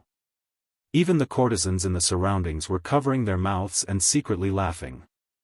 Li Wangyu didn't know whether to laugh or cry at this group of shameless silk pants, but he suddenly thought of something. Alright, since these silk pants were willing to die, then he was willing to bury them.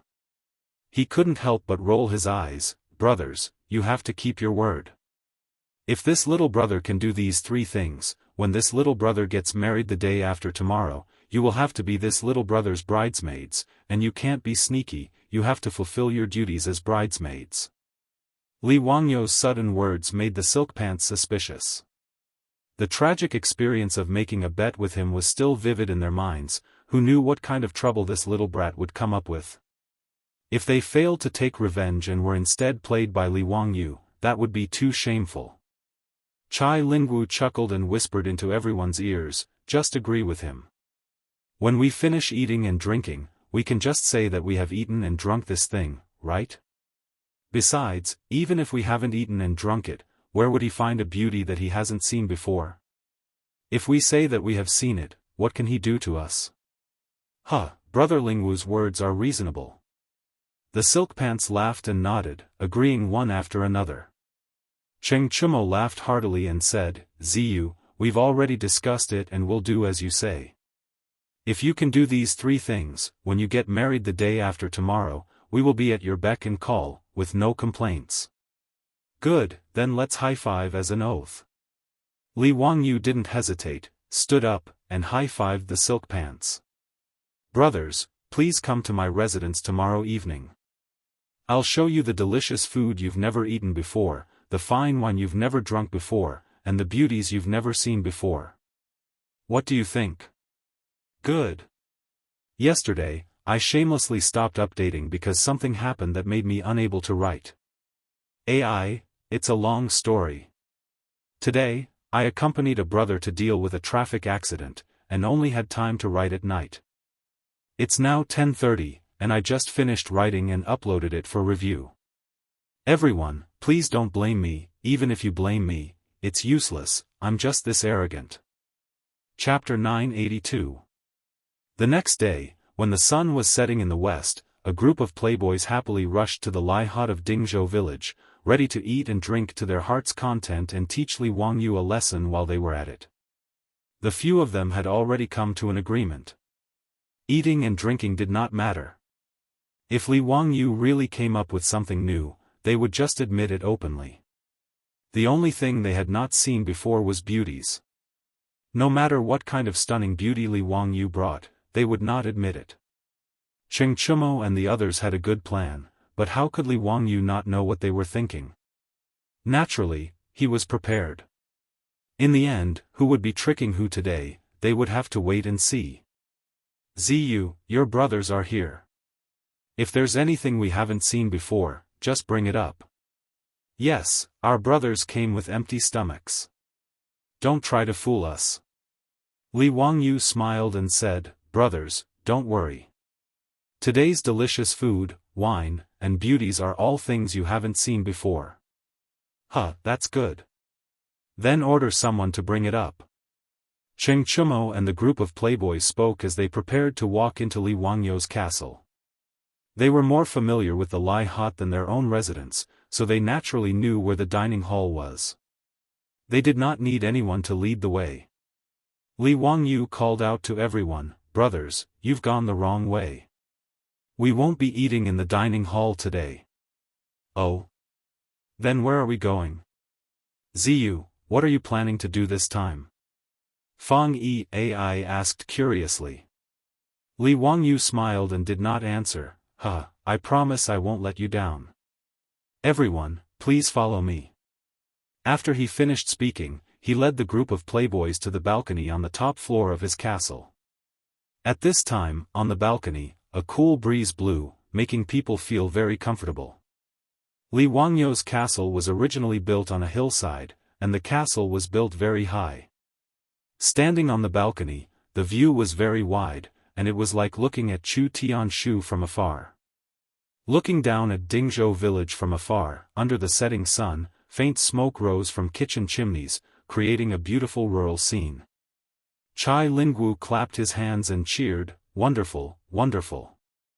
Ziyu is indeed interesting, drinking and making merry here. It's quite wonderful. The group of silk pants were also very satisfied with this, and they all praised Li Wangyou for his good intentions. Everyone sat down on the floor of the balcony. Immediately, the mansion's servant girls brought over a few long charcoal stoves. Cheng Chumo was puzzled and asked, "Zio, what are you doing? What was the meaning of this furnace? Could it be that the delicacies you prepared for your brothers need to be made on the spot?" "Of course." Li Wangyu smiled and said, "Today, I'll treat you all to barbecue." "Barbecue? What kind of food is that we haven't seen before?" "Ziyu, don't try to fool your brothers." Fang Yi shouted in dissatisfaction. The group of silk pants nodded their heads in agreement. In the Tang people's recipes, the most common food was barbecue. In the history of the Tang dynasty, the famous dish, Munyang Buhu, was made by stuffing the meat of goose with diced meat, mushrooms, and winter bamboo shoots. Placing the meat into the belly of a lamb, the lamb was sewn up and roasted. After roasting, the lamb was discarded and only the goose was eaten. Other than roast chicken, roast duck, and roast whole lamb, the Tang people also liked to use the Korean-style barbecue of the later generations. They cut the meat into thin slices and roasted it on a bronze plate. It was called bu. This method of eating had been passed down since the Han dynasty. Therefore, when the silk pants heard that Li Wangyu was treating them to ordinary barbecue, they were immediately dissatisfied and made a fuss. Li Wangyu chuckled, "Brothers, don't be anxious. How could the food that I'm treating you all be as simple as ordinary barbecue?" After he finished speaking, he called for the servant girls to bring over the prepared ingredients. Looking at the various ingredients that the servant girls brought over, placed on plates and skewered with bamboo sticks, the silk pants were dumbfounded. Although they often ate all kinds of barbecue, when had they ever seen ingredients prepared in such a way? Li Wangyu laughed inwardly. What he had prepared was naturally the barbecue skewers that were found all over the streets of the later generations. Strictly speaking, the method of eating barbecue skewers had also existed in China since ancient times. The so-called bu-hu in the Han dynasty was to cut the meat into small pieces, skewer them, and roast them on the stove. However, this method of eating was not popular in the Tang dynasty. Later generations of barbecue skewers used more seasoning, so the taste was naturally poles apart from that of ancient times. Li Wangyu did not explain to the silk pants' doubts. He took a handful of meat skewers and placed them on the stove in front of him. Then, he skillfully brushed oil on them and sprinkled the seasoning. Not long after, under the licking of the fire, the fat in the meat skewers began to seep out and drip down. The meat skewers made a soft squeaking sound, and a strong barbecue smell began to spread on the balcony. Li Wangyu grabbed a handful of cumin powder and sprinkled it evenly on the skewers of meat. The unique aroma of the roasted meat with cumin aroused the crowd's appetite and caused their Adam's apple to move. "Hiss, this smell is so unique. Zio's barbecue is so unique. We're in for a treat today. Zio, what spice did you sprinkle just now? The taste is very unique."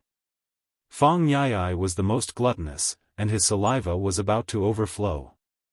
He was even more curious about the cumin powder that Li Wangyu had sprinkled just now. Cumin was a spice that was spread from the western regions to the central plains through the Silk Road during the Tang dynasty. The Tang people called it fennel, but they did not develop the method of using cumin powder to barbecue meat. Li Wangyu had only managed to obtain some cumin through merchants after much difficulty. Li Wangyu did not answer Fang Yai's question. He only brought the barbecued meat skewers to his nose and sniffed them before taking a big bite. He had not eaten barbecue for a few years since he had transmigrated to the Tang dynasty. At this moment, his appetite was aroused. With a bite of the skewer, the tender, crispy, salty, and spicy taste exploded in his mouth. Li Wangyu couldn't help but let out a long sigh of satisfaction. "Zio, let your brothers have a taste." "How does it taste?" Yes, don't try to eat it all by yourself," Fang Yai said as he reached out to snatch the barbecue skewers from Li Wangyu's hands. Li Wangyu dodged and looked at the group of playboys with a smile. Brothers, let's talk about it first. Have you seen this barbecue skewers before? If you have, then don't eat it. I'll eat it myself. Cheng Chumo and the others looked at each other and nodded. That's right. We have never seen this barbecue skewers before. Is this okay? Quickly, let your brothers have a taste. The playboys had a good idea. They would eat and drink as they pleased. In the end, no matter what woman Li Wangyu slept with, they would not admit it. Therefore, they agreed to Li Wangyu's question very quickly. Seeing that the playboys had agreed, Li Wangyu distributed the barbecue skewers in his hands with a smile. The fragrant barbecue naturally attracted the praise of the playboys. Li Wangyu taught the playboys how to barbecue skewers. A group of the top officials of the Tang dynasty began to try out the barbecue skewers excitedly. Everyone ate barbecue on the terrace. It was very lively. Cheng Chumo bit off all the mutton on the skewers in one bite. After chewing a few times, he asked, "Zio, this food is really good. You pass. Where is the wine? Where is the wine that we have never tasted before?" Chapter 983. In the future, Li Wangyu's favorite thing to do the most was to go to a barbecue restaurant with a few friends to eat skewers and a few bottles of iced beer. Everyone would drink and chat, and it would be very lively. After transmigrating to the Tang dynasty, he regretted not having iced beer every summer. It was a great lack of fun. He only knew how to brew sorghum wine, but he didn't know how to brew beer.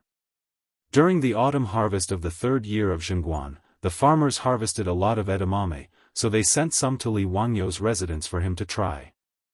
Su Chongqing knew that Li Wangyu liked to eat boiled edamame, so she ordered the cook to cook a big pot of edamame wine for him with pepper, aniseed, fennel, cinnamon, and other ingredients. Li Wangyu peeled the boiled edamame and ate it with relish. At the same time, he said to Su Chongqing with regret, "Chongqing, it's a pity that we don't have beer. This edamame with beer and a few skewers would be a perfect match." Su Chongqing didn't speak first. She pondered for a while and said with uncertainty, "Wangyu, I think I know how to brew beer. But to brew beer, you need hops, and they don't exist in the Tang dynasty now." Su Chongqing liked to travel in the future. When she was studying in the United States, she often went to Europe to play. When she was traveling in Germany, she had visited a beer museum and had memorized most of the traditional brewing techniques of beer. However, Su Chongqing didn't like to drink, so she never thought of brewing beer after transmigrating to the Tang dynasty. Today, when she heard Li Wangyu complain about not having iced beer, she thought of this matter.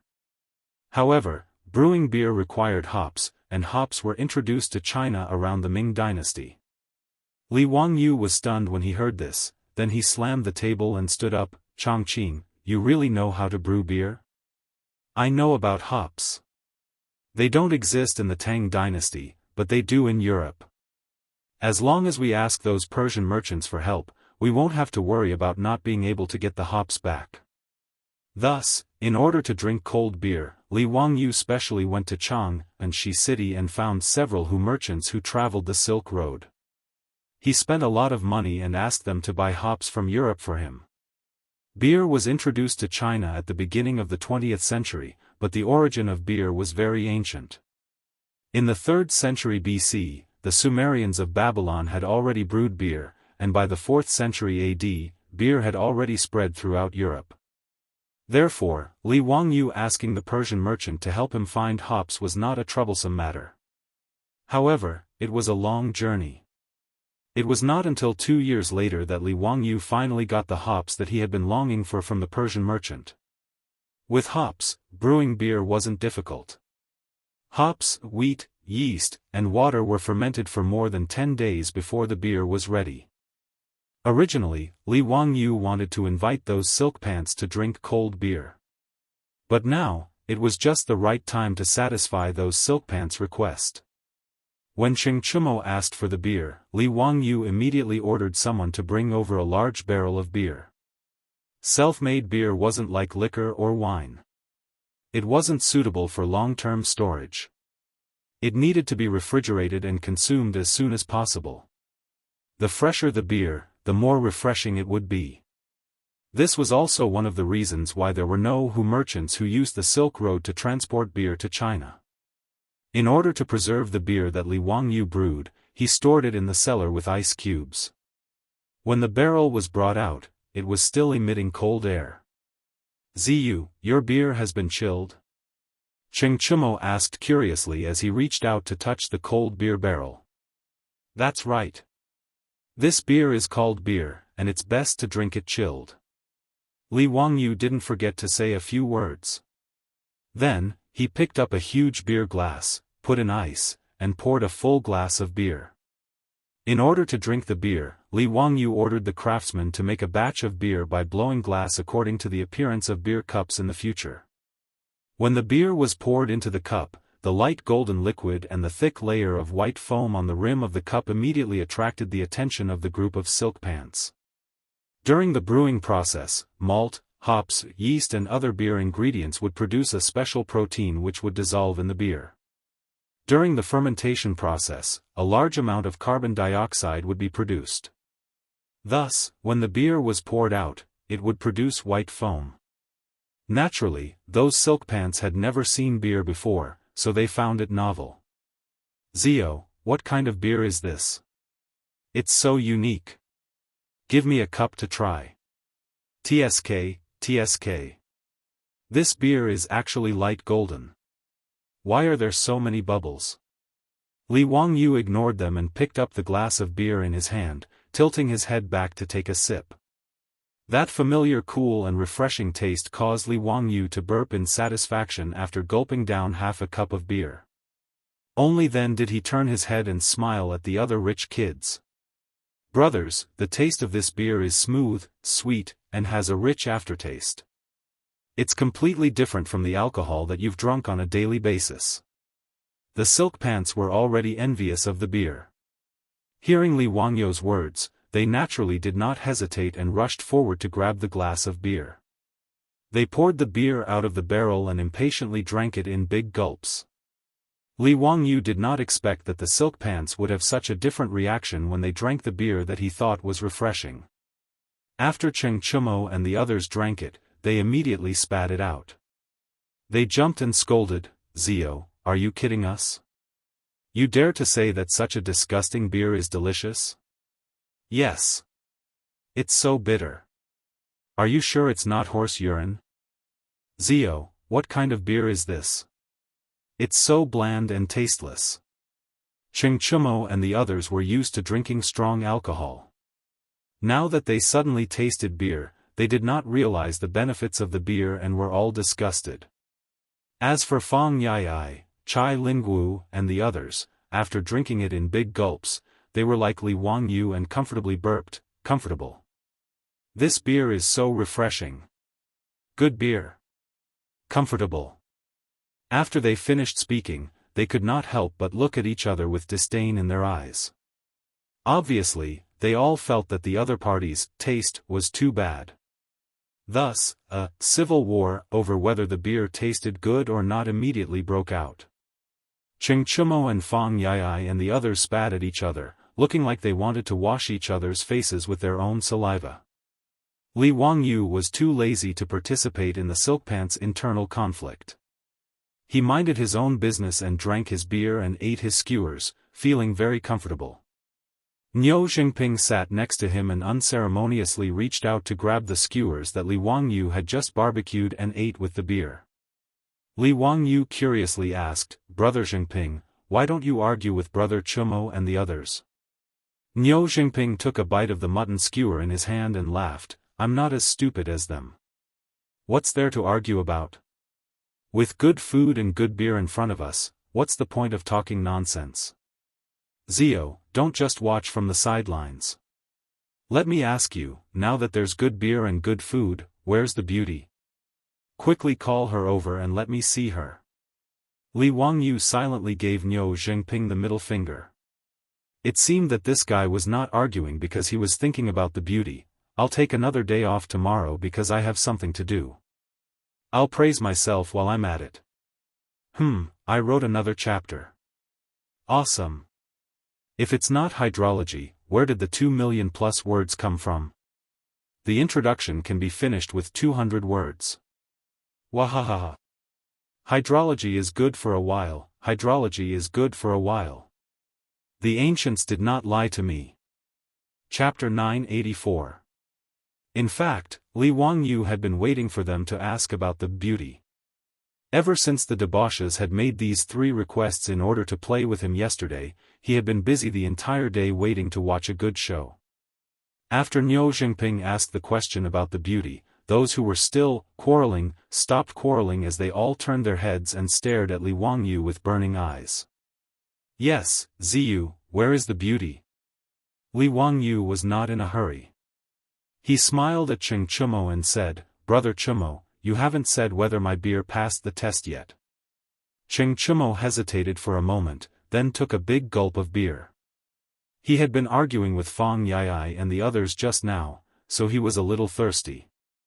After taking another sip of the cold beer, he realized the beauty of the beer. Although the taste of the beer was a lot lighter than the strong alcohol he was used to, it was quite refreshing and refreshing. Don't say, this beer is really good for quenching thirst. Yes, this beer passed the test. Speaking of which, Ziyu, why did you give this beer such a weird name? Cheng Chumo took another big gulp of the cold beer and shook his head. Obviously, he was very dissatisfied with Li Wangyu's naming ability. Li Wangyu silently rolled his eyes, too lazy to bother with this guy. He naturally knew that the name beer was very strange in the Tang dynasty. After all, beer was just a transliteration of the English word beer.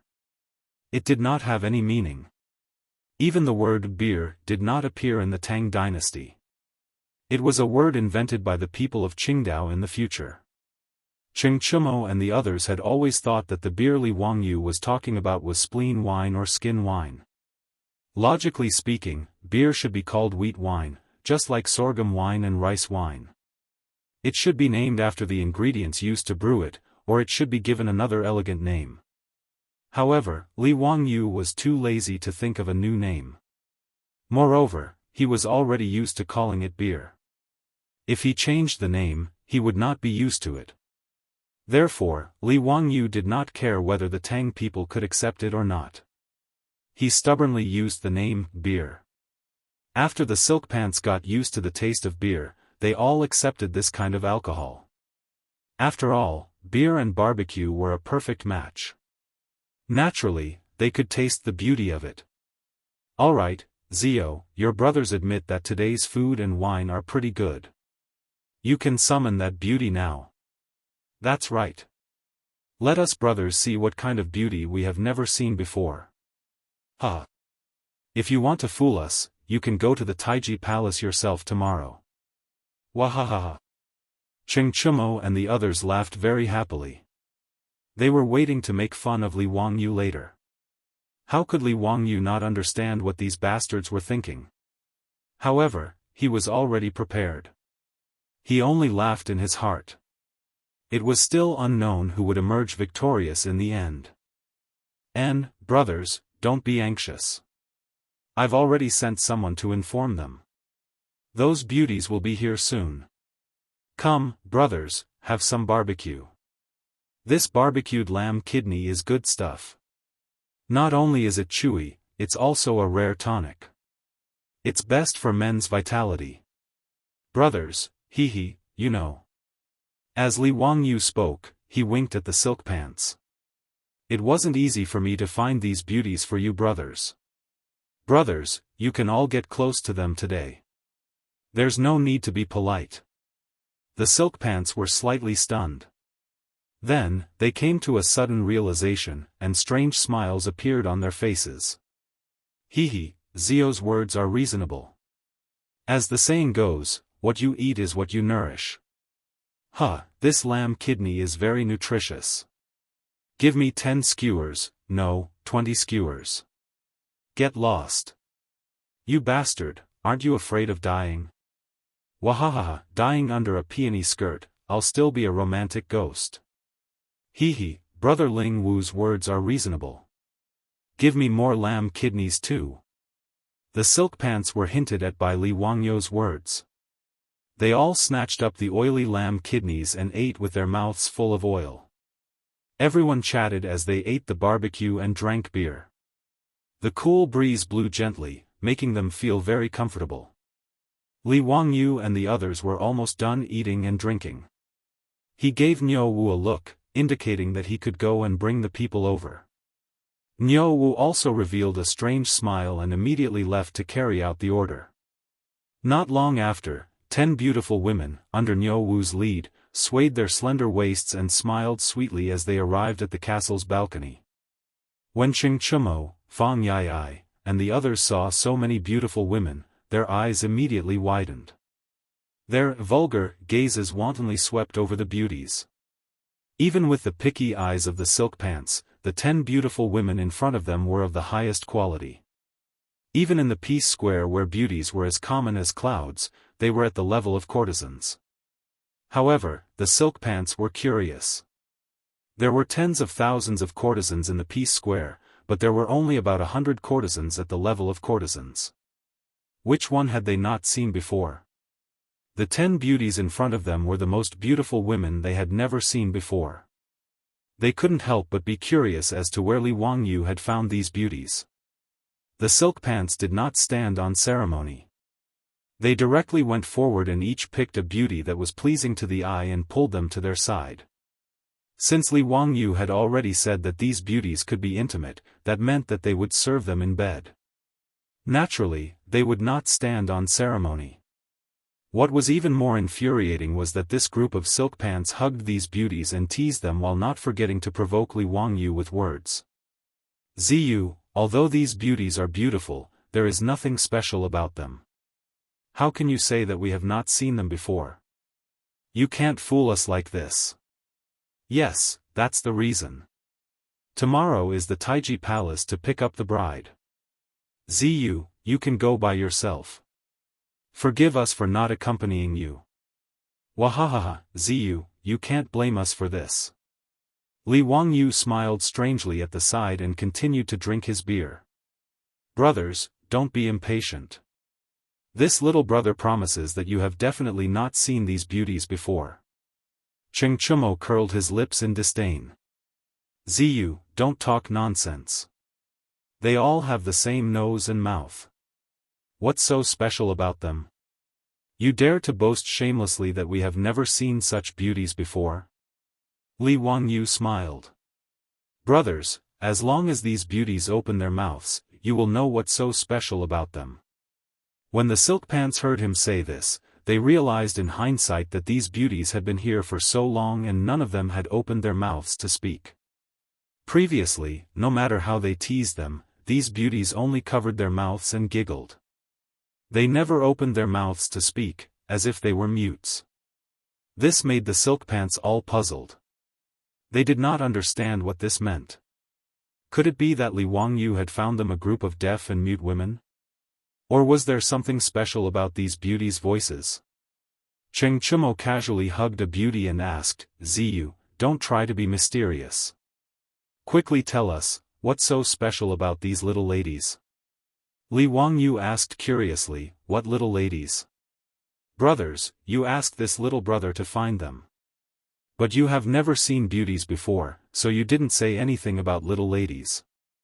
The silk pants were stunned again and looked at each other. They did not understand the difference between the two. Li Wangyu laughed. Beauties, introduce yourselves to the little dukes. The 10 beauties in palace attire nodded in agreement and introduced themselves to the foppish young masters. It was fine if they did not open their mouths, but once they opened their mouths, the silk pants were so scared that they almost fell to the ground. AI, there are too many smart people. Old Long's thoughts have all been guessed by you. Fine, I'll lay my cards on the table. It's really a cross-dressing boss. Chapter 985.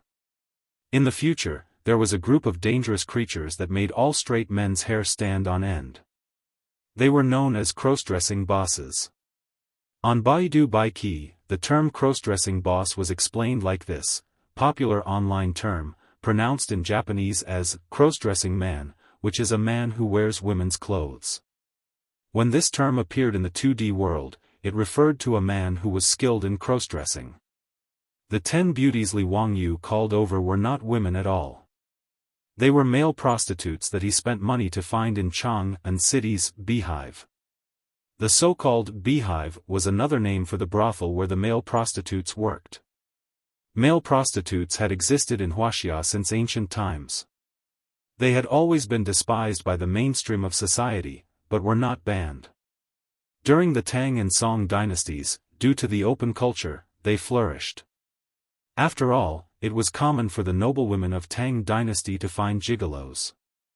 After Wu Zetian ascended the throne, she even set up a crane control bureau to search for beautiful men for Wu Zetian's enjoyment. Li Wangyu didn't have to spend much effort to find 10 handsome men. Then, he asked the maids to put on makeup and put on beautiful palace clothes. After some meticulous makeup, the 10 cross-dressing bosses of the Tang dynasty were born. Although there had been male prostitutes in Wuxia since ancient times, there had never been a cross-dressing boss. Since the Western Han dynasty, the gender confusion between men and women was seen as an ominous sign. Until the Ming dynasty, when the historical record, Guo solemnly introduced a strange incident. In the 12th month of the second year of Long Qing, Li Liangyu of Taiyuan Jingle transformed into a woman. Naturally, a man would not transform into a woman for no reason. After all, Li Liangyu was not a virgin who would turn into a girl after touching cold water. The only explanation was that a cross-dressing boss had made a grand appearance. This kind of incident was actually recorded in history books like Guo and Ming Dynasty. In the history of Wuxia, the most incredible cross-dressing boss was a playboy named Sang Chong during the Ming Dynasty's Qinghua period. He actually disguised himself as a woman and deceived and raped women in Datong, Taiyuan, and 45 other prefectures. Until he was accidentally discovered and sent to the officials to be executed by 1,000 cuts. A total of 182 women were harmed. It was really unbelievable. Yesterday, in order to make things difficult for Li Wangyu, the debauches wanted him to find a beauty that they had never seen before. Thus, he thought of the cross-dresser. In any case, the foppish playboys had said beauties, not women.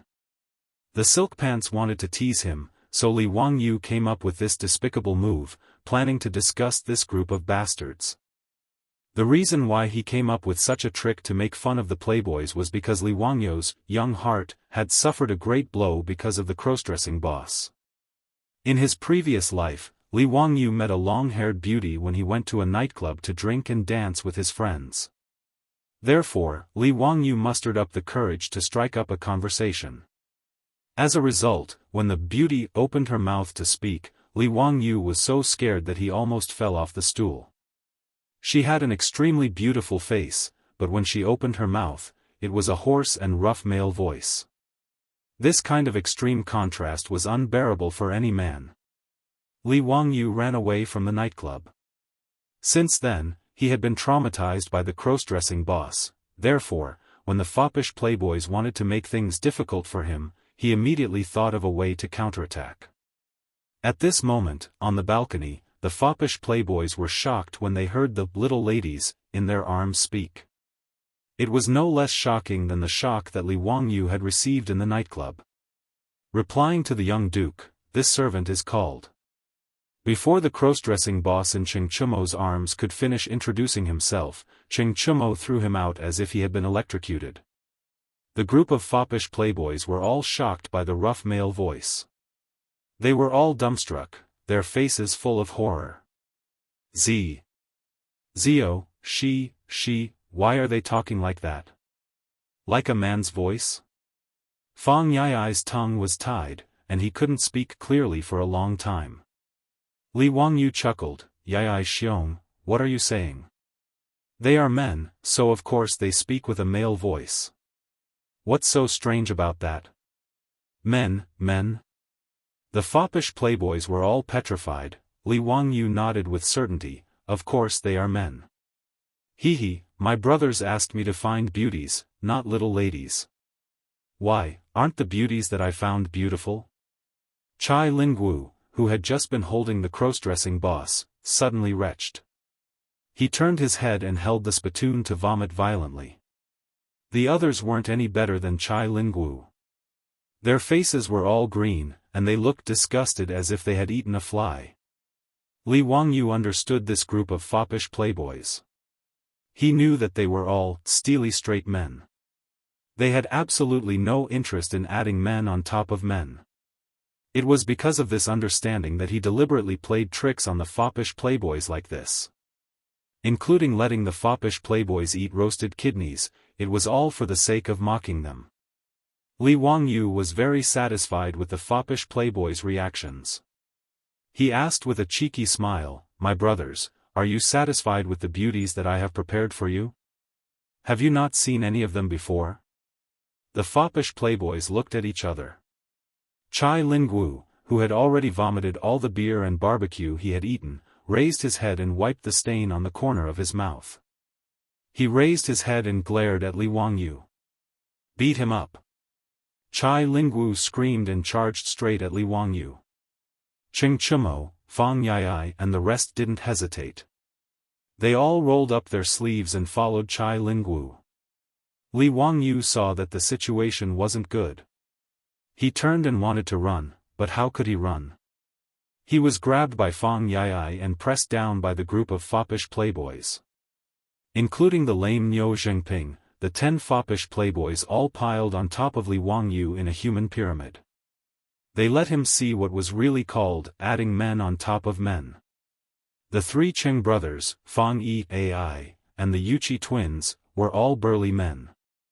Being pressed down by the foppish playboys, Li Wangyu almost vomited his dinner from last night. "I was wrong. I was wrong. Little brother was really wrong. Brothers, please spare me. Heroes, please spare me." Li Wangyu struggled under the pile of people and weakly begged for mercy. Niu Wu and Lai Hot's troops, as well as the servant girls, didn't go up to help. They just stood on the side and watched the show. The foppish playboys trampled on Li Wangyu for a long time before they stood up and pulled Li Wangyu up. Looking at Li Wangyu again, his hair was messy like a chicken's nest. His clothes were untidy and dirty. He was in a very sorry state. Li Wangyu glared at Niu Wu, who was watching the show with folded arms. Naturally, he was angry that Niu Wu didn't save him. Niu Wu, on the other hand, simply turned his head and pretended that he didn't see his Langjuan's resentful gaze. According to the rules of Jianghu, those who prank others will be pranked by others. You can't blame others. After Li Wangyu sent the crossdressers away, he once again called the house's musicians to play and dance to liven things up. After wiping away the psychological shadow of the foppish playboys, the balcony once again became lively. Today's gathering could be considered Li Wangyu's bachelor farewell party. Although the Tang dynasty didn't have the custom of a bachelor farewell party, using wine to get the groom drunk was a fine tradition of Wuxia. Moreover, the foppish playboys had been greatly provoked by Li Wangyu today, so they wouldn't easily let him go. Cup after cup of wine was forced down Li Wangyu's nose by the foppish playboys. After a while, Li Wangyu was so drunk that he slid under the table like a pile of mud. Ching Chumo and the others laughed and let him go. They called the Lai Hot servant girls to help him back to bed. Li Wangyu was in a daze as Aphrodite and Perrin helped him to the bed and fell asleep. Tomorrow, he was going to marry his beautiful boss. After living 2 lives, Li Wangyu was finally going to start a family, get married, and have children. Old Long's Reader Chat Group, Q Group 1035064474, Fatty Long's Dragon's Gate Formation, welcome to hurt each other. Chapter 986. Time flew by. Li Wangyu, who had been in the western region for 4 years, finally returned to Chang'an City. When he hurried back to Dingzhou village with Niu Wu and the others, his beautiful superior had already led everyone in the mansion to welcome him at the village entrance. Li Wangyu did not expect that his wife, Su Chongqing, was holding a 2-year-old baby in her arms. Without waiting for him to speak, Su Chongqing smiled and walked forward with the baby in her arms. Wangyu, you're finally back. Come and see your son. Since he was born, you haven't seen him as his father. Son. Li Wangyu was tongue-tied. Su Chongqing nodded affirmatively. Yes, your son is already 2 years old. Look at how much he looks like you. He's so cute. 2 years old, my son. Li Wangyu's head was a little dizzy. He counted with his fingers.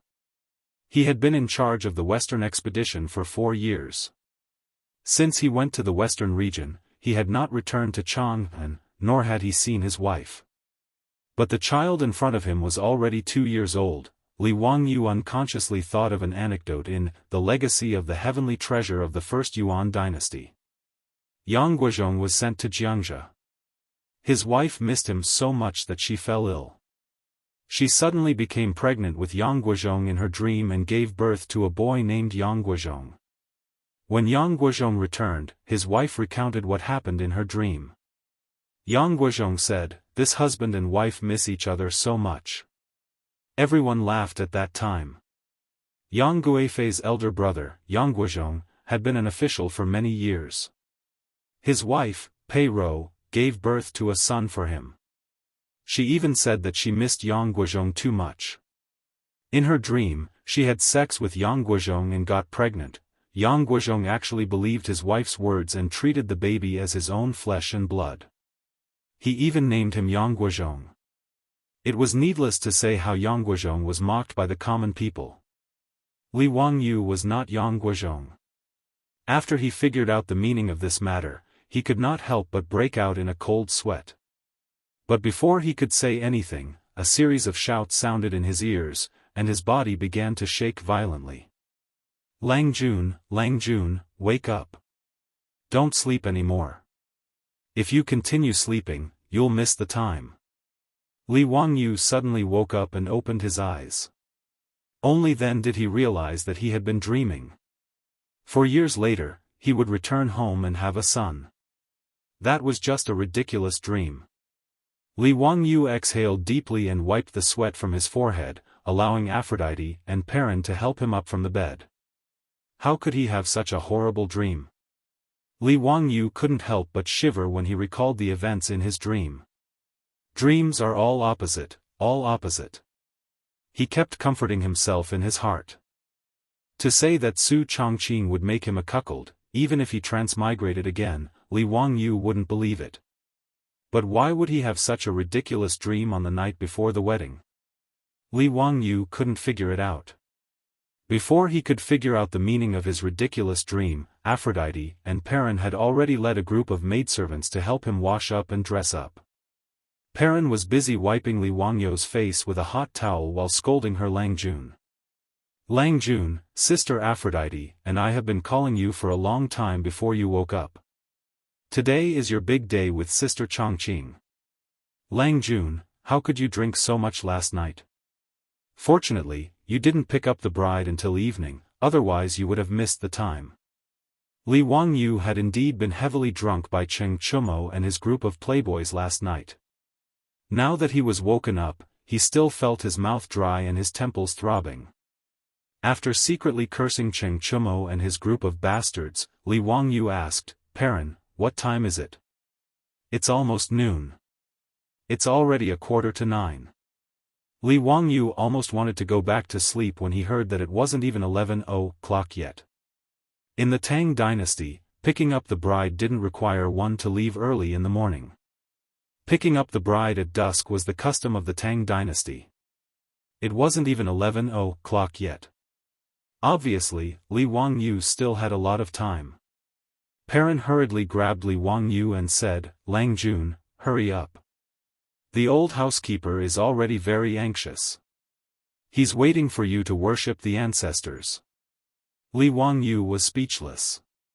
He knew that Perrin was right, so he could only get up and let her and the maidservants help him freshen up and change his clothes. According to the custom of the Tang dynasty, before picking up the bride, one must first worship the ancestors and inform them of the marriage. After worshipping the ancestors, he would set off with Xiang to pick up the bride. The ceremony of worshipping the ancestors had always been cumbersome and time-consuming. After freshening up and changing into a brand new red wedding dress, Li Wangyu helplessly followed the old housekeeper Li Heng's instructions. He knelt 3 times and kowtowed 9 times, burning incense and worshipping the ancestors. It wasn't until 2 or 3 o'clock in the afternoon that the old housekeeper Li Heng finally let go of his Langjun. Only then did the playboys lazily walk out of the room, yawning. Their lazy appearance made Li Wangyu's teeth itch again. Although they had previously proposed various conditions to Li Wangyu, they were actually just joking with Li Wangyu. Li Wangyu was going to get married, so they were more than willing to be Xiang's bridesmaids. If Li Wangyu dared to find someone else to be Xiang's bridesmaids, Cheng Chumo and the others would probably turn hostile. As for the matter of going to the western regions to eat sand, although they had just learned about it, it was undoubtedly a bolt from the blue for the playboys.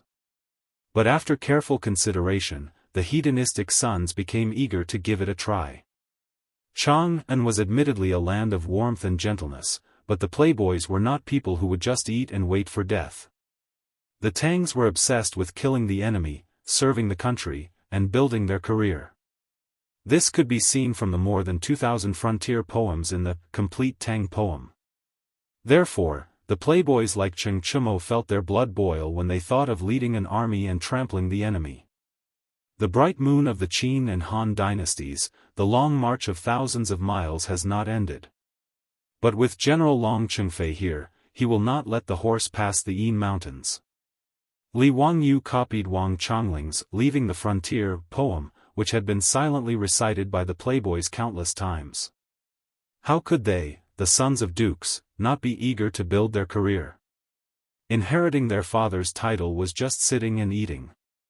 In the Tang dynasty, titles could be inherited, but the inheritor was usually one rank lower than the original. For example, Du Ruhui was the Duke of Lai. After his death, his eldest son, Du Gushi, inherited his title, but had to be one rank lower to become a duke. Moreover, among the 3 Cheng brothers, only Cheng Chumo could inherit the title of Duke of Lu. Cheng Chuliang and Cheng Chubi did not have this qualification. Most of the other playboys also had the same problem. The Yuchi twins, Fang Yai, and Du He were all like this. Therefore, if the playboys wanted to be bestowed a title, they had to earn their own merits. Under such circumstances, how could the playboys really refuse to go to the western regions to eat sand? Therefore, the so-called revenge on Li Wangyu was just a harmless joke. After lunch, everyone prepared to set off for Chang'an and to pick up the bride. Tonight's wedding required a big banquet. If they were to pick up the bride back to Dingzhou village, it would be inconvenient for so many guests. Today's wedding was to be held in Chang'an City, in Li Wangyu's house in Kaihua Square. Therefore, the wedding procession was unusually large. In addition to the foppish lords who were prime ministers, the old butler Li Heng also led a group of maids, cooks, and dancers in the mansion. Hundreds of people set off together to Chang'an City to escort the bride. As soon as the wedding procession left the residence, Li Wangyu suddenly pulled on the reins of his horse. After greeting everyone, he turned his horse around and galloped back to his castle with Perrin and Aphrodite in tow. This made the playboys a little confused. They did not understand what was wrong with this guy. Chapter 987. Li Wangyu's departure was sudden, but his return wasn't slow either. When he returned to the wedding procession, the wastrel's eyes were wide open. Li Wangyu, who had always been thin and weak, seemed to have grown muscles in an instant at this moment. His body couldn't help but gain weight. Even the originally loose red groom's robe on his body was bulging. Cheng Chumo couldn't help but go up and pat Li Wangyu's shoulder, but his eyes immediately widened. Zio, you're too treacherous. How did you think of such a shameless thing? Cheng Chumo's words stunned the wastrels, who didn't understand why this fellow would say such a thing. When the crowd went up and touched Li Wangyou's body, they couldn't help but laugh and scold him. Zio, it's really the first time since the beginning of time that you went to the wedding procession like this. Damn it, why didn't I think of this move? Zio, you're shameless too. But I like it, haha. Shameless, too shameless. Bah, I'm ashamed to be associated with you. Zio, don't talk nonsense, hurry up and prepare a set of armor for your brother. Chai Lingwu laughed. Li Wangyou silently rolled his eyes and gave Chai Lingwu the middle finger to show his disdain. He had hurried back to the residence just now to ask Perrin and Avro to find the Saint Seiya armor and put it on him under the groom's robe. The reason why he had to wear armor when he went to the wedding procession was naturally not because he was afraid of assassination, but because in the Tang dynasty's wedding procession customs, there was a very evil custom of choosing a son-in-law. Even though he was marrying a princess today, the wedding procession process was more or less similar to that of the common folk. Choosing a son-in-law, urging the bride to dress, sitting in a saddle, setting up a wild goose, covering the knees, going around the carriage, and blocking the carriage were all wedding customs of the Tang dynasty. Choosing a son-in-law, also known as playing with a son-in-law, was when the bride's relatives took the son-in-law down a notch. The groom and the bridesmaids would be teased and made difficult by the bride's relatives, and they would be served with wooden sticks. They had to be taught a lesson with a stick before they could proceed to the next stage. Su Chongqing was a time traveler. Although she had no relatives in the Tang dynasty, since Pai Lupi had conferred her the title of Princess Yanling, the people in the palace were considered her relatives. In addition, the group of professional women that Su Chongqing had personally brought out had set off early to Taiji Palace to support Su Chongqing. Even Niu Yong and Niu Wu's daughter-in-law stood on the bride's side today. Therefore, Li Wangyou was very clear that if he wanted to pick up the bride today, he would have to be taught a lesson with a stick. Although those sticks were wrapped in a thick cotton cloth and could not hurt people, they were still very strong. But with so many sticks raining down on him, even if he didn't get hurt, it would still hurt. A few years ago, during the mass wedding of the palace maids, Li Wangyou just hid on the side to watch the fun and did not take the killing stick. But today, he was getting married, so he couldn't hide on the side, right? Therefore, Li Wangyou was very shameless. He simply put on the armor under the auspicious clothes, wanting to use the armor to block the sticks of the female army. The playboys despised Li Wangyou's sneakiness, but at the same time, they did not forget to ask Li Wangyou for armor to protect themselves. Everyone followed Li Wangyou and put on the armor under their clothes. After dressing up, everyone laughed and went on the road again, heading towards Chang'an City. At this time, in the main hall of Taiji Palace in Chang'an City, Su Chongqing had already changed into the wedding clothes under the service of the palace maids. She was kneeling in the main hall anxiously, waiting for Li Wangyou's arrival.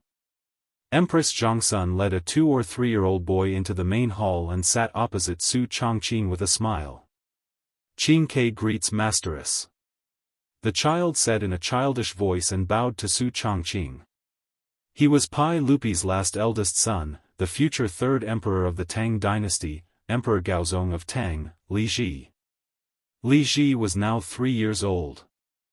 Although he had not formally learned from Li Wangyou, he had kowtowed to Li Wangyou under the witness of Pai Lupi and Empress Zhongsun.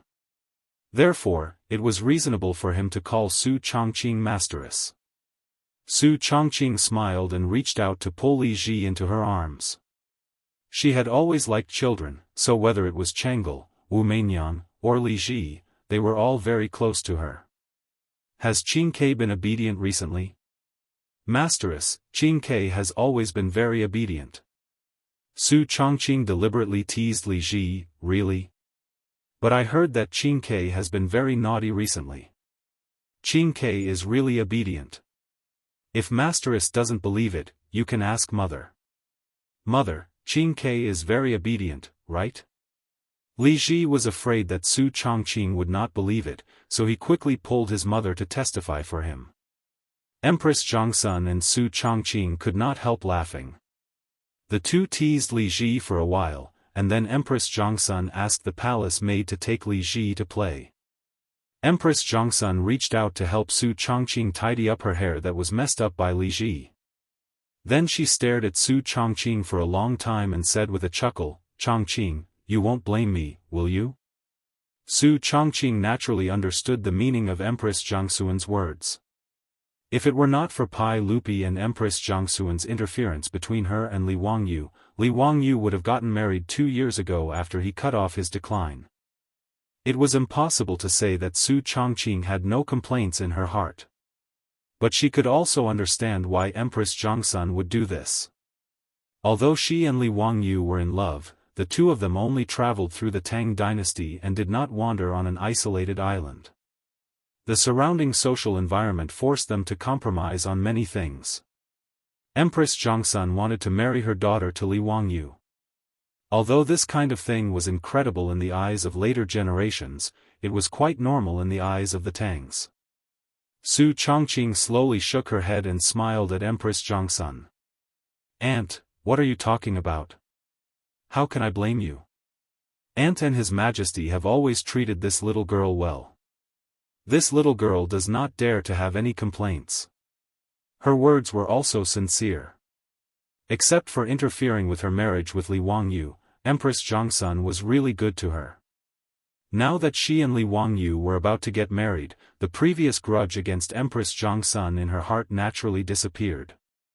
Empress Jiangsun could see that Su Chongqing's words were really sincere, so she was relieved. She turned to look at Li Ji, who was playing hide-and-seek with the palace maids, and then turned to Su Chongqing and said with a smile, "Chongqing, I see that you like children very much. He is the only son in Zio's family, and there are not many people. After you and Zio get married, you should hurry up and have a few more children." Although Su Chongqing was smart and capable, she also became shy when talking about this topic. She just nodded silently. However, Su Chongqing's heart also flashed a trace of haze because of this. She and Li Wangyu had already broken through the last window paper. But after so many years, there was still no sign of pregnancy. They did not take any contraceptive measures. After all, there was no small umbrella to use in the Tang dynasty. Previously, she could still comfort herself with the fact that they were not married, but now that she heard Empress Jiangsun's words, she couldn't help but secretly guess in her heart. Could it be that she and Li Wangyu were unable to have children because of time travel? It wasn't just Su Chongqing who guessed this. At this moment, Li Wangyu, who was on horseback and listening to the playful banter of the wastrels, was also secretly pondering the meaning of his previous nonsensical dream. "Son." Li Wangyu's face suddenly changed. As if he and Su Chongqing had a telepathic connection, the two of them thought of the same thing at the same time. Could it be that because of time travel, he or Chongqing were unable to have children? Thinking of this, Li Wangyu was almost ready to turn the horse around and run back to Xianwei village behind Dingzhou village to find Sun Simiao to treat him. Damn, it can't be that outrageous, right? Could it be that he really couldn't have children in this life? Author's note: this old dragon is very dedicated to his work. Come and praise me. Chapter 988. Li Wangyu was no longer in the mood to play around with the foppish playboys due to the nightmares he had in the morning. All along the way, he was pondering whether or not he could have a son. Not only was Su Chongqing not pregnant, but neither was Aphrodite's stomach. This made Li Wangyu even more certain that something was wrong with his body. It seemed that he could only seek out the king of medicine, Sun Simiao, to diagnose what was wrong with his body. If even Sun Simiao could not do anything, then he was done for. At this thought, Li Wangyu could not help but feel vexed. It was only when the wedding procession entered the illustrious Virtue Gate that Li Wangyu rubbed his face hard and suppressed his worries. He did not want to think about these things anymore. He had also thought it through. It was not a big deal if he did not have a son.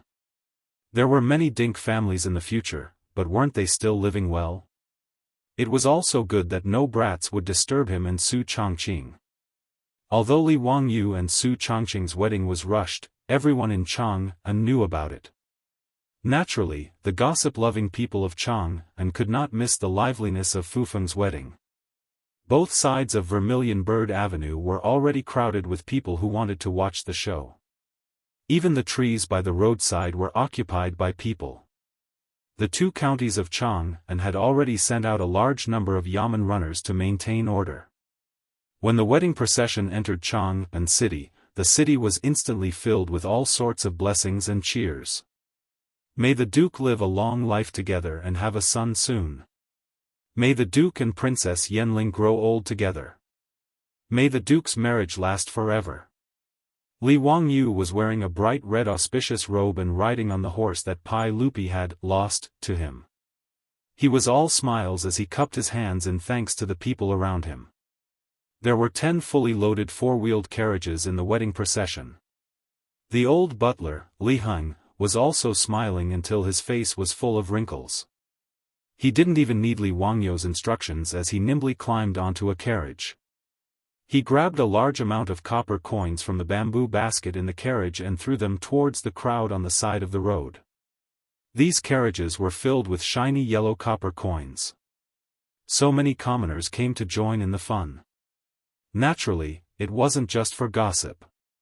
It was an unwritten rule for rich families to spread the good news when they fetched the bride. It was to share joy with the people and also to get a good omen. With Li Wangyu's wealth, he naturally did not lack this bit of copper coins.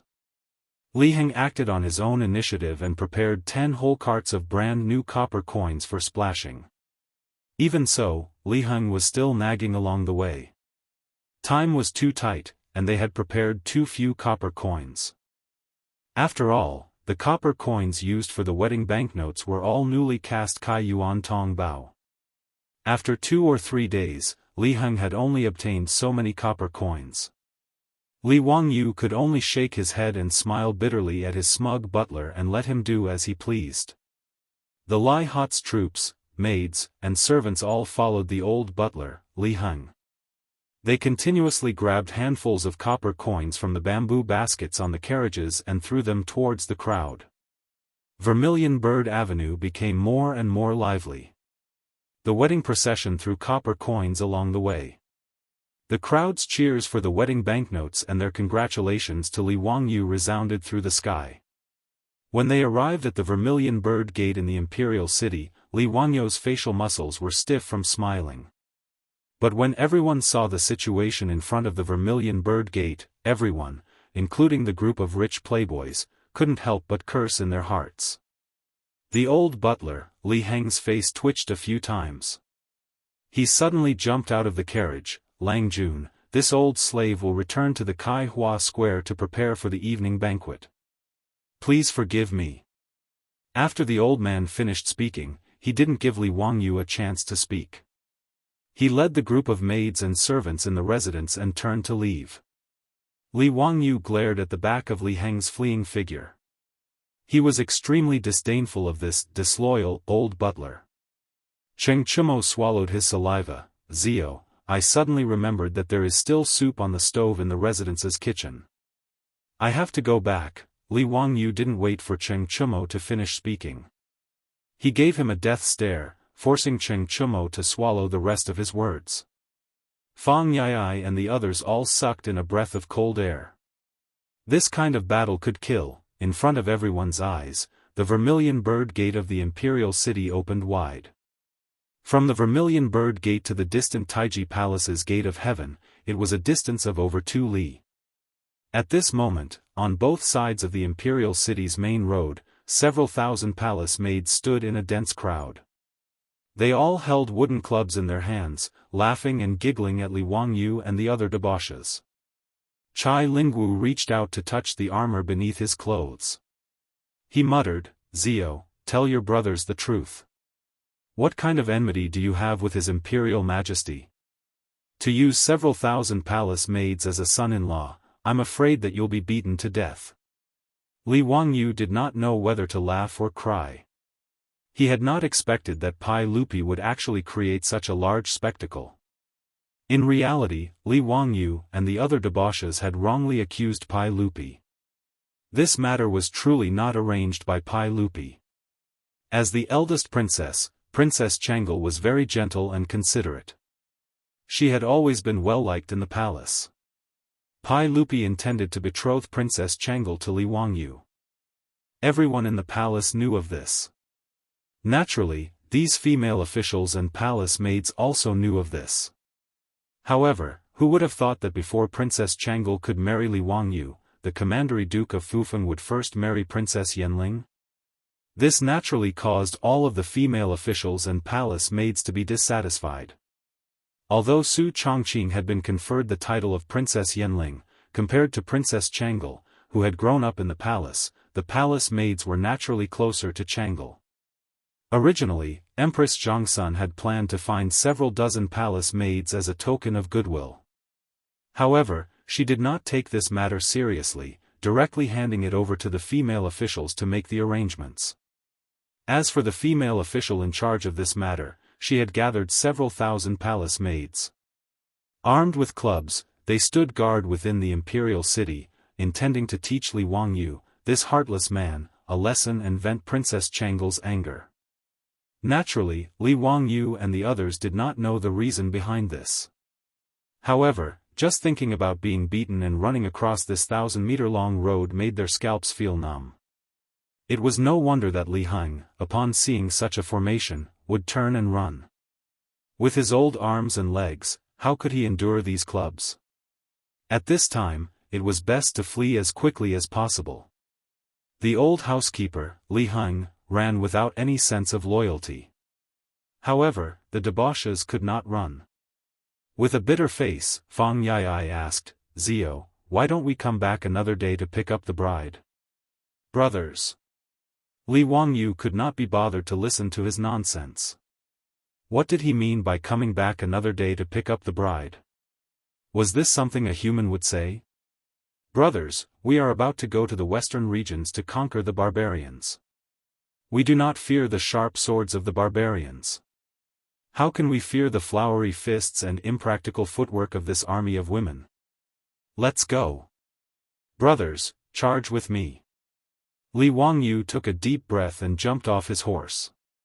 With a strange cry, he covered his head with both hands and charged forward. The debauches looked at each other helplessly. They could only follow Li Wangyu's example and cover their heads with their hands as they charged toward the gate of heaven influence. The palace maids only wanted to tease Li Wangyu and the others. Naturally, they would not hit them for real. No matter what, Li Wangyu was the prefectural Duke of Fufeng and His Majesty's nephew. They did not dare to be too presumptuous. However, when the palace maids' clubs landed lightly on Li Wangyu and the others' bodies, they made soft clanging sounds. A clever palace maid noticed something fishy about Li Wangyu and the others and immediately shouted, "Sisters, they are wearing armor under their clothes." The prefectural Duke of Fufeng was here to pick up the bride, but he dared to cheat. This made the palace maids, who were already dissatisfied, so angry that their noses were almost crooked. Therefore, the wooden clubs that were originally raised high and gently lowered began to be forceful. Instantly, Li Wangyu and the debauches wailed and howled miserably. In yesterday's chapter, I was muddle-headed and wrote Li Ji's nickname, Ji Nu, as Qing Quebec Wahahaha, very embarrassing. Please forgive me. Old Long has already received his retribution. It was rare for him to be more diligent yesterday. Not only did he watch the second night, he even went out to exercise at night. After competing with his son to see who could jump the furthest, he tragically sprained his old waist. Retribution, this is a lesson. As expected, one cannot be too diligent. Yes, this must be the case. Chapter 989. Even though Li Wangyu and the other wastrels were wearing armor, the places that the armor could not protect were still sore from the thousands of palace maids' attacks. Everyone covered their heads and ran for their lives. After running for more than 2 miles, they finally escaped the encirclement of the thousands of palace maids. Looking at everyone, their clothes were in a mess and their hair was in a mess. They looked miserable. When Li Wangyu and the other wastrels ran to the gate of Sky Bearing, before they could catch their breath, they heard a burst of laughter coming from the palace gate. Wahahaha, Ziyu, why are you in such a sorry state? A group of weak little girls beat you up like this, it's really shameful. Heh heh, he must have fallen into the land of tenderness and fallen for the honey trap. Jingda, the old man's words are reasonable. Wahahaha. Your Majesty is still the best. You only used a few palace maids to make the men of Fufeng County run like rats. Your Majesty, these bastards actually wore armor under their wedding robes when they came to escort the bride.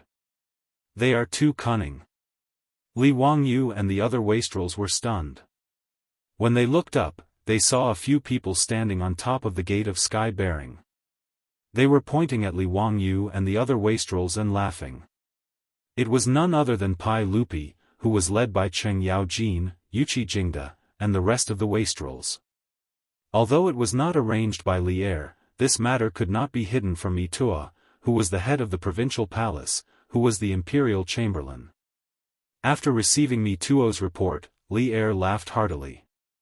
Not only did he not step forward to stop the female officials and palace maids from taking revenge, he even excitedly called Cheng Yaojin and the others to run up to the Gate of Heaven Influence to watch the show.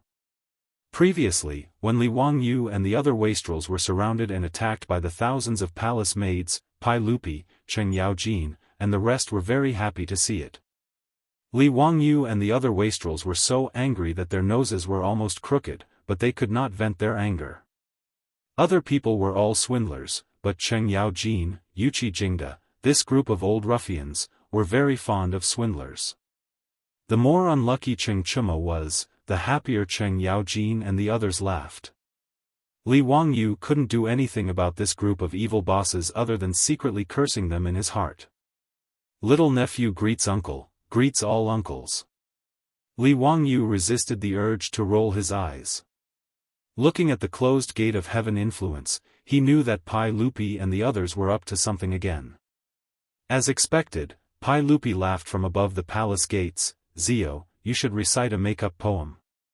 Zhen will say this first, this poem must be composed by you, no one else can do it for you. If this make-up urging poem is not done well, the Gate of Heaven Influence will not open today. Pai Lupi's words immediately gave Li Wangyu a headache. He naturally knew that today's wedding ceremony required a make-up urging poem, but among the Tang and Song poems that he had memorized, how could there be a make-up urging poem? On the eve of the wedding, the congratulatory poet would compose a poem to urge the bride to dress and make up. There were too few good works. If he had to compose a poem himself, that would really be asking for his life.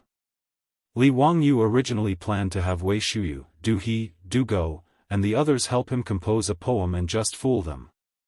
Now that Pai Lupi had interfered and insisted that he compose a poem, and it had to be a good one, this was asking for his life. Uncle, little nephew's mood is not at peace today, and I really don't have the heart to compose a poem. How about little nephew ask Shuyu and the others to do it for me, is that okay? Pai Lupi immediately shook his head, no. Zio, don't be lazy. Zhen has not heard you compose a poem for a long time. Today's opportunity is rare, how can I let you go? Li Wangyu was in a predicament. Compose your sister's make-up urging poem? Can't he just use a limerick? As a world-renowned little immortal of poetry, if he could not compose a make-up urging poem, this would probably be the most explosive news in Chang'an City tomorrow, and even in the entire Tang dynasty. Thinking of this, the forehead of the habitual plagiarist was sweating like beans. He racked his brains to recall the poems he had memorized to see if there were any suitable verses that could be used to make up the number. Just as Li Wangyu was about to be driven to despair by Pai Lupi, a few female officials rushed to the Gate of Heaven Influence. Even outside the palace gate, Li Wangyu could hear the loud voices of Pai Lupi, Cheng Yaojin, and the others. What? Is this true? Did you summon Lu Fengyu to confirm? This is a serious matter, you can't joke about it. Pai Lupi's voice came, and Li Wangyu could not help but feel his heart skip a beat. Today was his and Su Changqing's big day. Could it be that there was a noble in the palace who was sick? If that was the case, then he was really unlucky. Before Li Wangyu could figure out the meaning of Pai Lupi's words, he heard Cheng Yaojin's hoarse voice again. Bastard, if this is true, then it's really a coincidence. Your Majesty, this is a joyous occasion. Joyous occasion? Li Wangyu's heart, which had just been raised, could not help but fall back down. Since Pai Lupi ordered people to summon Lu Shenwei, the imperial physician of the Shangyao Bureau, and Cheng Yaojin said that it was a joyous occasion, could it be that a noble in the palace was pregnant? Li Wangyu was still thinking about these messy things when he heard Pai Lupi's orders from above the palace gate. Quickly open the gate of heaven influence and let Zio in. Today is really a double blessing. When Li Wangyu heard this, he could not help but feel happy. This relationship was good. It seemed that he did not need to make that make-up poem anymore. He had managed to get away with it. The gate of heaven influence of the Taiji Palace opened.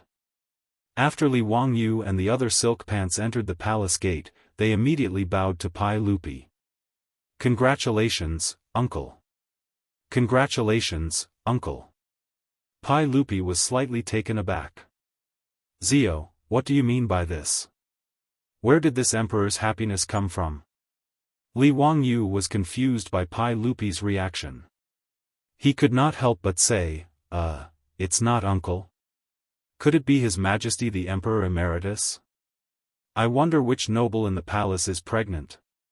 Pai Lupi only reacted after a while. He was so angry that he went forward and slapped Li Wangyu on the back of his head. What nonsense are you talking about, you little bastard? What kind of nonsense is this?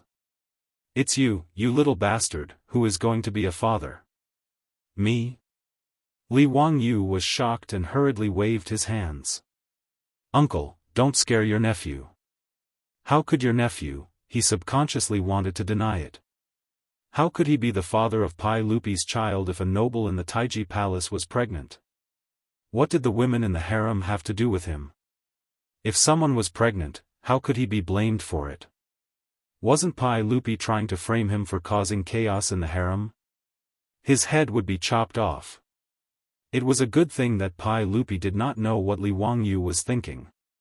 Otherwise, he would definitely turn today's happy occasion into a funeral. After that, Li Wangyu suddenly came to a realization, *CK, there was indeed a woman in the harem today. Wasn't Su Changqing in the main hall of the harem, waiting for him to marry her? Could it be that Su Changqing was pregnant? Li Wangyu instantly became ecstatic. Uncle, is Changqing is pregnant? Pai Lupi rolled his eyes at him. You're not too stupid. That's right, just now the female official came to report that Princess Yanling suddenly felt nauseous and vomited. Your aunt hurriedly called Lu Fengyu to treat her. I have already asked the female official.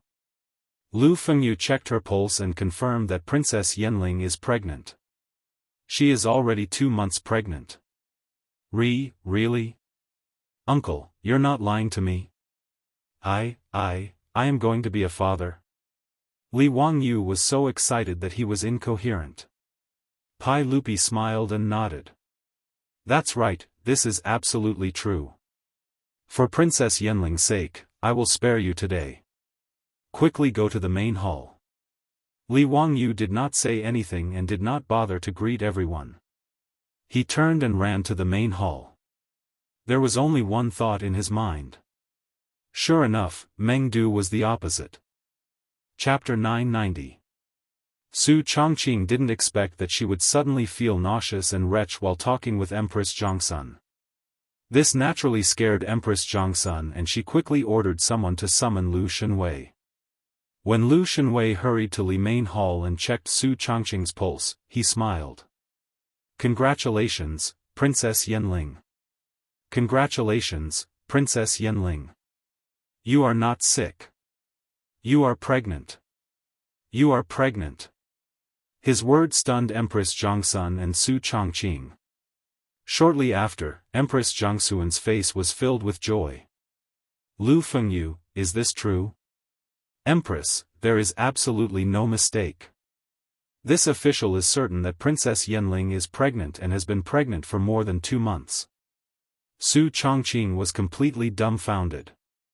Previously, she had been inwardly depressed, suspecting that she and Li Wangyu couldn't have children. She didn't expect the surprise to come so suddenly. Her period didn't come last month, but because her body didn't have any reaction, she didn't take it seriously, thinking it was just an occasional disorder. Only today did she discover that she was pregnant when she showed signs of pregnancy. Brother Shenwei, you really diagnosed it clearly? Su Chongqing covered his mouth with his hand in disbelief. Of course it's not wrong. If Princess doesn't believe me, you can ask my master to diagnose you again after you return to Zhou village. Lu Shenwei twirled his beard and smiled. Su Chongqing quickly nodded. I believe. Of course I believe. Brother Shenwei, don't misunderstand. I just. She was momentarily speechless. In her excitement, hot tears flowed from the corners of her eyes. Empress Zhongxun knew that she was emotional and hurriedly comforted her. Chongqing, this is a happy occasion. Don't cry. You are a married woman today. You should be smiling. Moreover, a woman is pregnant. She wouldn't dare to be so emotional. What if she hurts the child? Hearing this, Su Chongqing hurriedly reached out to wipe his tears in a flurry. Then, he smiled through his tears and nodded repeatedly to thank Empress Zhongxun. Fortunately, Li Wangyu and Su Chongqing were born in the Tang dynasty. If it were the Ming and Qing dynasties, people like them who got pregnant before marriage would probably be drowned in a pig cage. However, in the Tang dynasty, the people were open-minded and did not value women's chastity before marriage. It was even common for women to lose their chastity and remarry. Like Li Wangyu and Su Chongqing, the Tangs would not find it shameful. They would only regard it as a matter of elegance. Therefore, Empress Zhongxun was not surprised by Su Chongqing's pregnancy. After confirming that Su Chongqing was really pregnant, Empress Zhongxun hurriedly ordered the female official to report to Pai Lupi. In Li Wangyu's line, his father, Li Zhou, had passed away long ago. Li Wangyu was Li Zhou's only son. For the Tangs, carrying on the family line and spreading the family name was the most important thing. Now that Li Wangyu was about to have a child, it meant that Li Zhou's line would have an heir.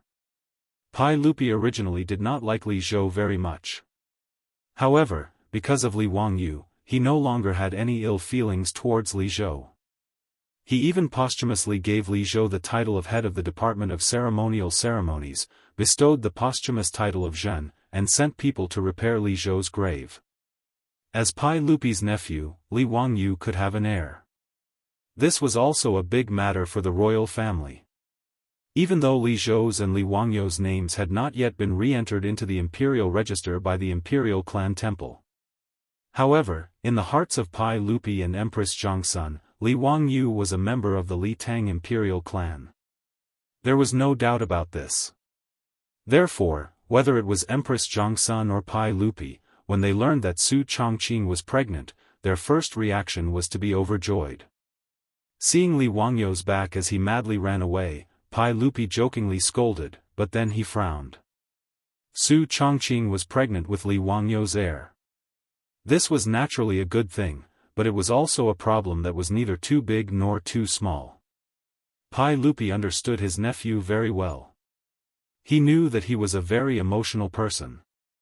In addition, Li Wangyu valued Lady Su very much. Now that Lady Su was pregnant, this guy might not be willing to go to the western regions. The 150,000 troops of the Western Punitive Expedition were still stationed in Jianghu, waiting for the imperial court to send a new general manager. If Li Wangyu did not want to do it, then it would really be a headache for Pai Lupi. After Cheng Yaojin laughed, he also thought of this matter. Your Majesty, now that Princess Yanling is pregnant, I'm afraid that Zio will not be willing to go to the western regions. Pai Lupi nodded and sighed, that's right, I also thought of this matter. Sigh, this is a troublesome matter. He shook his head, forget it. No matter what, today is Zio's big day. We'll discuss this matter after he gets married. Cheng Yaojin and the others could only silently nod and no longer discuss this matter. After Li Wangyu ran madly to Li Main Hall, he did not wait for the palace maids to inform him. He wanted to rush into the hall, but he almost collided with Empress Zhangsun. Zio, you're going to be a father. Why are you still so impatient? Empress Zhangsun stretched out a slender finger and lightly tapped Li Wangyu's head as she scolded him jokingly. Li Wangyu did not have his usual quick-wittedness. He only grinned foolishly, yes, Aunt is right. Hee, Auntie, is Chongqing doing well? Empress Zhangsun rolled her eyes at him, Chongqing is inside.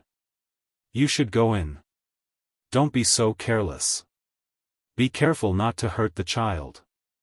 Yes, I understand. After getting Empress Zhangsun's permission, Li Wangyu immediately ran into the hall. Not to mention how happy Li Wangyu and Su Chongqing were, and how helpless Li Wangyu was. In short, the bustling wedding was simplified because of Su Chongqing's pregnancy.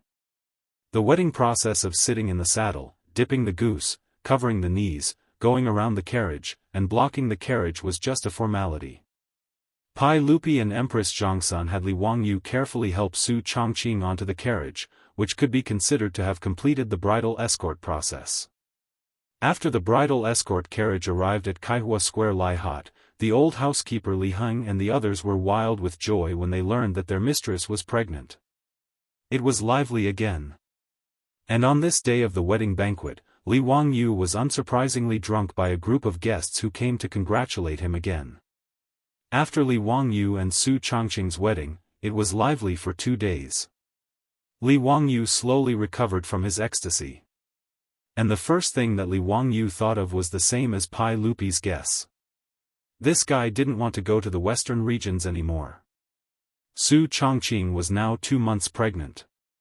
In other words, in 8 months, he would be a father.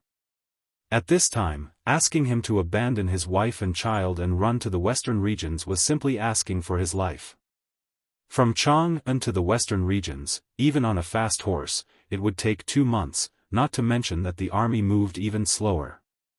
In other words, as long as Li Wangyu took over the position of general manager of the Western Punitive Expedition Army, not only would he not be able to see the birth of his child, but it could even be said that when he came back, the child would be old enough to eat soy sauce.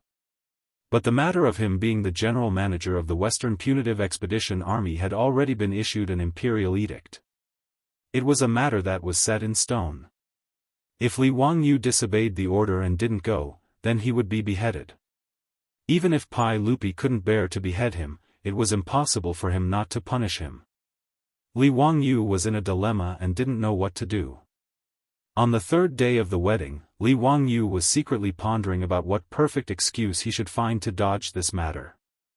Just then, the old housekeeper Li Heng gently knocked on the door of the study room. Lang Jun, there is a guest. Chapter 991. Li Wangyu was so upset that he was not in the mood to receive guests. He replied impatiently, is it Cheng Chumo and the others? Tell them that I am not feeling well today and cannot receive guests. Tell them to go back. Li Heng also knew what his Lang Jun was worried about. He hesitated for a moment before continuing, Lang Jun, it is Duke Yu who is here to visit. Yu Shernan? If Yu Shernan was looking for him, he should have sent someone to invite him to Yu Shernan's residence in Chang'an. This was the proper etiquette he should have as a junior. This was not a holiday, why would Yu Shernan come all the way to Dingzhou village? Li Wangyu was dazed for a moment before he understood Yu Shernan's intentions. It must be that Pai Lupi knew what he was thinking and was afraid that he would play some tricks and refuse to go to the western regions. Therefore, he asked Yu Shernan to persuade him. Li Wangyu could not help but smile bitterly. Yu Shernan was his teacher and friend. He was also an old man whom he respected greatly. If Yu Shernan had asked, he would not have been able to refuse. But since Yu Shernan had come, there was no reason for him to avoid meeting him. Li Wangyu sighed and stood up helplessly. I will go and welcome Duke Yu. After inviting Yu Shernan into the living room and ordering the servants to serve tea and snacks, Yu Shernan looked at Li Wangyu with a smile. Zio, why do you look so sad? Did this old man take the liberty to come and disturb Zio? Li Wangyu quickly shook his head. What are you saying, Duke Yu? Don't laugh at me. How can you not know why I am worried? I didn't expect that Zio would have such sentiments for love. Sure enough, His Majesty was right. With your weary personality, it must be because of Princess Yanling's pregnancy that you are unwilling to take up the post of General Manager of the Western Punitive Expedition. Am I wrong? Li Wangyu nodded silently. He really did not want to go to the western regions at this time. Perhaps in the eyes of the Tangs, wives and concubines were not that important. It was even more impossible for him to give up his official position just because his wife was pregnant. Li Wangyu's way of thinking was indeed somewhat deviant. But for Li Wangyu, it was too irresponsible of him to not be by his wife's side when she was pregnant, even when his child was born. Moreover, this era was different from the later generations. A woman giving birth to a child was tantamount to crossing the gates of hell. Even in the imperial family, with the care of the famous doctors in the Shangyao Bureau, there were still many concubines who died from dystocia. Under such circumstances, how could he be at ease? Even if Su Chongqing gave birth successfully, he didn't want to miss his child's growth. These were two completely different worldviews, yet it was difficult to explain to Yu Shernan. Yu Shernan stroked his beard and smiled. Zio, you should know what it means to put personal interests aside for the greater good. You the Great conquered the flood 3 times but did not enter the house. Zhuge Kongming gave his all until he died. They are all role models for our generation.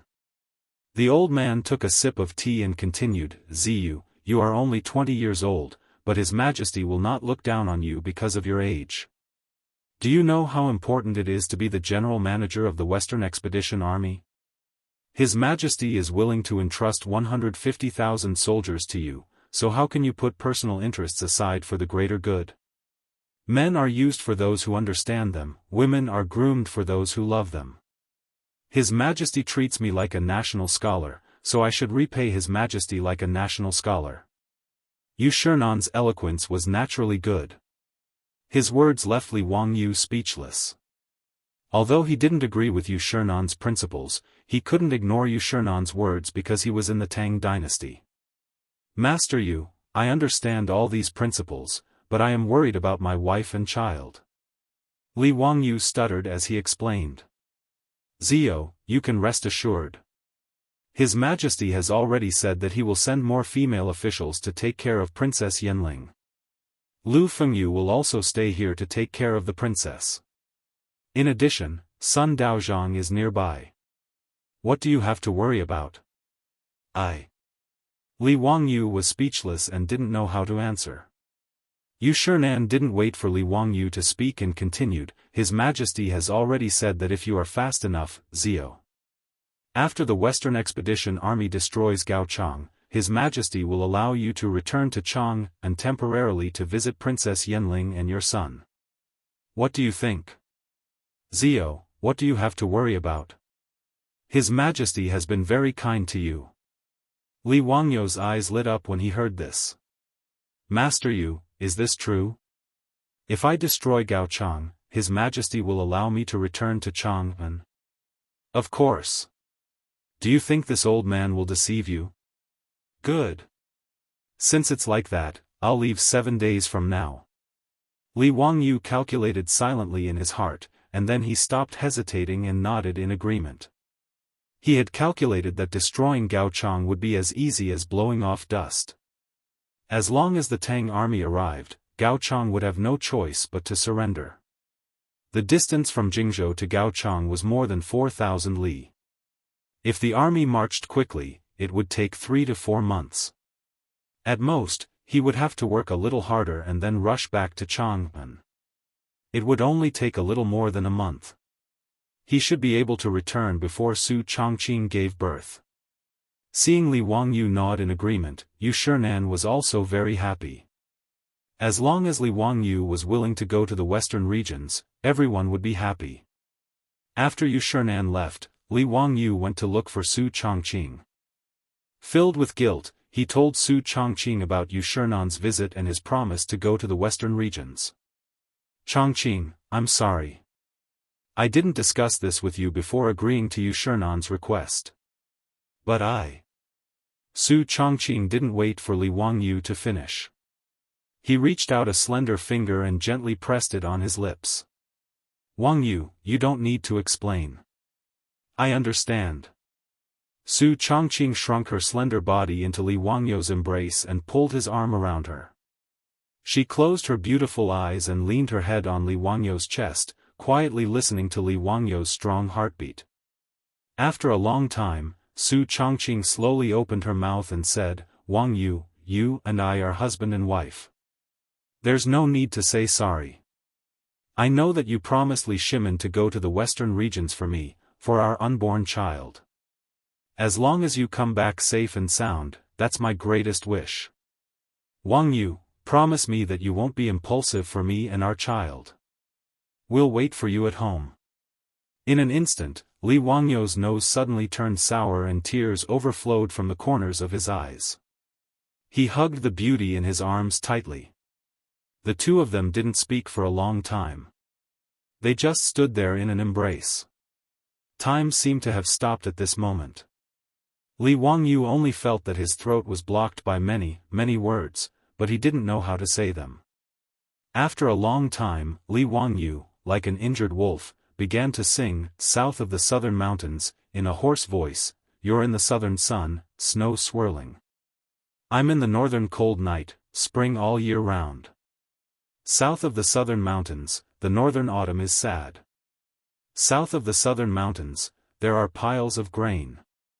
South of the southern winds, north of the northern sea. North of the northern sea, there are tombstones. Old Dragon listened to the south of the southern mountains. After writing this chapter, I feel like I'm torturing the single dog. Forget it, I'm going to find a wife. Chapter 992. After making up his mind, Li Wangyu tidied up his mood and rushed to Chang and Duke Lu's residence. It wasn't that Li Wangyu had masochistic tendencies and wanted to find excitement. He braced himself to explore the Dragon's Pool and Tiger's Den for only one purpose, and that was to ask Cheng Yaojin for advice on how to be a military chief. Although the old hooligan's character wasn't very good, his ability to lead an army and fight was excellent. Among the generals of the Tang dynasty, Cheng Yaojin was one of the top. Otherwise, Pai Lupi wouldn't have listed him as one of the 24 meritorious officials of the Ling Yan Pavilion.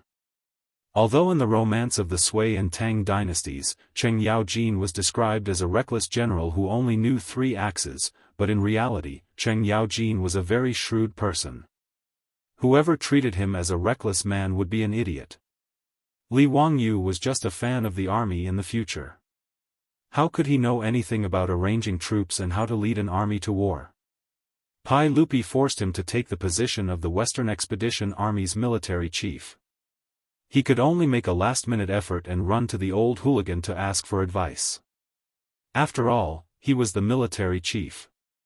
If all military affairs were handed over to Niu Jinda, Shui Wanjun, and the other deputy chiefs, it wouldn't be pleasant to hear. When Cheng Yaojin heard that Li Wangyu actually took the initiative to ask for a beating, he couldn't help but laugh. Wahahaha, you actually took the initiative to come, that's rare. Since you're here today, don't think about leaving. Come, prepare the banquet. Li Wangyu saw that the old hooligan was about to flip out again and quickly raised his hands in surrender. Uncle Cheng, this nephew came to visit Uncle Cheng today to ask for advice on military matters. Let's forget about this wine. When this nephew returns from the western regions, this nephew will accompany Uncle Cheng to drink until we're drunk, okay? Cheng Yaojin glared at him with dissatisfaction. scoundrel, what does drinking wine have to do with you asking for advice? Don't be so wishy-washy like a woman." Finished speaking, the old hooligan didn't wait for Li Wangyu to object. He directly grabbed Li Wangyu and strode toward the central room. Li Wangyu immediately regretted it.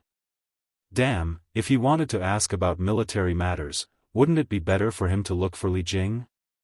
Wasn't it better to look for Qin Qiong?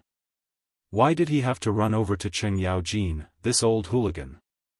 Not waiting for Li Wangyu to finish regretting, the person had already been pushed to the central room of Duke Lu Mansion by Cheng Yaojin.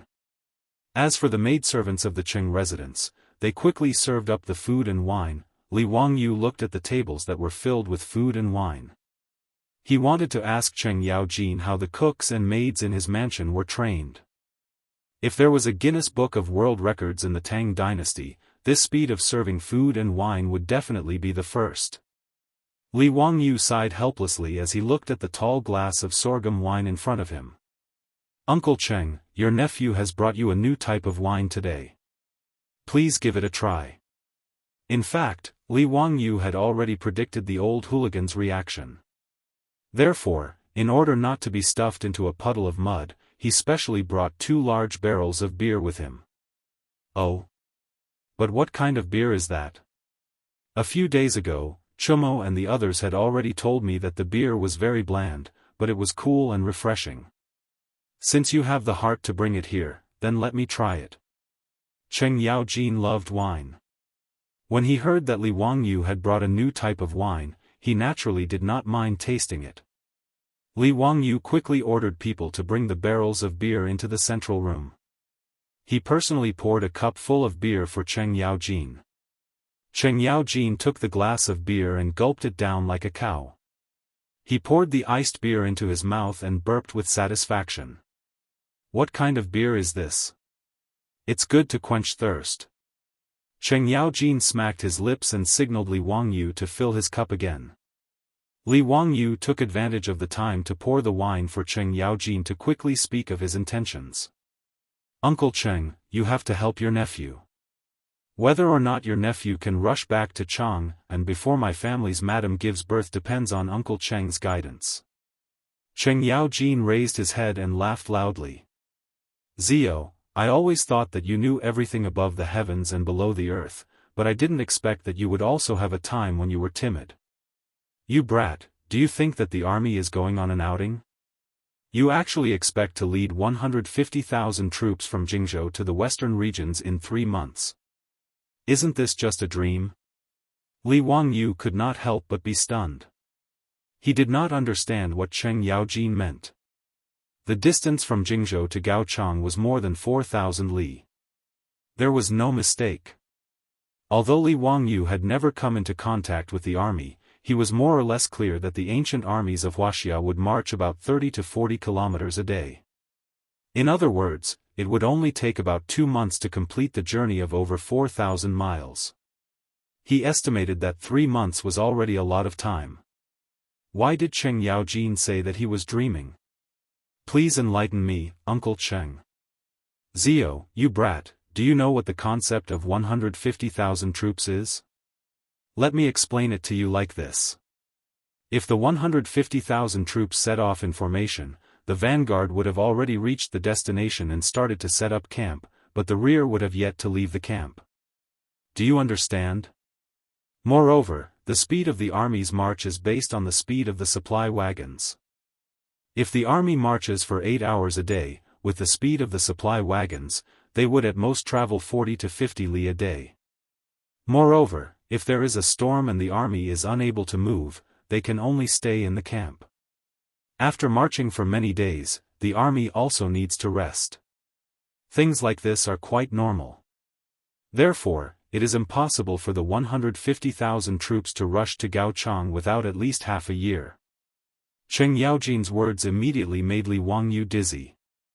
As a military fanatic, he knew that Cheng Yaojin was not bluffing him. In the past, the 800,000-strong army of the former Qin was said to have broken the flow by casting the whip. In the end, the vanguard was completely defeated, and the rear was still on the way. This was the wooden barrel principle. The marching speed of the army had to be consistent with the slowest unit in the army. However, Li Wangyu thought that the speed of the logistics of the army should not be so slow. Li Wangyu asked in confusion, "Uncle Cheng, ever since I created the four-wheeled carriages, the speed of the logistics has not been slow. Not to mention 200 li a day, even 100 li a day is not a problem." Cheng Yaojin raised his head and drank another large cup of beer. He glared at him and said, "Nonsense. Do you think those four-wheeled carriages of yours can enter the desert?" When Li Wangyu heard this, it was as if he was struck by lightning. He was stunned on the spot. He had indeed forgotten that after the army passed Dunhuang County, they would enter the vast desert. The Tengger Desert was the fourth largest desert in China. It was more than 160 kilometers wide, and the four-wheeled carriages would not be able to enter it. The Tang dynasty had already established a trade center in Dunhuang County. Large quantities of goods were transported to Dunhuang County by four-wheeled carriages. This greatly reduced the transportation distance of the Silk Road caravans. However, from Dunhuang County to the western region, the caravans had to change to camel caravans to continue forward. It was the same for the army. To supply the 150,000 troops with supplies, they had to use a large number of camel caravans to meet the needs of the army. As a result, the Tang army's marching speed would not be fast. Moreover, to pass through the desert, the Tang army had to bring sufficient water in addition to provisions and supplies. Under the guidance of a guide, they could pass through the desert. After Li Wangyu understood this point, he could not help but sit down dejectedly. If that was the case, how could he rush back to Chang'an in half a year? Chapter 993. Cheng Yaojin happily chugged down a cup of cold beer, and after letting out another loud burp, he was very satisfied. He then looked at Li Wangyu, who had a conflicted expression on his face, and gave him another heavy blow. "Zio, you brat, you probably haven't calculated how much grain is needed to supply an army of 150,000 soldiers, right? Let this old man put it this way, not mentioning the equipment, armor, tents, flags, and drums, just the grain alone is an astronomical figure. When the soldiers of the Tang dynasty set out, they bring 5 days' worth of rations and rely on the rest of the supplies. Each soldier eats 2 liters of rice a day, and for an army of 150,000 soldiers, just this alone requires 3,000 dan of grain. If we calculate that each carriage can carry 30 dan, we need 100 carriages to supply the army for 1 day. Luckily, the Tang dynasty doesn't lack horses and mules, and we also have you to make these carriages. Otherwise, even if His Majesty wanted to attack Gao Changhua, it would be difficult to do so. Just maintaining the army's rations is already a huge problem. But even so, if the army wants to pass through the desert, they still need to use camels, mules, and horses. A camel can carry 3 dan, and a horse can carry 5 dan. Zio, you brat, calculate how many animals are needed to supply the army? And with so many animals, how much horse feed and millet will be needed? Have you calculated it? Also, how much did we lose during the transportation of these rations? Cheng Yaojin's words left Li Wangyu even more speechless. He really didn't know about this, but when he did, he was given a fright. It was no wonder that Pai Lupi only ordered Ho Junji to attack the western regions in the 13th year of Zhengguan. In truth, it was because of the logistical difficulties. Li Wangyu also didn't know that in the 13th year of Zhengguan, the army of 150,000 that attacked the western regions only had 70 to 80,000 soldiers. The rest were in charge of logistics. But things were different now. At the very least, after Li Wangyu made the horseshoes, the Tang dynasty's warhorses and horse-drawn horses had rapidly declined. As a result, almost everyone in the army of 150,000 rode horses. Even the infantrymen relied on their horses to travel. They would only dismount to fight on the battlefield. The movement speed of the army could be increased by a lot because of this. However, due to the wooden barrel theory, they would still be dragged down by the resources. Before the troops and horses move, the provisions and fodder must move first. This was a necessary condition for a large army to march to war. Li Wangyu was very depressed by Cheng Yaojin's words. He couldn't help but grab the wine cup and gulp down a big mouthful of wine. He thought that Pai Lupi had found his conscience. However, he did not expect that this unscrupulous Uncle Tsong would actually dig such a big hole for him, and he actually foolishly jumped into it. Li Wangyu might not understand military matters, but how could Pai Lupi not know? Pai Lupi was well aware of how long it would take for an army of 150,000 to reach Gaochang. Even so, Pai Lupi still pretended to ask Yu Shinan to tell him that after destroying Gaochang, he could return to Chang'an for a visit. Bah, this old man is really bad. The more Li Wangyu thought about it, the angrier he got. He didn't even need Cheng Yaojin to persuade him to drink. He drank one cup after another to drown his sorrows. Cheng Yaojin did not try to persuade Li Wangyu. For an old hooligan, not hitting someone when they were down was already very kind. Zio, don't be so anxious. It's not a big deal for a woman to give birth. Look at me, my wife has given birth to so many children for me, but I've never been as nervous as you. Cheng Yaojin drank big mouthfuls of wine as he made fun of Li Wangyu. Li Wangyu silently rolled his eyes. He really couldn't be bothered to talk nonsense with this old hooligan. Cheng Yaojin pointed at a plate of food that the maidservant had just brought over and said, "Come, Zio, try the bacon made by the chef in my residence. It's perfect to go with wine. I'm not bragging, but there's no place in Chang'an that makes better bacon than the one in my residence. Even the food bureau in His Majesty's palace can't compare." Cheng Yaojin's words made Li Wangyu's eyes light up. Bacon? Then, he suddenly slapped his head. He had been muddle-headed recently. How could he have forgotten about the military rations? The military rations of the Tang dynasty mainly consisted of various kinds of millet and livestock. These unprocessed millet and livestock were not only difficult to transport, but also not easy to eat. Due to the problems of transportation and productivity, ordinary soldiers could at most guarantee staple foods like millet. As for non-staple foods, they could only eat soy sauce and pickles. In fact, since ancient times, Wuxia also had military rations that were easy to carry around. For example, the rations that the Han army brought were called chow. The so-called chow was fried rice noodles. After the 5 grains were fried, they were crushed so that they could be carried. It was equivalent to the fried rice and fried noodles of the modern era. When eating, one would grab a handful and put it into one's mouth and send it underwater. Soy sauce, salted fish, salted meat, and various kinds of pickles were the salt that the soldiers needed every day. There were also fast food, such as rice balls and noodles. However, in most cases, the military still cooked millet into rice or porridge to eat. The range of military rations in the modern era was very wide. Li Wangyu had invented an air pump for his hemispherical experiment and could use vacuum packaging to preserve food. After cooking the food, it could be sealed in bamboo tubes or earthen jars to preserve it for a long time. In addition, food such as luncheon meat and instant noodles were not difficult to make. Li Wangyu could even learn from Qi Jiguang's military rations, light biscuits. These military rations could not only be made in Chang'an, but they could also be made from local materials for the Western Expedition Army.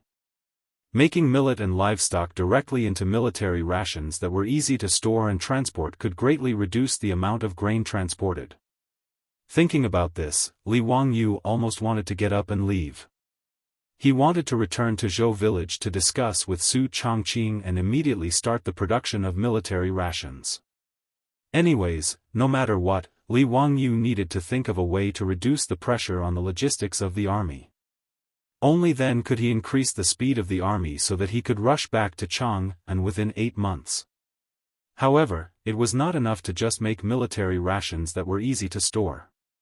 If the army wanted to pass through the Tengger Desert, they had to give up on the 4-wheeled carriages and change to camel teams and horses. From Dunhuang Prefecture to Gaochang Country, there were still 2,000 miles.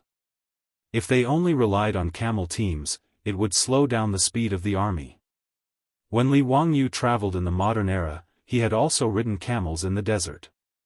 Although camels had good stamina, their speed was not much different from an adult walking. If they relied on camel teams to transport supplies and slowly walked 2,000 miles to Gaochang Country, it would be too late. Li Wangyu definitely could not rush back to Chang, and before his beautiful boss gave birth. Thinking about this, Li Wangyu felt even more anxious. He secretly wondered if there was a way to let four-wheeled carriages pass through the desert. Li Wangyu naturally understood that four-wheeled carriages could not pass through the desert because the wheels were too narrow and the pressure was too high. The solution was simple, and that was to widen the wheels to increase the surface area of the wheels and reduce the pressure. However, there was no rubber in the Tang dynasty, much less rubber tires. If he used wood to make such a wide wheel, just the weight alone would make it impossible for horses to drag it, let alone pass through the desert. As for tracks, that was even more out of the question. The technical difficulty was even more complicated than rubber tires, and it was not something Li Wangyu could do. Moreover, with the weight of iron tracks, even horses and camels would not be able to pull them. The Tengger Desert had become a stumbling block. Chapter 994. Li Wangyu thought about it, but he could not think of a way to get the four-wheeled carriage through the desert. Actually, the best way was to get rubber out of it. However, rubber trees were far away in South America, so where would the Tang dynasty find them? Of course, apart from the rubber trees in South America, China also had a plant that could replace rubber, and that was rubber grass. The rubber grass that originated in Xinjiang could also be used to extract rubber. Li Wangyu remembered that the rubber grass in the future could be used to extract 70 kilograms of rubber per mu. On the other hand, the rubber trees could only extract 80 kilograms per mu. However, the rubber grass was far away in the western regions, and distant water could not quench the present thirst. Furthermore, Li Wangyu did not know how to extract rubber from the rubber grass. Now that the army was about to set off, where would he find the time to experiment? On the other hand, after he led the army to conquer the western regions and establish the Anxi Protectorate, he should order people to plant rubber grass. Even if the production was low, as long as he could get rubber out of it, it would be worth it. However, it was useless to talk about all this now. It would not be of any help to him in getting the four-wheeled carriage through the desert. Seeing Li Wangyu frown, Cheng Yaojin laughed even more happily. Zio, don't let your thoughts run wild. Just lead the army to conquer the western regions. If you want women, just bring your concubine. If not, there are plenty of beautiful women in the western regions. A real man shouldn't be so bashful over a woman. Li Wangyu was so angry that he had nothing to say. Cheng Yaojin, this old hooligan, should be caught and drowned in a pig cage. However, since things had already reached this point, even if he was unwilling, he had no other choice. Even after returning to Dingzhou village, Li Wangyu did not dare to tell Su Chongqing about his conversation with Cheng Yaojin. If Su Chongqing knew that he could not return to Chang'an in 8 months, how disappointed and upset would he be? Although his beautiful boss was only 2 months pregnant, Li Wangyu didn't dare to take the risk and make her sad because of him. Li Wangyu only had Niu Wu select a few quick-witted troops from the manor and teach them how to make vacuum-packed food, luncheon meat, instant noodles, and other things. He then had them set out in advance, bringing along the command of his military chief, and quickly rushing to Jingzhou. He had the Western Punitive Expedition Army immediately begin preparing military rations according to the methods he taught them. As for the subsequent production of military rations, Li Wangyu taught it to Yan Liben and asked him to pass it on to the Ministry of War. In the later stages of the Western expedition, all the rations and supplies needed to be replaced with these military rations. The reason why Li Wangyu didn't report such an important matter to Pai Lupi directly was because he was angry. He was angry that Pai Lupi had deliberately set him up. He was angry that Pai Lupi had caused him to not be able to accompany Su Chongqing. Therefore, Pai Lupi had deliberately ordered someone to pass on a message, but he had avoided meeting Pai Lupi. However, how could Pai Lupi not pay attention to such an important matter? After the Ministry of War produced a batch of military rations according to Li Wangyou's method, they immediately presented it to Pai Lupi.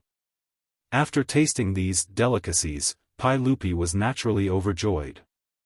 On the same day, he led a group of dukes to Dingzhou village. Even though Li Wangyou felt uncomfortable with the arrival of Pai Lupi, he could only obediently go out of the manor to welcome him. Your subject Li Wangyou, Prefectural Duke of Fufeng, greets your majesty. This fellow was also angry and didn't even refer to himself as nephew. He followed the etiquette of a subject greeting the king and greeted Pai Lupi. Pai Lupi looked at him in surprise, but immediately understood Li Wangyou's intentions. Huh, are you angry with me? Your subject doesn't dare. Don't dare? Pai Lupi suddenly knocked Li Wangyou's head with a chestnut. I don't see how you don't dare. You still dare to give me that look. Do you believe that I will immediately order people to send you to Li Main Hall and let the Empress teach you a lesson? Li Wangyou's expression became even more bitter when he heard this, and he hurriedly begged for mercy. Your Majesty. Oh, no, uncle, I was wrong. I know I was wrong. A wise man submits to circumstances. When it's time to admit defeat, it's best to admit defeat for safety. If Empress Zhongsun was long-winded, it would be quite torturous. Li Wangyou would rather go to the prison of the censorate than listen to Empress Zhongsun's long-winded nagging. Humph, if there's a next time, I won't let you off so easily. Lead the way to your castle's balcony. Today, I also want to eat skewers and drink iced beer. Li Wangyou was speechless. Damn, as expected, this group of foppish young masters had big mouths. He guessed that the whole Chang'an city knew about eating skewers and drinking iced beer, right? In fact, his guess was not wrong at all. There were even some clever merchants in Chang'an city who had already learned how to barbecue skewers, and many restaurants had launched barbecue dishes. Other than beer that no one knew how to brew and could not be supplied for a while, barbecue quickly became popular in Chang'an city, and had even begun to spread to the surrounding provinces and counties. Cheng Yaojin was even more big-mouthed. When he heard this, he immediately laughed and said proudly, Your Majesty, a few days ago, you came to my residence and brought me a few barrels of beer. Although the beer is bland, it's quite refreshing to drink after being chilled. Your Majesty and all the officials should drink a few more cups today. His words were full of smugness. Obviously, he was showing off that Pai Lupi, Yuqi Jingda, and the others didn't drink beer. Li Wangyou was so angry that he rolled his eyes. Damn, the beer that was sent to Duke Lu's residence should have been poured out and fed to the dogs. Wasn't this blatantly trying to make him look bad? As expected, when Pai Lupi heard Cheng Yaojin's words, his face immediately became unhappy. Ziyu, why didn't you send me some beer into the palace? Why? Don't you have any idea in your heart? If you didn't force me to eat sand in the western region, would I not send you beer? Li Wangyou was rolling his eyes in his heart, but he could only show an expression of fear and trepidation. Uncle, you've wronged me. This beer has just been brewed not long ago. I have to find someone to try it first and see if I'll have any hysteria after drinking it. Uncle's health is more important. How can I casually offer you beer? Ziyu's words are reasonable. Pai Lupi was very happy when he heard this. He turned his head and glanced at Cheng Yaojin, who was showing off. Some old man's skin is rough and his flesh is thick. It's best to use him to test the beer. The group of dukes who didn't get to drink the beer also laughed. Each of them began to use words to ridicule Cheng Yaojin, this old hooligan. Cheng Yaojin, who was just proud of himself, was so angry that his face immediately turned black. Ziyu, you brat, come over here. Today, I'll have a good time with you. Cheng Yaojin rubbed his fists and looked at Li Wangyou, ready to take action to vent his anger. Li Wangyu naturally had long been prepared for this old hooligan to flip out. He quickly hid behind Pai Lupi, causing everyone to burst into laughter again. After laughing and joking, the little bit of awkwardness between Li Wangyu and Pai Lupi dissipated. Li Wangyu invited everyone to the castle's balcony to take a seat and ordered people to bring barbecue and iced beer. Everyone ate and drank until they were drunk. Only then did Pai Lupi bring up the matter of the army rations again. Chapter 995. Zio, I have personally tasted the military rations that you ordered your men to produce. If it can really be preserved for a long time like you said, the combat strength of the Tang dynasty's cavalry will increase by 30%. I will remember all of these merits. When the Western Expedition Army returns victorious, I will not be stingy with your rewards. Pai Lupi's words were not exaggerated at all. Whether or not the soldiers could eat well would actually affect their combat strength. There were many examples in history of winning wars because of improved food. It was not that Pai Lupi was unwilling to provide better rations for the army. It was just that he was limited by the transportation capacity and how to cook them on the battlefield. In fact, ever since Li Wangyu accidentally discovered the high-yield potato crop and popularized it throughout the Tang dynasty, food was no longer the main factor that restricted the logistics of the Tang army. Transportation, storage, and cooking were the key factors. The production methods that Li Wangyu came up with perfectly solved the logistical problems of the army.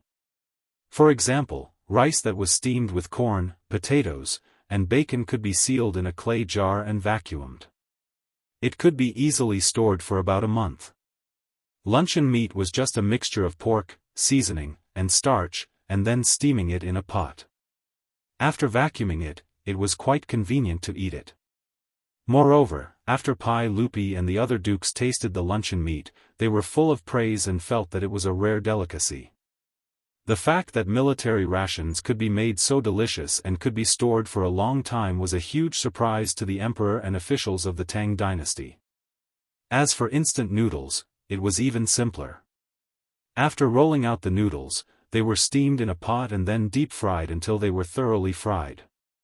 Although Li Wangyu could not come up with the various flavors of instant noodles, even the plain boiled noodles were enough for Pai Lupi and the other dukes to their heart's content.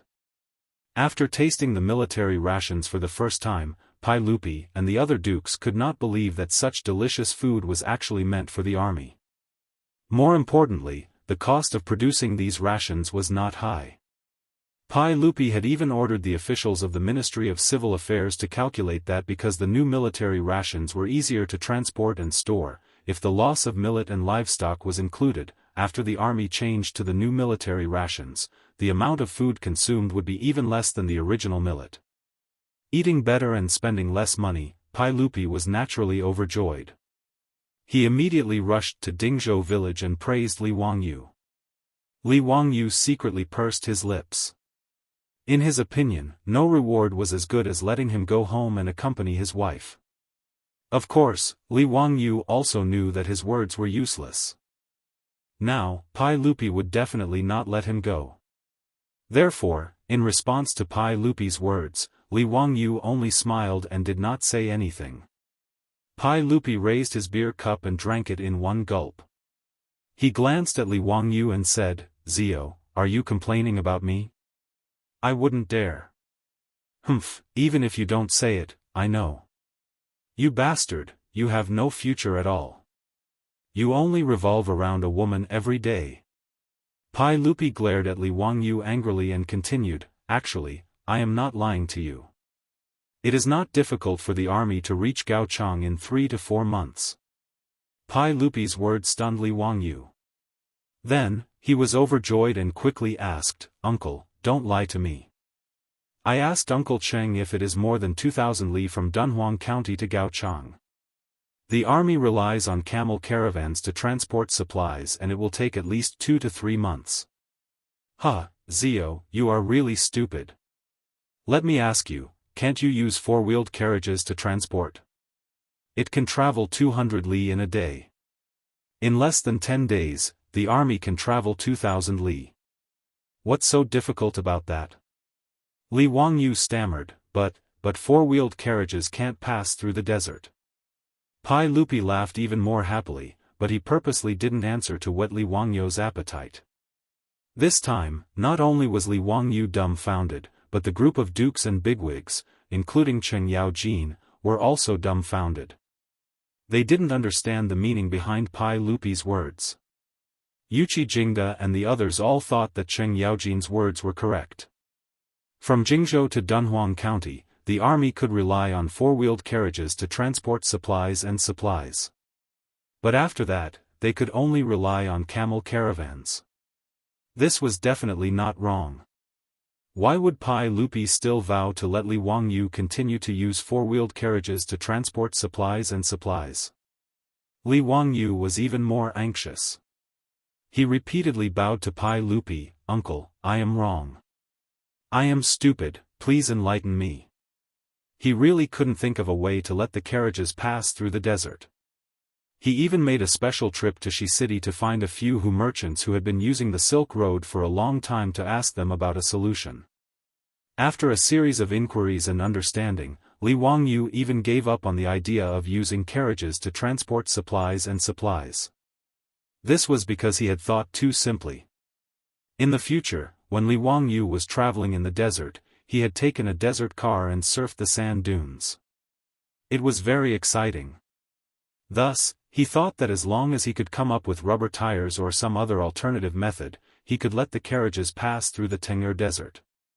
But this was not the case. When the camel caravan passed through the desert, they didn't travel in a straight line. Instead, they had to follow the winding paths of the various sand dunes. Traveling in this way was first and foremost for safety. The weather in the desert was unpredictable, and sandstorms could appear at any time. Once a sandstorm appeared, the caravan would have to face the wind and have the camels sit down to avoid the wind. If they walked at the bottom of the sand dunes, they would be buried by the sand dunes if they weren't careful. In this way, even if there were rubber tires, the carriages couldn't be used. Camels couldn't pull the carriages, so it was simply unrealistic to walk at the top of the sand dunes. It was precisely after he understood this point that Li Wangyu completely gave up. Now that Pai Lupi said that he had a way, Li Wangyu was naturally surprised and happy. Pai Lupi was very satisfied with Li Wangyu's attitude and even a little proud. His nephew had given him too many surprises. His wit was almost demonic, and it often made Pai Lupi doubt his own intelligence. Now that he could finally beat Li Wangyu for once, there was no need to explain the pride in Pai Lupi's heart. He coughed lightly and said slowly, "Zio, let me ask you. Is it easy to build the four-wheeled carriage?" Li Wangyu was stunned again, as if he had thought of something. "Uncle, other than the wheels, beams, and steering mechanism of the carriage, the other parts are not difficult." The skilled craftsmen of the Tang dynasty also made Li Wangyu gasp in amazement. The four-wheeled carriages of today were no longer the simple carriages that Carpenter Liu had built to deal with the task of transporting grain in the spring. Right now, the main beam and steering mechanism of the carriage were made from metal by the Ministry of Works and the craftsmen of the General Works Supervisor after many experiments. The changes brought about by this were that the four-wheeled carriage could carry more weight, and the steering was easier and smoother. As for the other parts of the carriage, a normal carriage used to transport goods was simple, and it was basically made of wood. Pai Lupi laughed when he heard this. "If that's the case, Zio, why can't you dismantle the carriages in Dunhuang County and reassemble them after the army passes through the desert?" Pai Lupi's words made Li Wangyu completely petrified. Damn, why didn't he think of such a simple logic before? Chapter 996. Pai Lupi's words left Li Wangyu speechless. It was such a simple principle, yet he had completely ignored it. His brain was at a dead end, and he kept thinking about how to make the four-wheeled carriage travel in the desert. He was not the only one. No one, including Cheng Yaojin and the others, had thought of such a simple method. Since carriages could not travel through the desert, they could use camel caravans to transport resources. The Tengger Desert was only 200 li wide, so the camel caravans did not travel in a straight line. Instead, they had to travel along the sand dunes and oases. Even so, if everything went smoothly, it would take at most half a month for the camel caravans to pass through the desert. It would not take up too much of the army's time. The main components of a four-wheeled carriage were the wheels, axles, and steering mechanism. These could be dismantled and transported across the desert by camel caravans. After passing through the desert, the craftsmen in the army would cut down trees and make a new four-wheeled carriage. It wouldn't be much of a hassle. In this way, the logistics of the Western Expedition Army would be easily ensured. After the military rations were produced, the four-wheeled carriages would transport them to Dunhuang Prefecture, taking 10 days.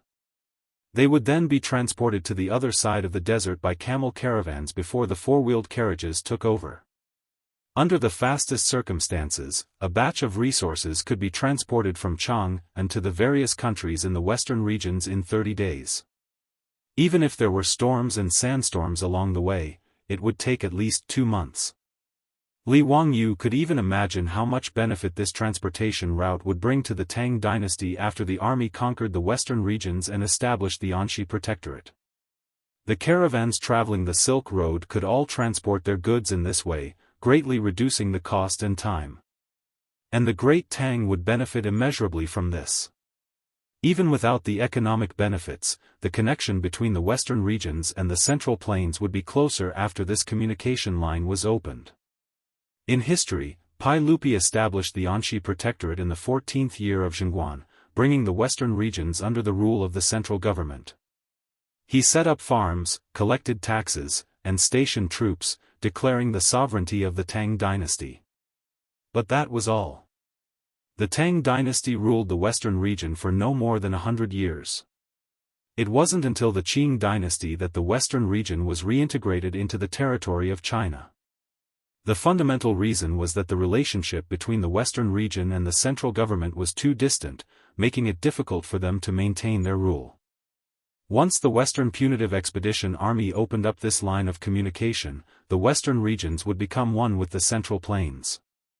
The Great Tang's rule over the western regions would no longer be as short-lived as it had been in history, vanishing without a trace. Li Wangyu had to admit that Pai Lupi's imagination was simply genius. Cheng Yaojin, Yuqi Jingda, and the other dukes also flattered Pai Lupi's genius ideas for quite a while. After Li Wangyu understood all of this, he suddenly clapped his hands and said, "Uncle is really talented and wise. This nephew admires you greatly. This nephew will order someone to pass on the message and have the Ministry of Works and the General Works Bureau make early preparations." Pai Lupi snorted proudly and said, "There's no need. This emperor has already ordered the Ministry of Works and the General Works Bureau to make the parts for 1,000 carriages. I've already ordered people to send them to Dunhuang County in advance." Li Wangyu finally understood that Pai Lupi had already thought of a solution. It was just that he wanted to make him suffer because of his bad taste. However, even if he was played by Pai Lupi didn't fool him. As a result, it would be very easy for him to go back and forth to Chang, and within 8 months after conquering Gaochang. Li Wangyu hurriedly bowed to Pai Lupi and said, "Thank you, uncle. This nephew is grateful to the point of shedding tears. This nephew was very willful in the past. Uncle, please be magnanimous and forgive this one. That's enough. From now on, it's more important to concentrate on your work. Don't throw a tantrum anymore. You're going to be a father soon, and you're also a county duke. You can't be so reckless. If this emperor doesn't force you to go to the western regions, I'm afraid that I don't know when you'll be willing to take out the new military rations." Yes. You're right, uncle." Pai Lupi had solved a huge problem for him. Now, no matter what Pai Lupi lectured him, Li Wangyu could only listen obediently. Pai Lupi was very pleased with himself after teaching Li Wangyu a lesson. Only then did he let him go. Li Wangyu set aside his worries and continued to flatter Pai Lupi with the other dukes. This emperor of the ages laughed heartily and downed cup after cup of beer like it was water. After Pai Lupi and the other dukes had their fill, Li Wangyu heaved a long sigh of relief as they were carefully escorted back to Chang and by the guards.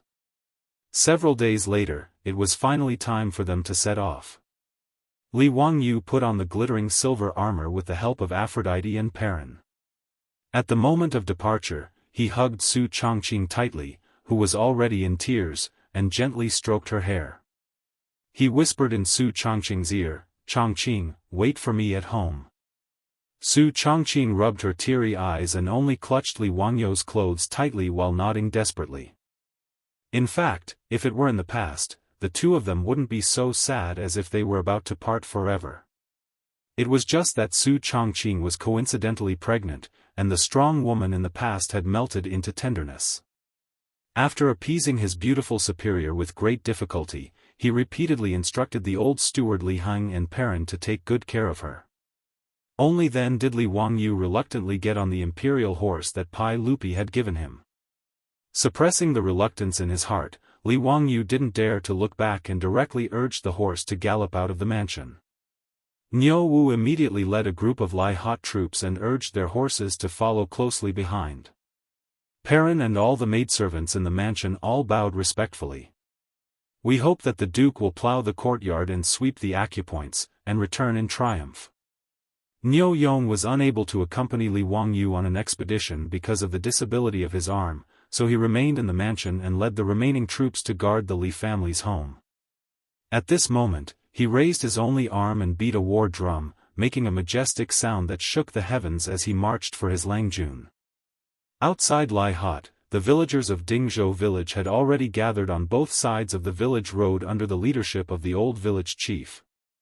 When they saw Li Wangyu appear with the crowd, they all bowed down. "We hope that the Duke will plow the courtyard and sweep the acupoints, and return in triumph." "We hope that the Duke will plow the courtyard and sweep the acupoints, and return in triumph." Li Wangyu only felt a lump in his throat, but he didn't dare to stay any longer. He could only salute the villagers with cupped fists and urged his horse to leave. He didn't go directly to Jingzhou, but had to go to Chang'an first.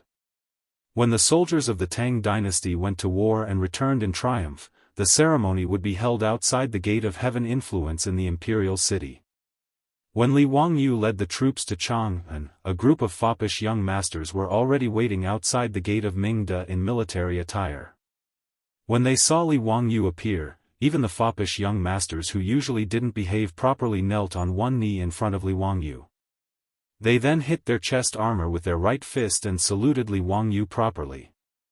From today onwards, they were all Li Wangyu's subordinates, and the ceremony couldn't be ignored. After the ceremony, the foppish young masters got on their horses and surrounded Li Wangyu. They rode their horses up the Vermilion Bird Avenue and toward the Vermilion Bird Gate.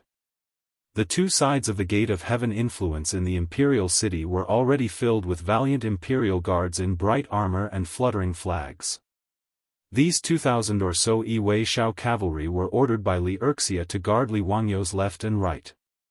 They were the officers and soldiers who followed him to the western region. After 3 cannon shots, the Gate of Heaven influence opened. Pai Lupi, who was also dressed in military attire, rode out of the palace. Li Wangyu immediately got off his horse and led the foppish young masters and the soldiers to bow 3 times and kneel 9 times. When the army went to war, there was a strict ceremony. Worship the heavens, worship the earth, worship the temple, worship the god of war. Chapter 997. Even the officials of the aristocratic families who had always been at odds with Li Wangyu did not dare to neglect the ceremony of the army's departure. As the saying goes, the important affairs of the country were in the worship of the army. No one dared to joke about the departure of the army. Tai Chongqing Wang Ying's expression was solemn as he prayed to the heavens, Sima, lead the people with the flag, line up in the battle array, like Chen in battle. Chase by the field, there is Si Biao Luo, pledge to the people. Drum, encircle, fire, sacrifice the birds. Pai Lupi solemnly handed the fish talisman to Li Wangyu in the music of the drums. Before the Jin dynasty, most of the talismans used to mobilize troops were tiger talismans, but the Sui dynasty changed to scale talismans. In the Tang dynasty, in order to avoid the name of Li Yuan's father, Li Hu, they changed the tiger talisman to fish talisman and rabbit talisman. Later, there was the turtle talisman, and even the Northern Song dynasty used the ox talisman as a talisman. It was not until the Southern Song dynasty that the tiger talisman was changed again in order to restore the prestige of the emperor. Li Wangyu knelt on one knee and took the golden fish talisman with both hands, but he felt that it was extremely heavy. From then on, the lives of hundreds of thousands of Tang dynasty soldiers were in his hands. "Let's go." Li Wangyu bowed to Pai Lupi again, turned around and got on Sasha Luzi, and led the way to the Vermilion Bird Gate. The foppish lords and 2,000 Wei Shao cavalry also got on their horses and followed closely behind. When the rumbling of the horses' hooves resounded through the Vermilion Bird Avenue, the people cheered loudly. In the eyes of the Tangs, the cavalry of the Tang dynasty was invincible. The people cheered as if this was not an army going out to war, but a triumphant return. "Zio, if we can't return with full strength, we won't have the face to come back and see our elders in Jiangdong." Cheng Chuma waved to the people on both sides of the Vermilion Bird Avenue in a showy manner, and urged his horse to go to Li Wangyu's side and whispered.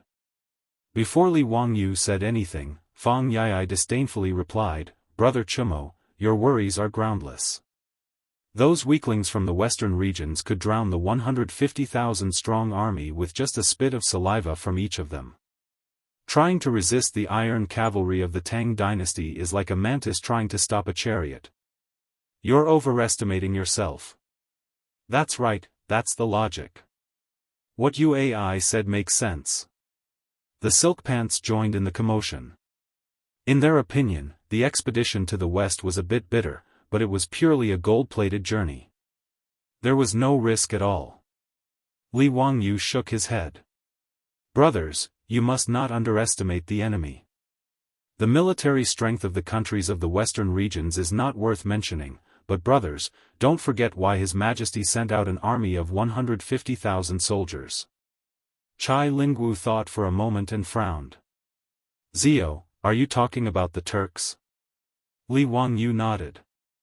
"That's right. The reason why His Majesty dispatched the 15 great armies to the western regions was to guard against the Turks. He wasn't exaggerating. In history, Pai Lupi sent Ho Junji to lead an army of 150,000 to attack Gaochang to intimidate the Turks. Although the Eastern Turks were destroyed by the Tang dynasty and Xieli Khan was captured, the Western Turks were divided and their strength was greatly reduced. However, the Turks in the north were an enemy that the Tang dynasty had to guard against. At the end of the Tang dynasty, there were as many as 67 times when the Turks attacked the Central Plains. Under such circumstances, it wasn't surprising that Pai Lupi and the officials in the imperial court treated the Turks as their number one enemy. Even though Li Wangyu had given the map to Pai Lupi, the Turks were still the enemy that the Tang dynasty had to guard against. Li Wangyu was actually a little worried that the Turks would come to cause trouble when the Western Expedition Army attacked the western regions. Although in history, the 14th year of Zhengguan's invasion of Gaochang went smoothly, it was now the 5th year of Zhengguan's reign.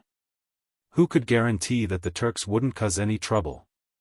Although he was anxious to flatten Gaochang and return to Chang'an to accompany his wife, he couldn't be careless since he had taken on such a heavy responsibility.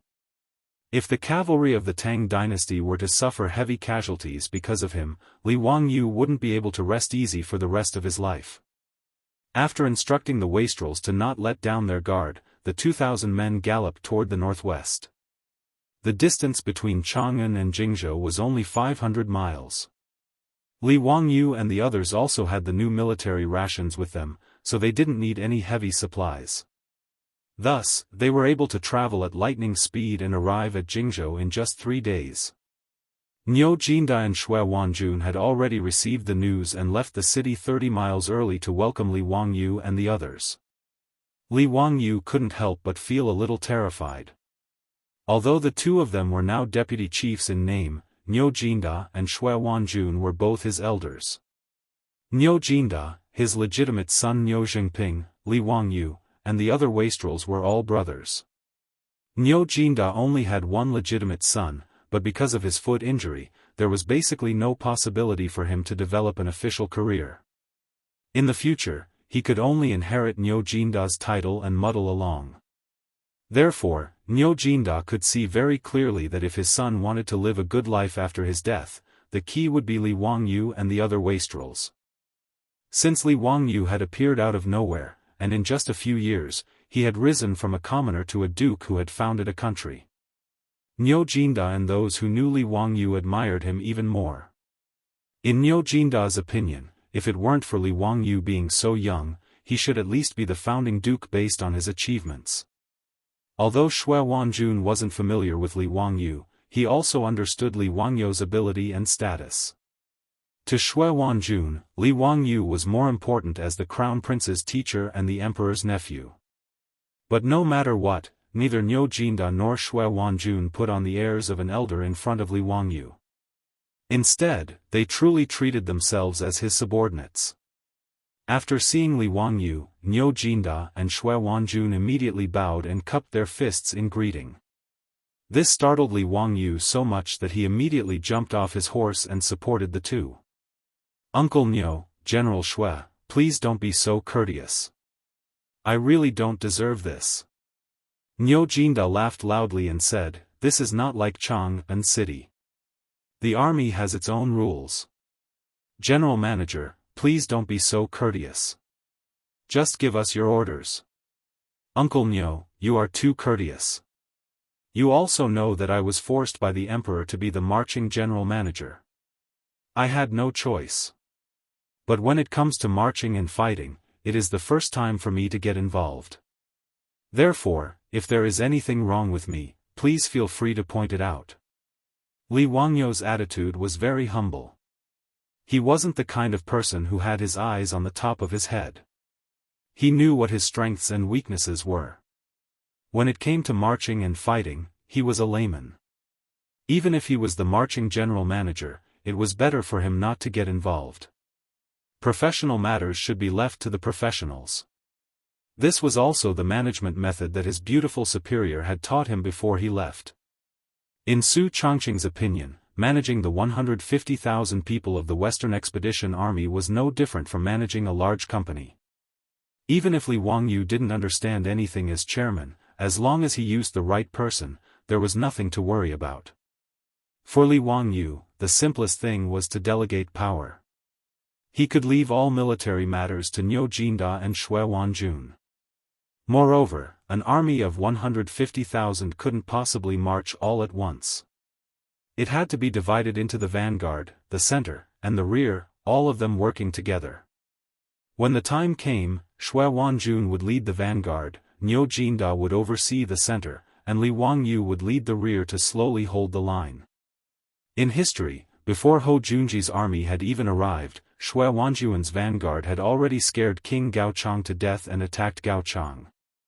After Li Wangyu's army arrived at Jing province and rested for a day, the army of 150,000 finally set out for the western regions.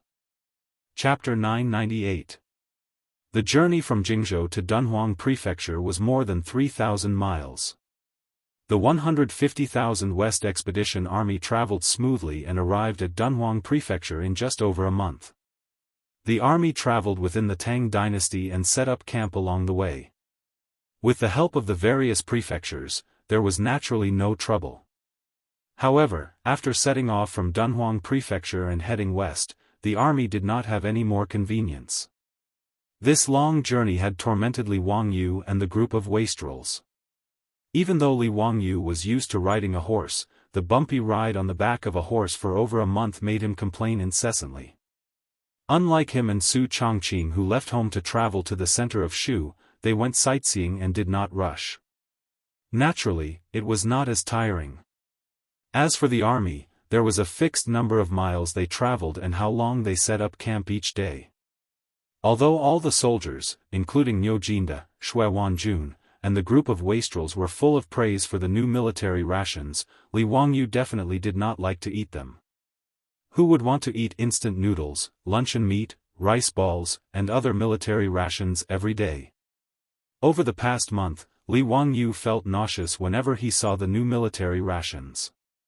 He hated himself very much. Why did he have to invent such disgusting food? Thinking about how he still had to eat those damn military rations for a long time, Li Wangyu felt that his life was gloomy. Every day, he did not eat well or sleep well. Plus, he was worried about his pregnant wife at home. Li Wangyu had a hard time over the past month. He even suspected that when he returned to Chang and from the western region, his legs would become bow-legged because of the long period of riding a horse. Niu Wu had tried to persuade him to sit in the carriage many times, but Li Wangyu gritted his teeth and rejected Niu Wu's good intentions due to his identity as the general manager of the army. Actually, he was thinking too much. With his current status, not to mention sitting in a carriage, even if he had a few concubines by his side, no one would dare to say anything. This time, when Li Wangyu left for the western regions, Su Chongqing originally wanted Avro to follow Li Wangyu and take care of his daily needs. However, in the end, Li Wangyu still gritted his teeth and rejected this tempting proposal. After all, Huaxia's tradition since ancient times was that there were no women in the military. No matter if it was the women of the soldiers, concubines, or maidservants, they were all forbidden from entering the military. Li Wangyu didn't want to break this military discipline, so he could only politely decline Su Chongqing's good intentions. Of course, it was not absolute that there were no women in the army. There was a very special type of woman in the army, known as the camp prostitute. During the spring and autumn warring states period, the king of Yu, Go Jian, had to endure hardships. In order to raise the morale of the army, he found many young widows to comfort the soldiers and raise their morale.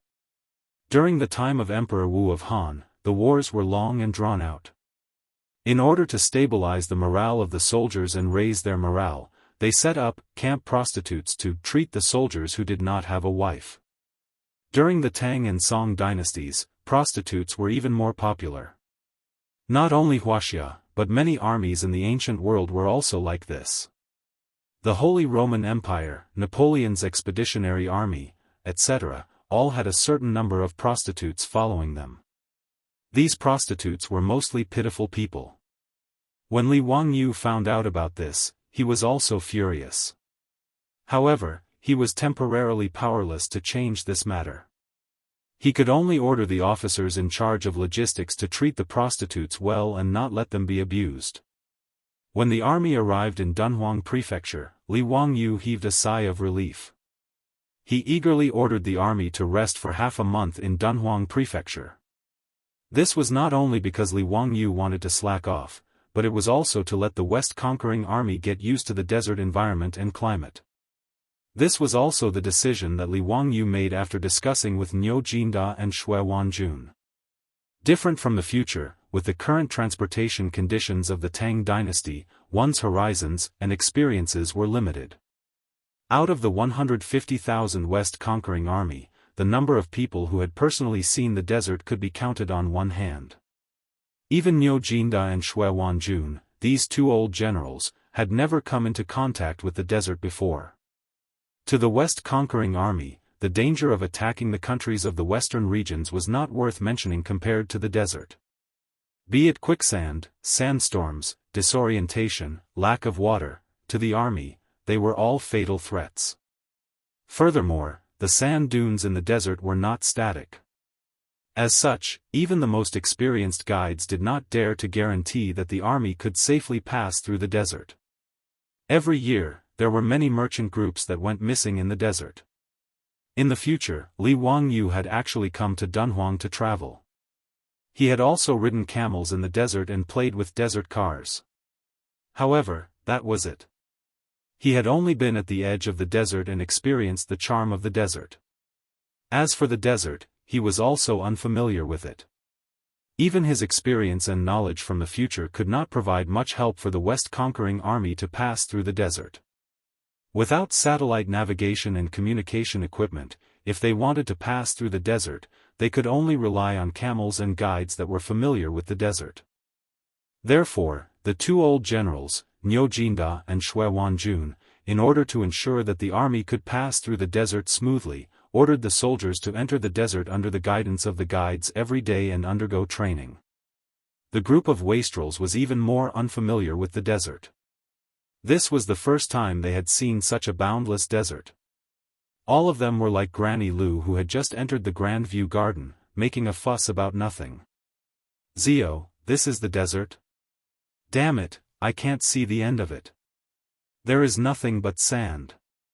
Cheng Chumo stood on the city wall of Dunhuang County and looked at the undulating sand dunes outside the city. He exclaimed in disbelief. Li Wangyu pushed the sunglasses on his nose and smiled. "Brothers, you may not know, but the desert in front of us is more than 300 miles wide. After passing through this desert, we will arrive at the western region." Hiss. The wastrels could not help but suck in a breath of cold air. Fang Yai looked up at the dazzling sun and murmured, "I heard that Chief Nyo and Chief Shui have ordered the soldiers to enter the desert. They leave early and return late, so they can only travel 10 to 20 miles a day. Doesn't that mean that it will take at least half a month for the army to pass through the desert? There is not even a tree to be seen in the desert. If we walk 300 miles in the desert, won't we die from the sun?" Cheng Chumo and the others nodded silently. When they looked at the desert in front of them again, they felt a little annoyed.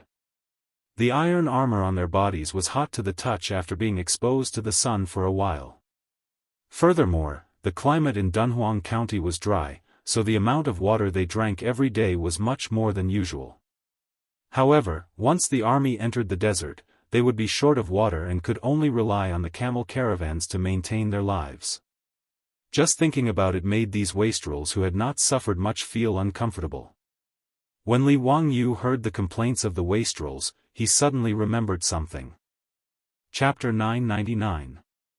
Just as Fang Yai had complained, the hot weather of the desert and the intense sunlight was a big problem, but it was not hard to solve. First was the glaring sunlight. Although Li Wangyu had invented glass, with the low efficiency of handmade glass, he did not have the ability to give sunglasses to the 150,000 Western Expedition soldiers. However, this was not difficult. He only needed to prepare black gauze and let the soldiers cover their eyes with a thin layer of gauze to effectively block the sunlight. As for the problem of sunscreen, he could only learn from the Arabs. Using white linen to make headscarves not only blocked the sun, but also the wind and sand. Li Wangyu noted down these two matters and prepared to look for Niu Jinda and Shui Wanjun, the two old generals, to prepare the black veils and headscarves for the soldiers. This would more or less solve some of the problems. However, the most important thing was the problem of the water that the army needed to enter the desert. Li Wangyu could not do anything about this. Other than letting the camel caravans bring more water, Li Wangyu could not do anything else to make water appear out of thin air. As a result, a very important problem became apparent. The number of camels that were prepared for the army was far from enough. In order to cooperate with the Western Expedition Army, Dunhuang Prefecture had already prepared 20 to 30,000 camels under the orders of Pai Lupi, as well as hundreds of experienced guides. One camel could carry 3 stones of goods. For the army to march for a day, they needed 1,000 camels to supply the supplies. 20,000 camels could only meet the food needs of the 150,000 soldiers for 20 days. However, as a result, Li Wangyu did some simple calculations and was shocked to find that if the camel caravans needed to carry the parts of the four-wheeled carriages, as well as enough water, various supplies, and horse materials, it seemed that the remaining 10,000 camels were not enough to support the needs of the 150,000 soldiers. The only way was to reduce the amount of water they could carry. However, if the army were to lose their way and miss the few oases in the desert, it would be a disaster for them. After thinking about this point, Li Wangyu did not have the time to continue arguing with the rich kids. He hurriedly ran to find Niu Jinda to discuss this matter. Niu Jinda and Shui Wanjun, the two old generals, fell silent after hearing Li Wangyu's words. The two of them had been leading troops for many years and had experienced countless battles. However, they had never come into contact with the desert, and did not know what to pay attention to when marching in the desert.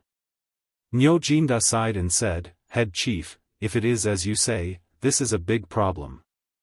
Now, it was impossible to recruit more camel caravans. His Majesty and the officials of the court have already done their best to recruit these caravans for the army." Niu Jinda and Xue Wanjun were very stubborn and insisted on calling Li Wangyu by his official position, which made him very uncomfortable. However, since the two old generals insisted on doing so, he could only accept helplessly. Li Wangyu nodded.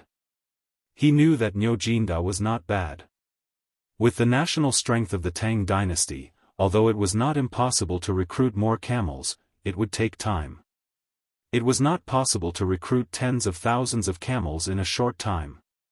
Xue Wanjun pondered for a moment and said, "Why don't we reduce the amount of water? I have asked the guides. There are many oases in the desert with water sources that can supply the army." Li Wangyu shook his head and said, "I'm afraid that's not right. If we lose our way and can't find the oases, won't we be trapped in a hopeless situation?" He wasn't trying to frighten them. In an era without satellite navigation, getting lost was a very normal thing.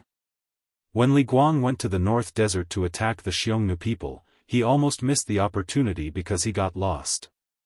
Moreover, the sand dunes in the desert could change their positions or even move due to the wind.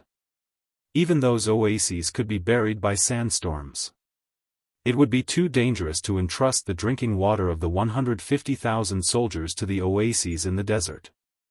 Moreover, even if the oases in the desert had water sources, the scale of the water source was limited.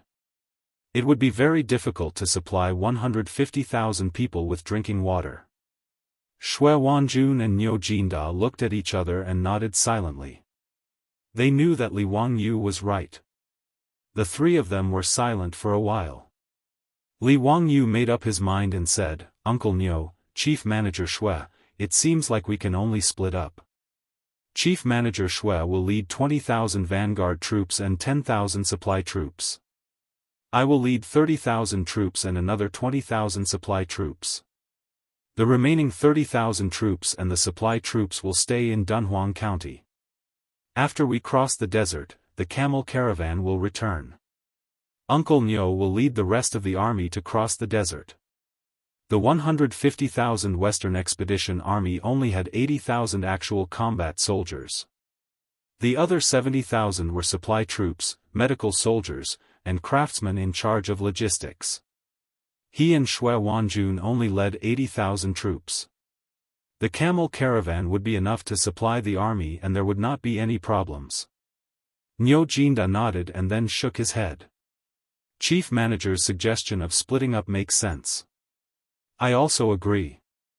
However, Chief Manager, please stay in Dunhuang County and lead the rear army.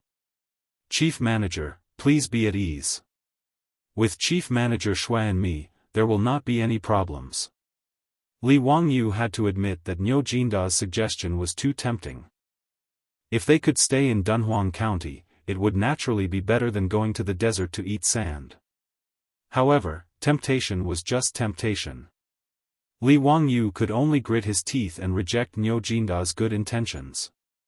As the chief manager of the Western Expedition Army, if he stayed in Dunhuang County and did not advance, it would be too embarrassing. Li Wangyu shook his head and smiled. "Uncle Niu, let me lead the army. With the strength of the Western region countries, by the time I cross the desert, Chief Manager Xue might have already flattened Gaochang." When Niu Jinda heard him say that, he felt that it made sense. Whether it was Li Wangyu, Niu Jinda, or Xue Wanjun, the Western region expedition was more like an armed march. With the strength of the Tang army, flattening the Western region was not difficult. Li Wangyu would not be so foolish to think that he could return to Chang'an after taking down Gaochang. Attacking Gaochang was just an excuse for the Tang dynasty to conquer the Western region. After Gaochang was conquered by the Tang army, the army would definitely go around conquering Yutian, Qiuzi, Wusun, and the other countries until they established the Anxi Protectorate. As for the excuse of conquering the Western region countries, it was not a big deal. Just like the story of the big bad wolf and the little white rabbit, I told you not to wear a hat. was also a good excuse. In short, the weak were prey to the strong. Li Wangyu did not feel that there was anything wrong with using such a preposterous excuse to destroy the Western region countries. After all, from a certain point of view, bringing the Western region under the rule of the Tang dynasty was not necessarily a bad thing for the people of the Western region countries. Furthermore, Li Wangyu was not a saint, so he did not have any psychological burden. He only wanted the army to quickly pass through the Tengger Desert and conquer Gaochang. With Gaochang as the center, he would take down a large enough piece of land and establish a perfect supply line before returning to Chang'an. After the three of them finished their discussion, Niu Jinda and Xue Wanjun went to make preparations. A few days later, the Western Expedition Army that had rested enough started to move out toward the vast desert. Chapter 1000. Fang Yai shook the almost empty water sack in his hand and poured the last bit of water into his thirsty mouth. He then hung the water sack back on the camel's back while cursing. Motherf *Ker, the sun in this desert is really too poisonous. Zio, how long did the guide say it would take to reach the next oasis? Li Wangyu was also dispirited by the sun. He replied weakly, what's the hurry? We'll reach this evening. Brother Yai, just bear with it. There's a fixed amount of water. That's right. We can't spoil this bastard. He's already drunk 2 sacks of water today. Zio, don't give this bastard any more water. It'll be better if he dies of thirst. Ha! Chai Lingwu immediately added insult to injury. If it was in the past, Fang Yai would have pounced on Chai Lingwu and wrestled with him. However, at this moment, even someone as valiant as Fang Yai could only point his middle finger at Chai Lingwu to show his disdain. Li Wangyu looked back at the army that stretched for dozens of miles and then looked up at the scorching sun above his head. The weather in this desert was too hot. He and the group of wastrels were actually fine. After entering the desert, they had already changed their camels. However, the soldiers of the Tang dynasty could only dismount and walk. They pulled their beloved horses and trudged through the desert with great difficulty.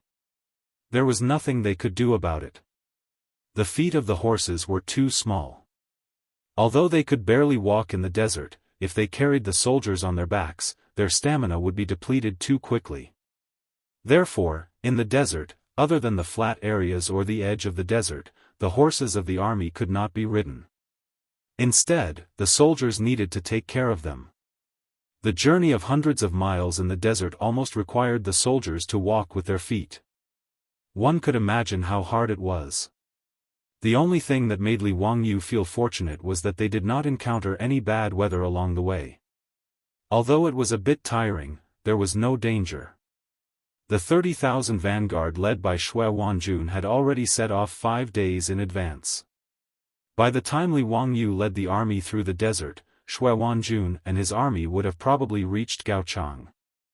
At present, the army had already traveled for 5 to 6 days in the desert. Both men and horses were exhausted and urgently needed to rest. Fortunately, the dozens of guides who cooperated with the army were very familiar with the Tengger Desert. They were very sure that the army could reach a lake around evening today. They could rest there for a short while and replenish their fresh water. As the 4th largest desert in Wuxia, the Tengger Desert was quite rich in water resources. Moon Lake and Swan Lake were famous lakes in the Tengger Desert. However, most of the lakes were grass lakes with no clear water. Only a small portion of the lakes had accumulated water, enough to supply the army with drinking water. Sure enough, the guides were very reliable. Before sunset, the army successfully arrived at an oasis in the desert. In the oasis, there was a small lake with an area of several hectares. However, the sight of it made the soldiers so excited that they were unable to control themselves. Some of the more impatient ones even took off their clothes and were about to jump into the lake. Fortunately, Li Wangyu and a group of silk pants arrived in time and stopped those soldiers. What kind of joke was this? Asking these soldiers who were as dirty as mud monkeys to take a bath in the lake, would they still be able to drink the water? Li Wangyu would rather die of thirst than drink the bath water of a group of rough men. Although the commander of the 50,000 soldiers was Li Wangyu, in reality, Niu Jinda and Shui Wanjun had already arranged various matters. Whether it was marching or setting up camp, the generals would handle it. Li Wangyu did not need to worry about it. After the army set up camp around the lake, Li Wangyu's mood became much better. Around the lake was a rare desert meadow due to the existence of a water source. The area was quite large, about a few hectares. At this moment, the warhorses in the army were all released and allowed to move around in the meadow to look for food. Li Wangyu's heart ached for his horse, Sasha Luzi, so he asked Niu Wu to bring it over for him. He was prepared to take it for a walk. Lang Jun, why don't you rest? Leave Sasha Luzi to me, Niu Wu advised. No need. After riding a camel for a day, I want to stretch my muscles and bones. Li Wangyu shook his head and rejected Niu Wu's good intentions. Although the previous month of riding a camel was torturous, after riding a camel for a few days, Li Wangyu felt that riding a horse was much more comfortable. People who had not ridden a camel before would not be able to feel the bumpiness of the camel. It was as if there was a spring under its butt, constantly shaking up and down. There was no need to talk about that kind of uncomfortable feeling. Seeing his Lang Jun say this, Niu Wu did not try to persuade him anymore. He smiled and handed Sasha Luzi's reins to him. Although Sasha Luzi was won by Li Wangyu from Pai Lupi, he still cherished this horse. As one of the famous 6 horses of Zhao Ling, Sasha Luzi understood human nature. Towards Li Wangyu, his successor, he was also very obedient. After seeing Li Wangyu, Sasha Luzi excitedly snorted and rubbed its head against Li Wangyu's body. It seemed to know that Li Wangyu was going to ride it for a ride. Its 4 hooves constantly kicked the sand under its feet, seeming to be impatient. Evidently, the continuous walking in the soft sand these days had made Sasha Luzi very uncomfortable. Li Wangyu could feel Sasha Luzi's mood. He laughed and mounted the horse. Niu Wu, tell the prefectural troops not to follow me. I'll just run around the meadow and come back. Niu Wu nodded and did not object. This meadow was already occupied by 50,000 Tang soldiers. There were also Tang soldiers patrolling the surrounding sand dunes. There was no need to worry about any threat. After Li Wangyu rode Sasha Luzi out of the camp, his legs lightly clamped on Sasha Luzi's stomach. The horse immediately understood his intentions. Sasha Luzi let out a neigh and shot out like lightning. The large meadow allowed Sasha Luzi, who had been holding back for several days, to run quite freely. Li Wangyu felt the wind blow past his ears. Gusts of cool wind hit his face, making him feel very comfortable. He could not help but let out a loud roar. The horse under him ran even faster. 1 man and 1 horse ran on the meadow for about an hour. Only then did Sasha Luzi, who was covered in sweat, slow down.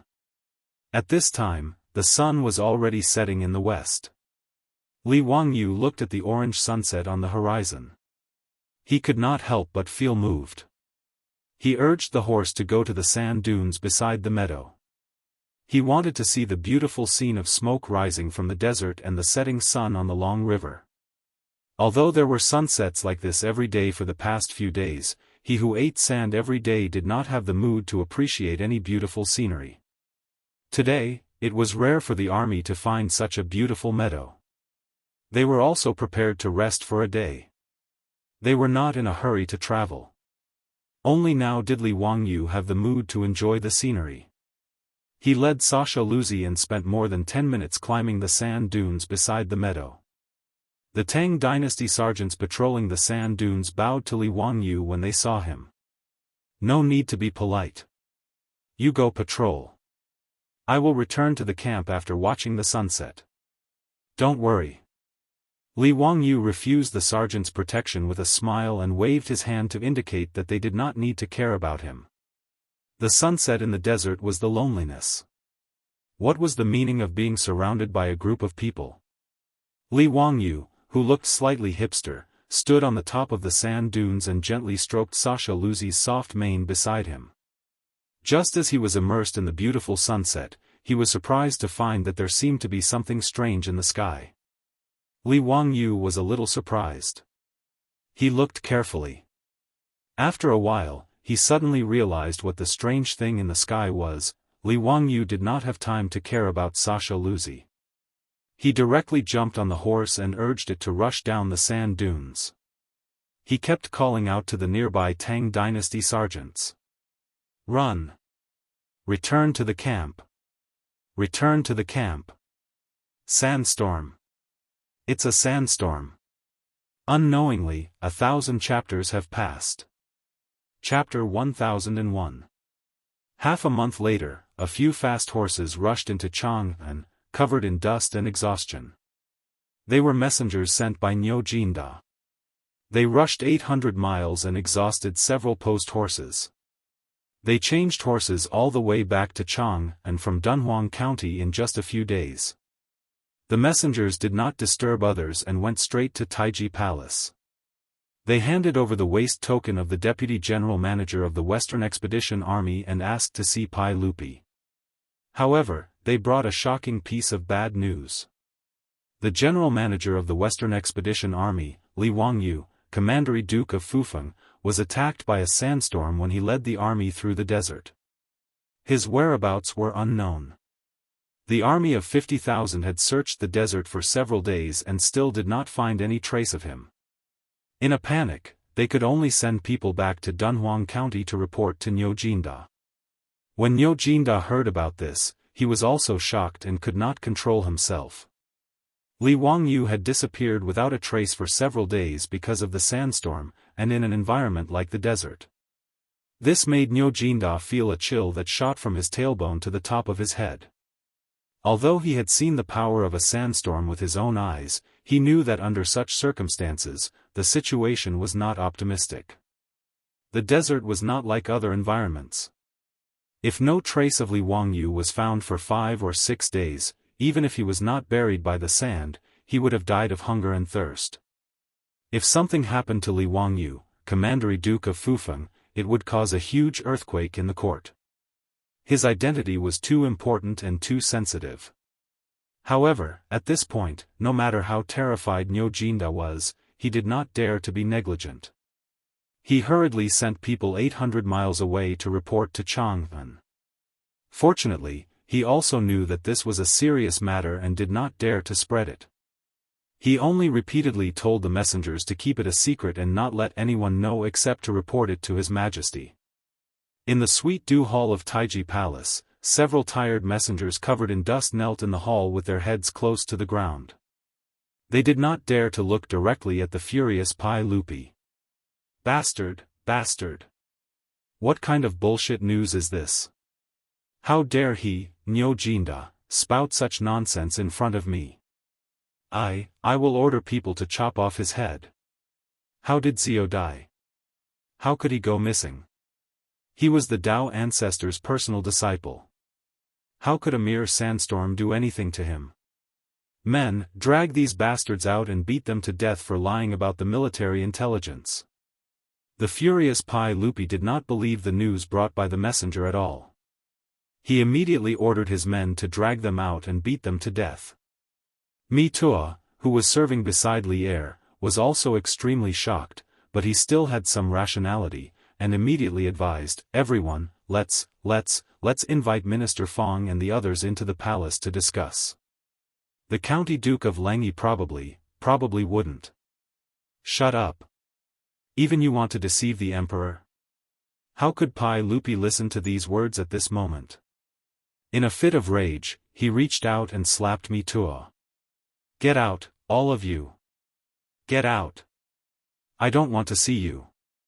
Mi Tua covered his face and did not dare to say anything. He hurriedly ordered the palace maids and the trembling messengers to leave the Sweet Dew Hall. He hesitated for a moment, then stretched out his hand to summon a few eunuchs, asking them to immediately invite Fang Xianling, Zhang Sun Wuji, Gao Shilian, and the others into the palace. He also ordered people to arrange for the few messengers who were still in a state of panic to rest. If Li Wangyu really died in the desert, Chang'an City would really be in chaos. Looking at the palace maids hurriedly leaving, Mi Tuo could not help but sigh. After Fang Xianling and the others entered the palace, they still did not know what had happened. After Mi Tuo whispered what had happened, the three leaders of the imperial court all trembled. Mi Tuo, is this true? How could this be possible? Zio had 50,000 soldiers to protect him. How could this happen? Fang Xianling was so agitated that even his beard was trembling. Mi Tuo heaved a long sigh as well. According to County Duke Langyi's message, the army had set up camp in an oasis in the desert that day. County Duke Fufeng was in a good mood, so he rode His Majesty's horse, Sasha Luzi, to walk it. However, a sandstorm suddenly came without warning. Before Commandery Duke Fufeng could return to the camp, he was swallowed by the sandstorm and disappeared. The 50,000 soldiers have been camping in the oasis and searching for Commandery Duke Fufeng. However, after searching for 5 or 6 days, they still could not find him. I'm afraid that Commandery Duke Fufeng. He did not finish his words, but everyone immediately understood what he meant. Everything pointed to disaster. Gao Shirlian was also shocked. How could this happen? What is His Majesty's attitude now? Mi Tuo smiled bitterly. His Majesty does not want to believe this and is furious. Just now, he almost ordered the messengers to be beaten to death. I took the initiative to invite the 3 ministers here so that you can comfort His Majesty. After all of you know the relationship between His Majesty and Commandery Duke Fufeng. Sigh, 2 days ago, I heard His Majesty saying that when Commandery Duke Fufeng wins and returns to the court, he will let him marry Princess Royal. Zhangsun Wuji nodded. His Majesty and Zio have a deep relationship. This will be hard to accept. Minister Fang, Minister Gao, I think we should go and see His Majesty first. Fang Xianling and Gao Shirlian looked at each other and nodded silently.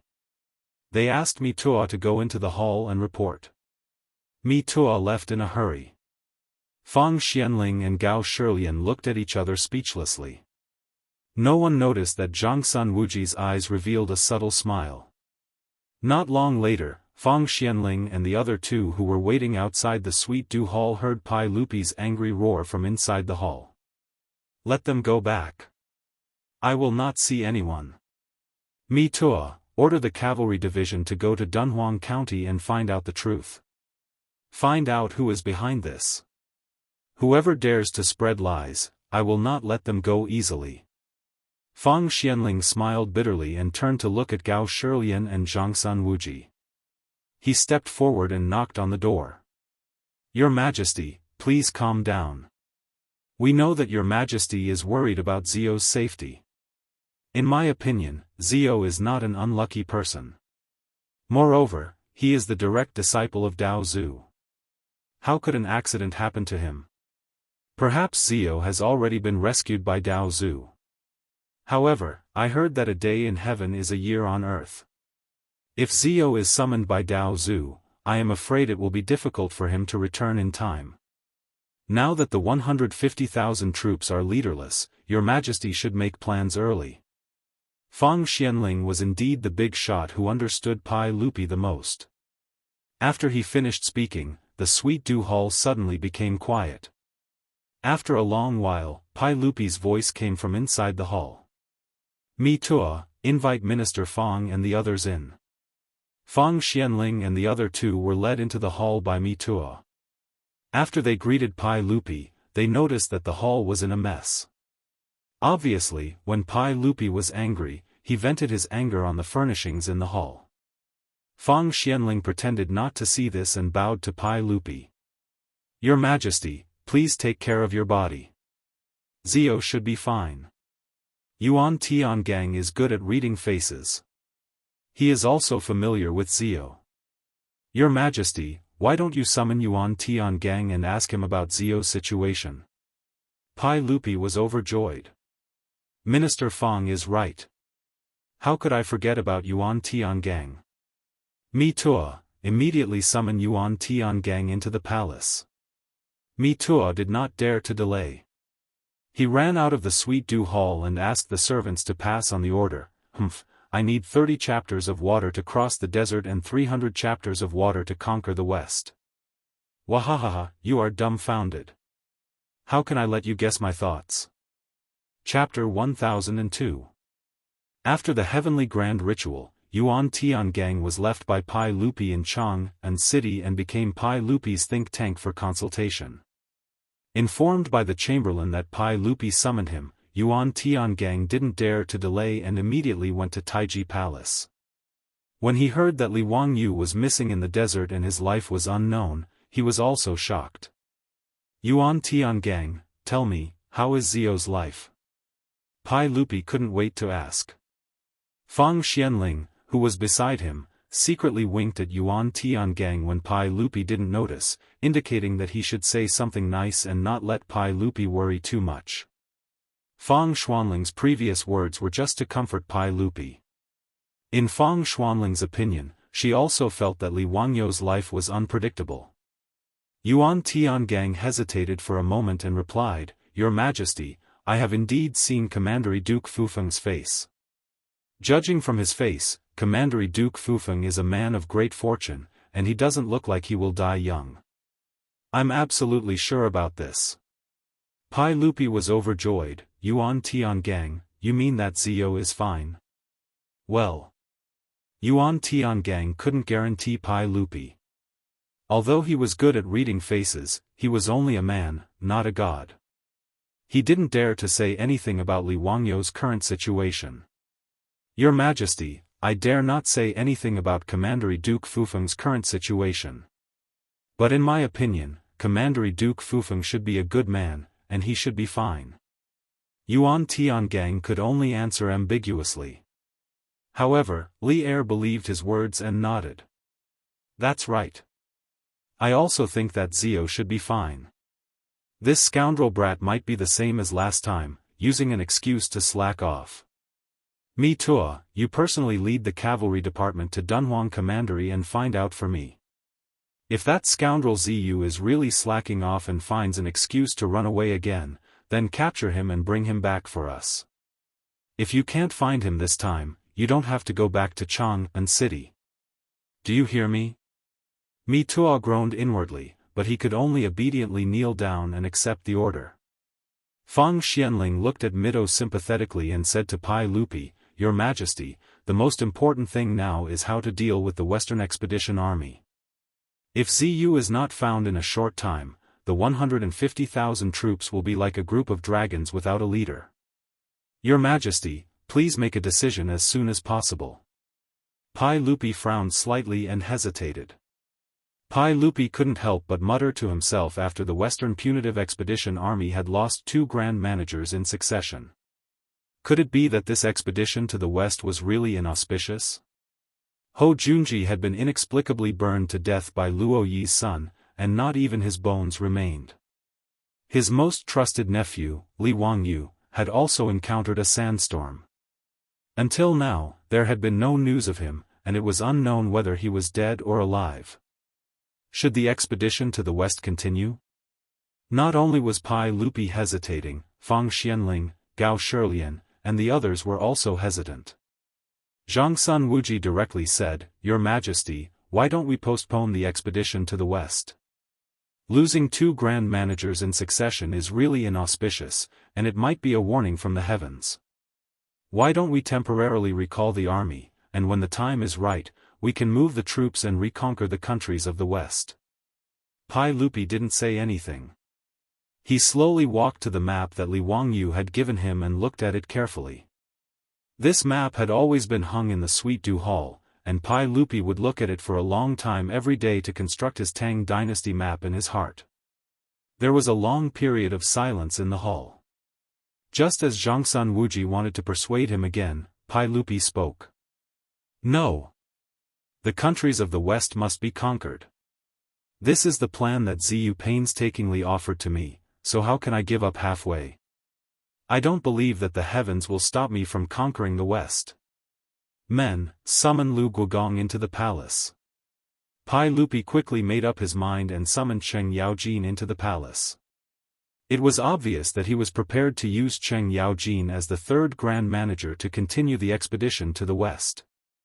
Seeing that Pai Lupi had made his decision, Fang Xianling and Gao Shilian looked at each other and didn't say anything to dissuade him. Zhang Sun Wuji was a little disappointed, but he also kept his mouth shut. However, there was some dissatisfaction in his eyes. After Cheng Yaojin was summoned into the palace, he heard that something happened to Li Wangyu. Without waiting for Pai Lupi to speak, he immediately stood up and said, "Your Majesty, I will go to Dunhuang now and bring that brat Ziyu back in one piece." "Jijia, are you really willing to take over the position of Grand Manager?" Pai Lupi asked. Although he had the intention to let Cheng Yaojin take over the Western Punitive Expedition Army, no matter what, the experience of the previous two Western Punitive Expedition generals and Zhang Sun Wuji's words made Li Er feel a little uncomfortable.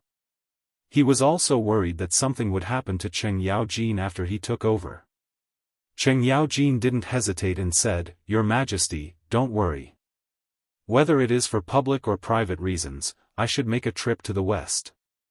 Speaking of which, it was my fault previously.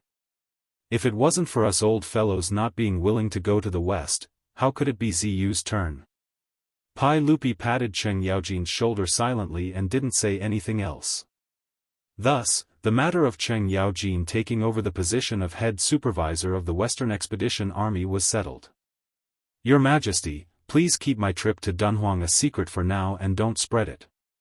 Cheng Yaojin suddenly thought of something and said to Pai Lupi. "Oh? Why is that?" Pai Lupi didn't understand. "Your Majesty, have you forgotten that Princess Yanling is now several months pregnant? If something happens to Ziyu and she hears about it, I'm afraid, no matter what, that is Ziyu's flesh and blood." Cheng Yaojin, this old hooligan, was actually a fine person. If anyone really treated him as a boor, that person would be a fool. For him to have a good ending, he naturally had great wisdom. His words reminded Pai Lupi and the others. That was indeed the case. If something happened to Li Wangyu, the child in Su Changqing's stomach would be Li Wangyu's bloodline. If Su Changqing was too emotional and hurt the child in her stomach, that would be a huge sin. Pai Lupi, Fang Xianling and the others exchanged glances and nodded their heads silently. Jijia's words make sense. We have to hide this matter from Yanling. At least before Ziyu's Qilin son is born, we can't let him know about this. Zhang Sun Wuji and the others nodded their heads in agreement. Everyone discussed the matter of the Western expedition before Cheng Yaojin left the palace and returned to his residence. He packed his bags and prepared to rush to Dunhuang Prefecture. Not mentioning how Cheng Yaojin would rush to Dunhuang Prefecture to clean up the mess left by the Western Expedition Army, Zhang Sun Wuji returned to his residence after leaving the palace and ordered someone to call his eldest son, Zhang Sun Chong. "Chong, if you have time, go to the palace more often to visit your aunt. Also, get closer to Changle." Zhang Sun Chong didn't understand and asked, "Father, why do you say so?" "It's natural for me to visit my aunt, but Changle has already been betrothed to Li Zio. Even if I'm her cousin, it's still inconvenient, right?" Zhang Sun Wuji twirled his beard and smiled, "That was then and this is now. You just have to listen to me." Zhang Sun Chong asked, "Father, did something happen? I originally planned to ask His Majesty to marry Changle as your wife. But I didn't expect that His Majesty would betroth Changle to Li Zio before I even said anything. I also miscalculated back then. I didn't expect Li Zhou to give birth to such an amazing son. In just a few years, this kid has skyrocketed and gained His Majesty's trust. In the long run, I'm afraid our Zhangsun clan will really be suppressed by others. Fortunately, Li Zio is like his father, a short-lived ghost." Zhang Sun Wuji couldn't help but twirl his beard and laugh. Zhang Sun Chong was stunned and quickly asked, "Father, why do you say so? Did something happen to Li Zio?" "Yes." Zhang Sun Wuji nodded his head proudly. Obviously, he had already treated Li Wangyu as a dead man. Chapter 1003. Zhangsun Wuji had always been a person with strong ambitions. However, he also understood that he did not have the ability to shake Li Tang's empire. Therefore, Zhangsun Wuji had always been very careful in hiding his intentions in front of Pai Lupi. Pai Lupi indeed regarded Zhangsun Wuji highly. Zhangsun Wuji was ranked first among the 24 meritorious officials of the Lingyan Pavilion. In history, Pai Lupi had even married his eldest daughter, Princess Changel, to Zhangsun Wuji's eldest son, Zhangsun Chong. His favoritism towards Zhangsun Wuji had already reached the extreme. However, it was clear that Zhangsun Wuji was not satisfied with being a powerful relative. After Li Qingxian was involved in a rebellion and was deposed, Zhangsun Wuji realized that there was a glimmer of hope for him to seize power. Therefore, although they were both his blood-related nephew, Zhangsun Wuji did not choose to support Li Tai, who was already an adult and known for his intelligence. Instead, he chose Li Ji, who was only 15 years old. At that time, Pai Lupi had once considered passing the throne to Li Tai. However, under Zhangsun Wuji's persuasion, he ultimately chose Li Ji. The reason why Zhangsun Wuji chose to support Li Ji was naturally because Li Ji's abilities were mediocre and even somewhat cowardly. In Zhangsun Wuji's opinion, it would be easier for him to control and seize power if such a nephew ascended the throne. However, no matter how much Zhangsun Wuji calculated, he did not expect Li Ji to marry an extremely powerful wife. In the end, Zhangsun Wuji was unable to defeat Wu Meinyang. He died and his reputation was shattered. His relatives were exiled to Lingnan. Although Zhangsun Wuji did not have such ambitions, he still felt a deep fear and unease towards Li Wangyu's rapid rise. He was different from the 5 surnames and 7 hopes. All of his power originated from Pai Lupi. As a result, Zhangsun Wuji, who was originally close to Li Wangyu, became increasingly dissatisfied when Li Wangyu's nobility rank became higher and he became closer to Li Qingxian, Li Tai, and the others. When Li Wangyu's grievous news arrived, Zhangsun Wuji was secretly delighted. He felt that a stumbling block had disappeared just like that. Therefore, when he returned to the mansion, he immediately instigated his son, Zhangsun Chong, to steal Li Wangyu's wife. There was no need to talk about Zhangsun Wuji's despicable acts. Time flew by like a white horse, and 8 months passed in the blink of an eye. It was early summer in the 5th month of the 6th year of Zhenguan. In these 8 months, many things had happened. After Cheng Yaojin rushed to Dunhuang County to take over the Western Expedition Army, he immediately led the rear army into the desert to meet up with the 50,000 soldiers who were still in the desert oasis searching for Li Wangyu. Together with the hundreds of elite cavalry led by Mito, the 120,000 soldiers searched the desert for dozens of days. They almost razed the surrounding sand dunes to the ground, but they still couldn't find any trace of Li Wangyu. Helplessly, Cheng Yaojin could only leave behind 10,000 soldiers to meet Tua while he led the army to the west. With the demon king Cheng Yaojin taking action, in addition to the Tang army's valiant fighting strength, there was naturally no suspense in the West expedition. When the Tang army appeared outside of Gaochang city, just like in history, the Gaochang king was scared to death, and his successor directly opened the city gates and surrendered. After the Tang army took down Gaochang city without bloodshed, they used Gaochang as the center and sent Niu Jinda and Shui Wanjun to attack everywhere.